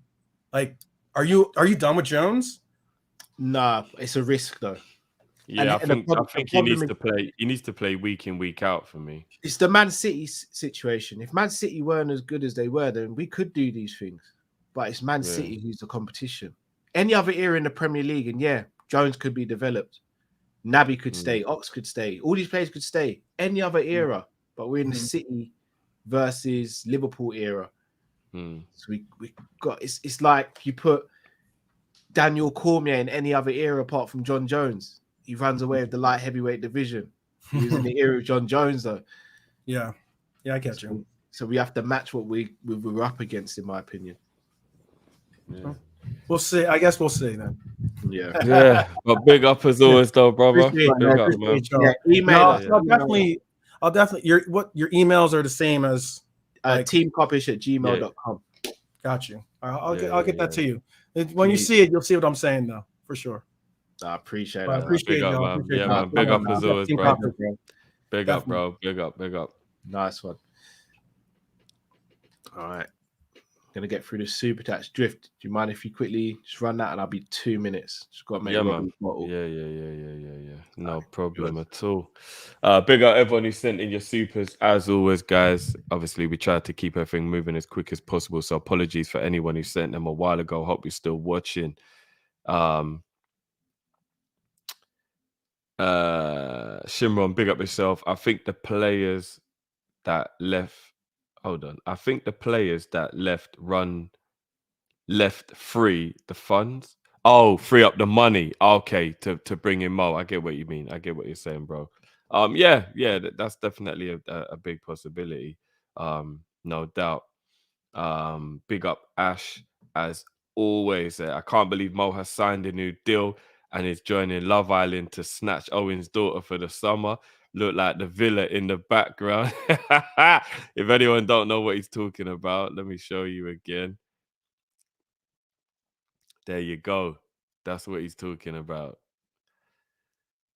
I'm not gonna lie, the tan is on point. He actually does look like he's on Love Island, isn't it? That's actually hilarious still. Man, like Jamrock, Origi and Taki played a combined 702 minutes in the Premier League and the Champions League. That's not a lot, but bro, it's not just about how many minutes they played, though, bro. We got to be real. They played a massive part when they played in getting crucial goals or assists at important times during the games, especially Taki in the cups. So I think it's more about your impact than how many minutes you played with regards to like having people available with Klopp, because I know that's obviously to do with the rotation. Musa Left C, big up yourself, bro. Why we not mention Diaz as the Mane replacement? Yeah, that is true, but it's because Diaz was here already, bro. And I think that's the reason why, because with Diaz already being here, it means that it's not really about the squad we had that nearly won the quadruple. Diaz was in. So therefore, I think that's why people aren't talking about it in that regard. But you're right. He will play left wing. So in that regard, I know what you mean. Big up Bayesian. Come on, big up, man. Very generous donation. Big up yourself as always, brother. Diaz, Nunes, and Salah front three is going to be rapid, as he was saying as well on the call. And I can see causing defense problems. Bring in Barella now and we win the quad. Bless up, fellas. Always smash the like button, people. Let's go. You heard him, people. Smash that like button. Big up Bajan as all. And he's right. That front three has got hella pace in it. It really does. I think that's going to be the difference now with Nunes playing over Bobby, is that we now have a central player. Well, we kind of experienced it with Mane because Mane had that pace down the middle. But yeah, it's going to be like that. Mr. Dare I say it, big up yourself as always. Elliot played 345 minutes. Oh, here he says, and Dina and Itaki combined. So basically, he played less. The combined two played less than Elliot. Is that true though? Did Elliot play that much football? Big up Chris as always. Wood has changed the bank password. J Dub is fuming. Yeah, he must be. I'm not even gonna lie, he actually must be. Big up Ash as always. Carvalho replaces Taki. Salah, obviously, other Salah. This Bobby replaces Origi. Diaz replaces Mane. Jota replaces old Bobby. We are good. We are in a good place. Right-sided midfield is the issue. Also, bringing Matinho on free for one season as Thiago. Yeah, he is free in it. It's kind of mad. Is that in reflection? I'm guessing that's in reflection to what John said as well. Why John said, because Matinho is free. So yeah, I get where you're coming from there, bro. Nona, big up yourself on becoming a member. Big up yourself, bro. Appreciate that as always. We've got some cool member stuff coming. Yo, we've got some stuff coming for you like this week, yeah. I'm gassed. I ain't even gonna say it out loud, but I am excited. I am very, very excited about a new show that we're gonna have for you guys coming up. It's gonna be very entertaining. It's gonna be very, very entertaining. I'm very excited. Big up on that. Big up Troy as always. Jamrock came in like, Annie up, smack that fool. Big up yourself, bro. Troy again. Okay, Jiff, I see you with the after hours ASMR mic. Look, I don't know about no after hours, but I know, man, had to get the new mic. You know what I'm saying? I had to. Don't ask me why I went for silver. That's just me being extra. I know everyone gets the black mic, but I just wanted to be a little bit extra. You know what I mean? A little different in that. But yeah, big up yourself, bro. Big up everyone who's noticed the setup as well. You know what I mean? I try to think it simple but effective, you know? Simple but effective. So big up everyone who's been giving me the love and that for the new setup. I'm still adjusting. The mad thing is I've actually got red lights behind me, but I don't know if you can see the glow. But yeah, I've got to maybe fix that a bit so that looks a little bit better. But yeah, big up. Troy again, big up yourself, bro. If we don't sign another midfielder, I'm just going to rewatch the Liverpool edit highlight videos of Ox on loop to hang. Yeah, I don't really know what we're doing with that one. I really don't. Terry says Trent will be the Shearer of assists for the decade. For decades. Oh, you mean like as in, yeah, that's a massive possibility. Like as in Shearer holds that record. Think about it. How many people? What is he? 23? It's 23? That means he could be doing this for another 7, 8, 9, 10 years. Mad. Yeah. That's mad. That's mad. So you could be right there. You really could be right, bro. Ash says La Bombonera might be the best atmosphere to watch Boca Juniors versus River play. Okay. Best pitch in London, Hackney Marshes or Scrubs in Acton. Undefeated on a cold Sunday morning separates the men from the boys. Them cold mornings. Ash, I don't know if you know about this. You remember when the pitch was frozen? We're talking about old school now. Pitch is frozen. Yeah. There is no undersole heat, and we're at the park. The blades, the studs, they ain't even digging into the grass, bro. Ankles can be broken at any time and feels like he's ice skating. Shout out to all the old school ones who know. Zabiri, right, yesterday was my birthday. Drop the beat. Big up, bro. You should have let us know, man. Big up yourself, bro. Happy birthday, Zabiri. I'm not going to lie. I still haven't managed to change I'm gonna do that. I'm gonna do that tonight actually because I can't look at it. But just for Zabiri for the last ever time, because he's still a Liverpool legend, regardless of whether he's not a Liverpool player anymore, is the beat drop for Zabiri with Mane in it. Forgive us.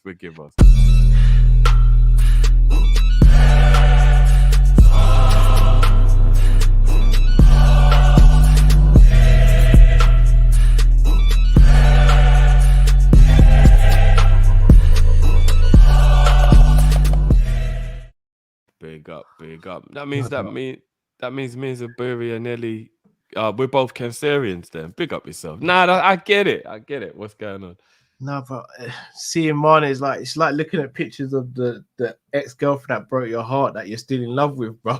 Yeah, I know. It hurts. Nah, bro. bro, who you telling, bro? It's Mane, bro.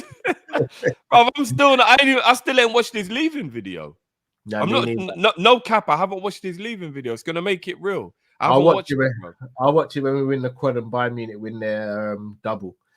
Do you know what, bro? Same reason I never watched the Nipsey Hussle memorial, bro. I didn't want it to be real.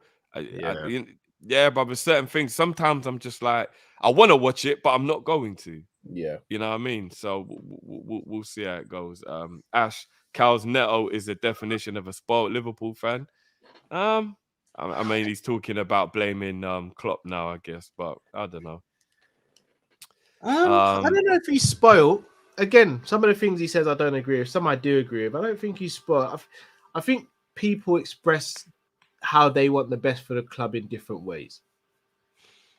Yeah. Because ultimately, he wants us to win. And he thinks there's elements of what Klopp does that maybe holds us back. I don't think that's bad. Although I do think he went over the top with some points. I don't think it's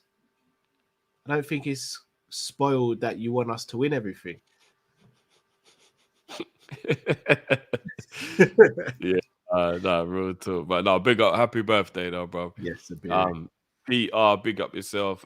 Can't call in, just got back from a 27. A what? 27.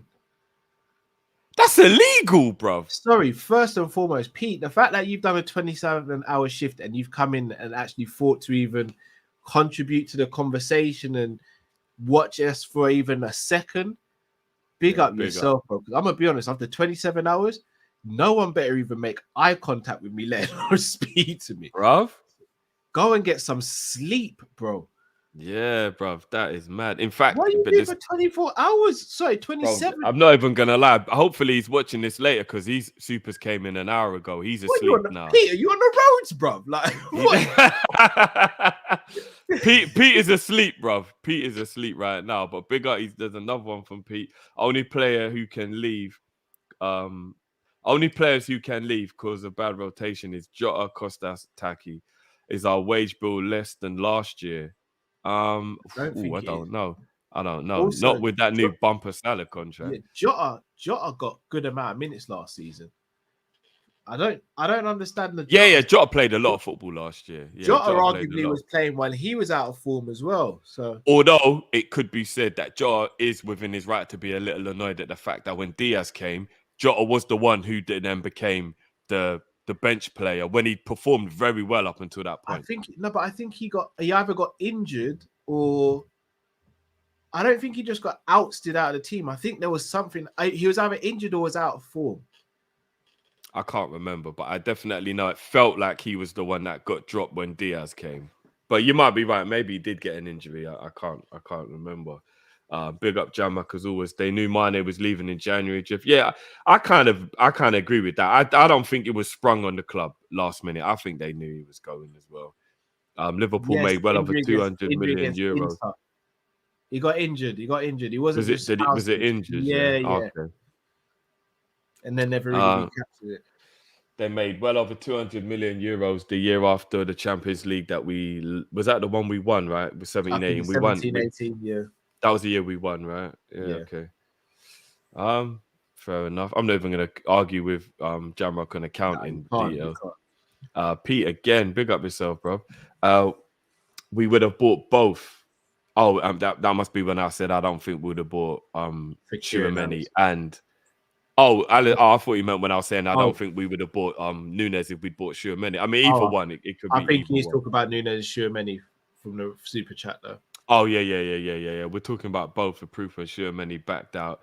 We bought Nunes straight away. I don't know though, bro. I still think that one. I don't know. I still don't know if the club would have went, because what that would have meant would have been, Cal, that would have meant within a week the club would have gone 140 for both. 140 for both. Can you imagine Liverpool spending 140 in the space It of wouldn't 7 have been days? 140. The Tchouaméni one was 60, including add-ons, until Real Madrid came and blew out of the water, from what I hear. Yeah, no, but that's what I mean. But that was mil, not euro. That was sterling, right? Yeah, so that'd been 120 because Nunes was what, 64. So 120 in it'd been 60. Well, I mean, going off the premise that it's the 80 if we pay the full amount. So 80 and 60, bro. That's 140. But when would the club ever go 140 in 1 week, bro? Like, can you imagine that? I hear that, but remember, we sold Mane. We're going to be selling more players before the end of the window as well. We are making stupid money at the moment. It's not beyond the realms of possibility. And if that is true, then I think it's a very silly decision to have not had a backup player we can get this summer. Because why would you go for a whole year and wait for a player who's not as good as the one you were going to buy anyway? So I fully agree with that. But here's the thing: I reckon Real Madrid came in late for Tchouaméni. I don't think they were watching him as long and discussing. And I think Tchouaméni just had his head turned at the last minute. So if you're interacting with a player, and yes, with hindsight, you should never put all your eggs in one basket. But if you're interacting with one player for such a long period and you feel that it's done, you're not going to necessarily start speaking to other players seriously because you feel as though it's done. And then he had his head turned. But again, I still don't think that would be an excuse not to sign a centre midfielder. But here's the thing. Say, for example, we did sign Tchouaméni and Nunes this window. For me, then, let's say we still got Ramsey and still sign Salah to his new contract. Effectively, you're going into next window, next summer, needing maybe one player, if that. So it's not like we would have solved most of our issues for the next 5 years. So we wouldn't have to start spending big again next summer and the summer after because as Liverpool 12th man rightly stated, Kelleher's still young, Trent, Konate, Gomez, Tsimikas. You'd have had Tchouaméni there. You'd have still had Curtis, Elliott, Carvalho, Nunes, the new right winger we may potentially get next summer. So it's like, I think we would have been all right. We wouldn't have had to spend big. Hence why I think it's so important to get these two players over the line this window, because then next summer we might not even need to do any business, to be honest. Yeah. Well, yeah. It would depend on what happens with Ox's contract, and yeah. Well, yeah. We'll just sign the thing, man. Just get the players in there, man. I don't really care anymore. Jamrock, Suarez top 10 goals and goal post and crossbar hits. But we'd have to make a whole video out of that one. There's actually a video going around online of it. The best one is definitely the volley against Arsenal. Oh goodness, that was a joke. On the half turn, that was a joke, bro. If that had gone in, bro, yeah, that would have been ridiculous, bro. Mr. Sinclair, Klopp was the key man with the highlighted key, behind Salah's new contract signed today. Rumor is Klopp called J Dub. I'm saying not this time. I'm talking to TMZ.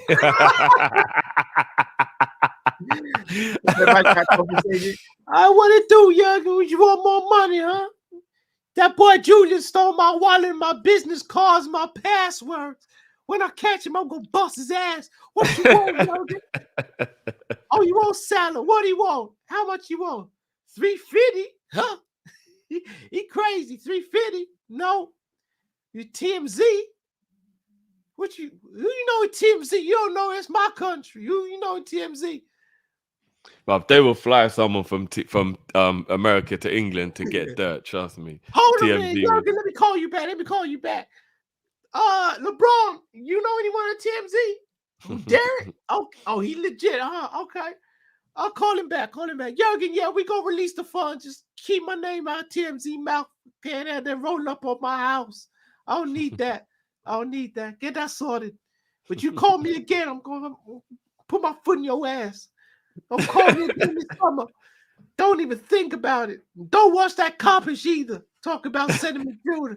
Y'all got Badageezy in the reserves. I'm watching now. I'm watching you under 23s now. F out of here.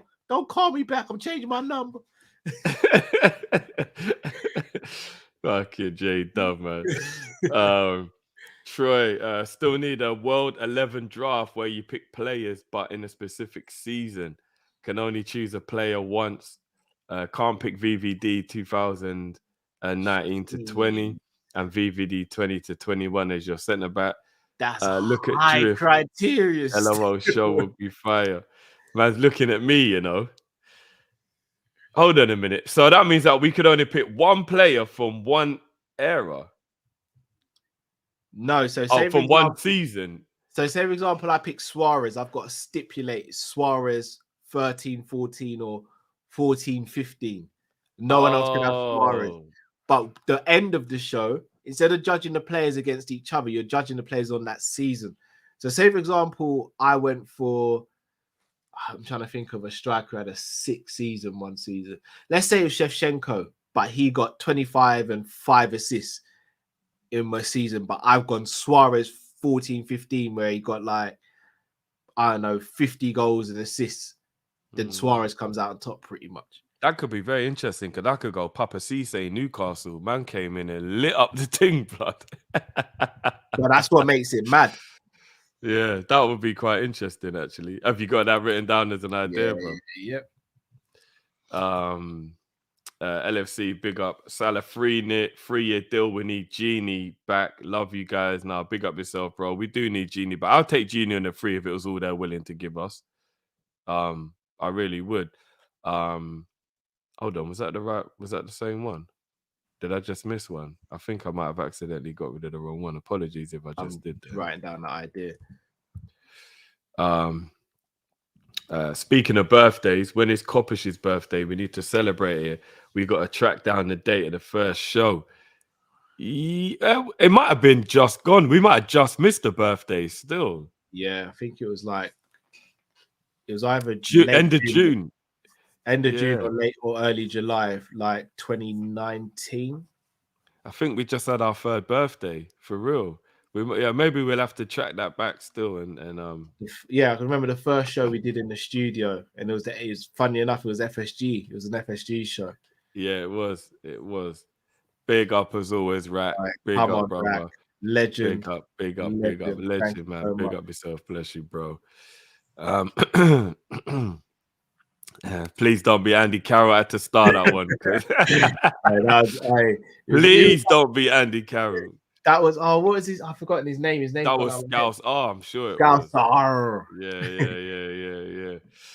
Michael, big up yourself, bro. Would you take Scamacca from Serie A? I don't know much about him. Do you know anything about him? Yes, I would have taken him if we hadn't got Nunes. But now we've got Nunes, there would be no need. Okay. Big up Grace as always in a super sticker. Big up Grace. Every show pretty much. So yeah. Big up Grace, man. Definitely, 100%. Jamrock, Drift, I challenge you on the Divock and Taki needs replacing because you said bin off domestic cups and they played a combined 702 minutes. Again, I've said before though, bro, it's about moments. It's not about minutes. It's not about minutes. Think about it, bro. If I was only allowed in your yard for 30 seconds, yeah, but in that 30 seconds, I took a baseball bat to your 72-inch screen. It don't matter how long I was in the room, bro. I caused the most issues you've had all year. All year. You know what I mean? Like, you'd hope that's the most issues. Yeah, I would hope. Yeah. But it's all about impact, bro. It's all about impact. I get what you mean, but it's about impact. And those two both had a big impact on the season, even if they didn't play that much. So that's what I think anyway. Chris, need Cal to do his JW Henry impression. Where's my money? Where's my money? Where that?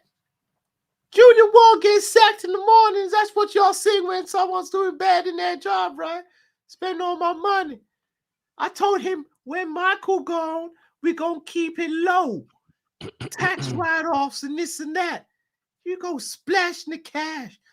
Darwin, ain't that a genius from centuries ago? What we doing here? Spending all my money. I want to buy a new yacht this year. Come on, man. Enough's enough. You trying to buy too many? That's too much money. That's what you could have called him. That's too much money. Y'all gonna buy Nunez now? How many forwards y'all want? Just managed to got rid of Divock and Tacky. Come on, y'all. Enough's enough, man. Trying to buy this new yacht. F out of here. Peace. Boy. You know what, Jammer? You know what, Jammer? I'm not gonna lie, bro. Here's what I'll say to this, and I'm gonna sound a little bit like Callum here. It's not just about a few minutes here or there, bro. If the guy's good enough, Moussa Diaby would not just play a few minutes. He would raise the level of everything, and it force his way in. Yeah, I'm not gonna lie. Moussa Diaby's the guy. That's probably the guy we should go for. I love Neto. I love Dembele. Diaby's the one for me that makes the most sense. Yeah, I hear you. I think it's Gnabry based on the fact that he's kind of more of a seasoned player, whereas Diaby's still got that growing, learning about him. That's so why I I think want him though. Because I hear that. I think we'd wait longer for Diaby's peak though. I think Gnabry could probably come in and hit the ground running. Do you know what I mean? Maybe. But yeah, I mean, it's if buts and who knows, innit? Who knows? Ash, PR over Jack Bauer. Jack Bauer plus 3 hours. Yeah, all right. Jack Bauer's looking kind of old in that new advert now. Still, Of course he is, bro. He's been doing up 24-hour shifts for years, bro. I think it's full.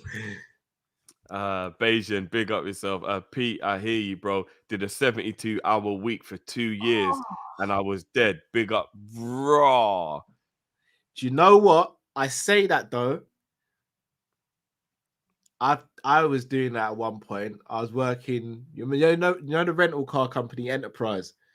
I was working for them and free at the same time in my late teens, and I was doing about 76, 77 hours a week.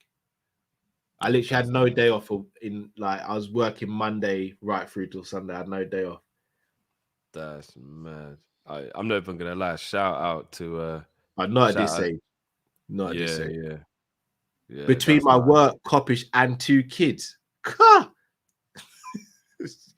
think I'm tired now. No, you know, you obviously I'm not gonna get into details, but you know, Dev Cal, he doesn't take a day off. He hasn't had a day off for 2.5 years. So, yeah, bro, nuts, bro. Yeah, that's what you call mad. I tell him all the time, you better slow down before life slows you down. Yeah, that's too much, man. Mr. Dare I say it with the last super. Are you okay, Naby? 12 rounds, Grass versus Naby. Who wins? I'm not gonna lie, because Matt ain't here, the slander. You've been hit by, you've been stopped by a smooth criminal. Naby, okay.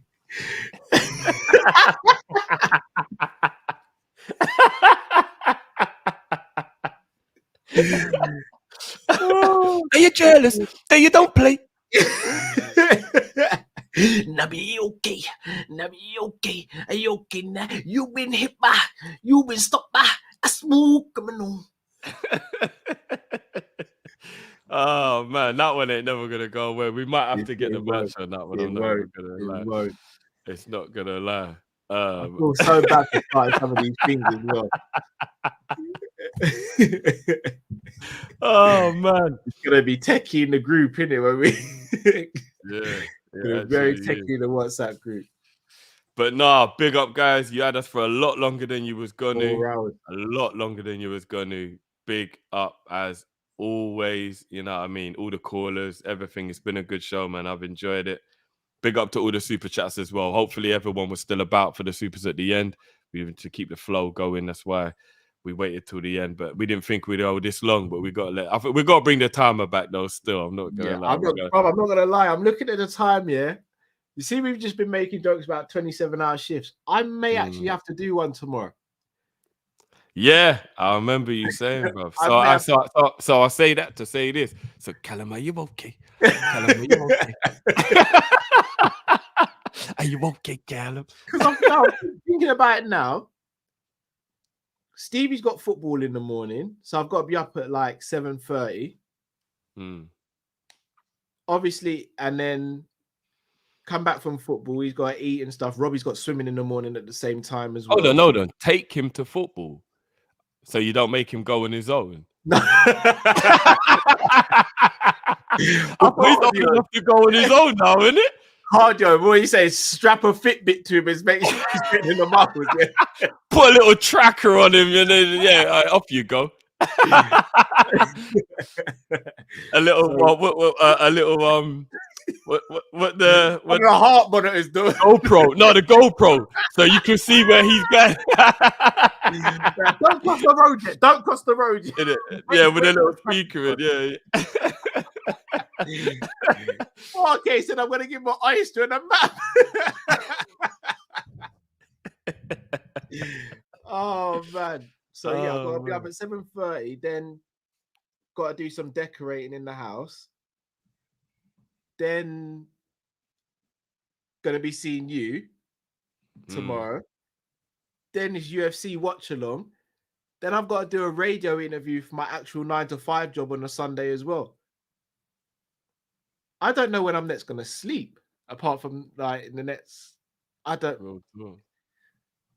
And if Robbie and Stevie even think about doing a madness tonight, they might all sleep in the shed, bro. I'm not gonna lie to you. I need a proper kip tonight. Yeah. Nah, I hear you, bro. I was gonna say something, but it's not inappropriate, but it is inappropriate. So I keep it to myself. I can only imagine, bro. It's got something to do with doing DIY. Just don't be late. Just don't be late, bro. Just don't be late. Oh, sorry, guys, that you're not. Because then you're gonna be even more tired, bro. Oh, that's the inside joke with being drifty. We can't even let you in on it either. Yeah, I can't let you in. That was a bit too. Yeah. Can't let the cat out of the bag on that one. No, we can't on that one. But big up everyone as always, man. It's been a good one. We'll be back on Monday. So yeah, bless up, man. Anything you want to say before we round up, Cal? I was gonna say, if I'm not in a bad way on Sunday, I might have something for you guys on Sunday. Might, if I'm not in a bad way. It's a might. Either way, we'll definitely be back on Monday as always. 100%. I'm trying a little thing for Sunday. 100%. I'm still 50-50 if I'll make Monday because I don't know if I'm gonna be drunk birthday, or whatever. So yeah, we'll see. But I might little final appearance, little cameo if anything. We'll see how it goes. But yeah, here's the thing. I'm gonna say we'll give one of your players slander, but my name. They're all gone, bro. They're all gone, bro. There's nothing left. There's nothing left, bro. Oh man, I can't even get on. I can't get on at Nunes. He's new in it. Like he ain't done nothing yet. So there's nothing left, bro. Boy, mad thing. I'm holding Firmino, bro. That's all I've got now. But as I said to you and Matt, you might lose players now and again, but at least you get who you want, innit? I don't even get that. No, but I'm not gonna lie, bro. If Bobby goes, I'm gonna be hurting as well, bro. Not as much as you, but that will hit me though, man. Bro, not like me, bro.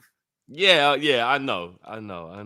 Bro, the missus had to sit me down and was like, "This can't stay in the front room. It doesn't look good when we have guests round." So, what do you want me to do? Stevie likes it there as well. Yeah. Mark, by the way, he's not my favorite anymore. He's not my favorite anymore, or one of my favorites anymore. I don't have any more favorites. I can't take any more leaving the club. I don't have any more favorites. Joey G, yeah? Yeah, I don't have any more favorites. I'm done. I don't have any more favorites. And I'll tell you who look. Are you okay, Naby? I am fully on that Naby boat. In fact, get Naby a new contract immediately. immediately. Him and Ox, 100%. Get All them I'm two saying, new if Barella comes this summer, and then next summer Naby goes and we get Bellingham, quad. That feels a bit too much like you're playing Football Manager there, Cal. That feels Wink, like the wink. quad. Oh, there. We'll see. How it I'll be goes. honest. If Bobby goes this season or next summer, then you might just see me behind the blank screen. I'm not gonna lie. Might see behind the blank screen. I hear that. But nah, people, love as always. Enough, Smash the love. like button. Make sure you subscribe if you're new. And yeah, man, big out everyone, man. We will see you on Monday, and you might see Cal on Sunday. Until then, people, let's go. Peace.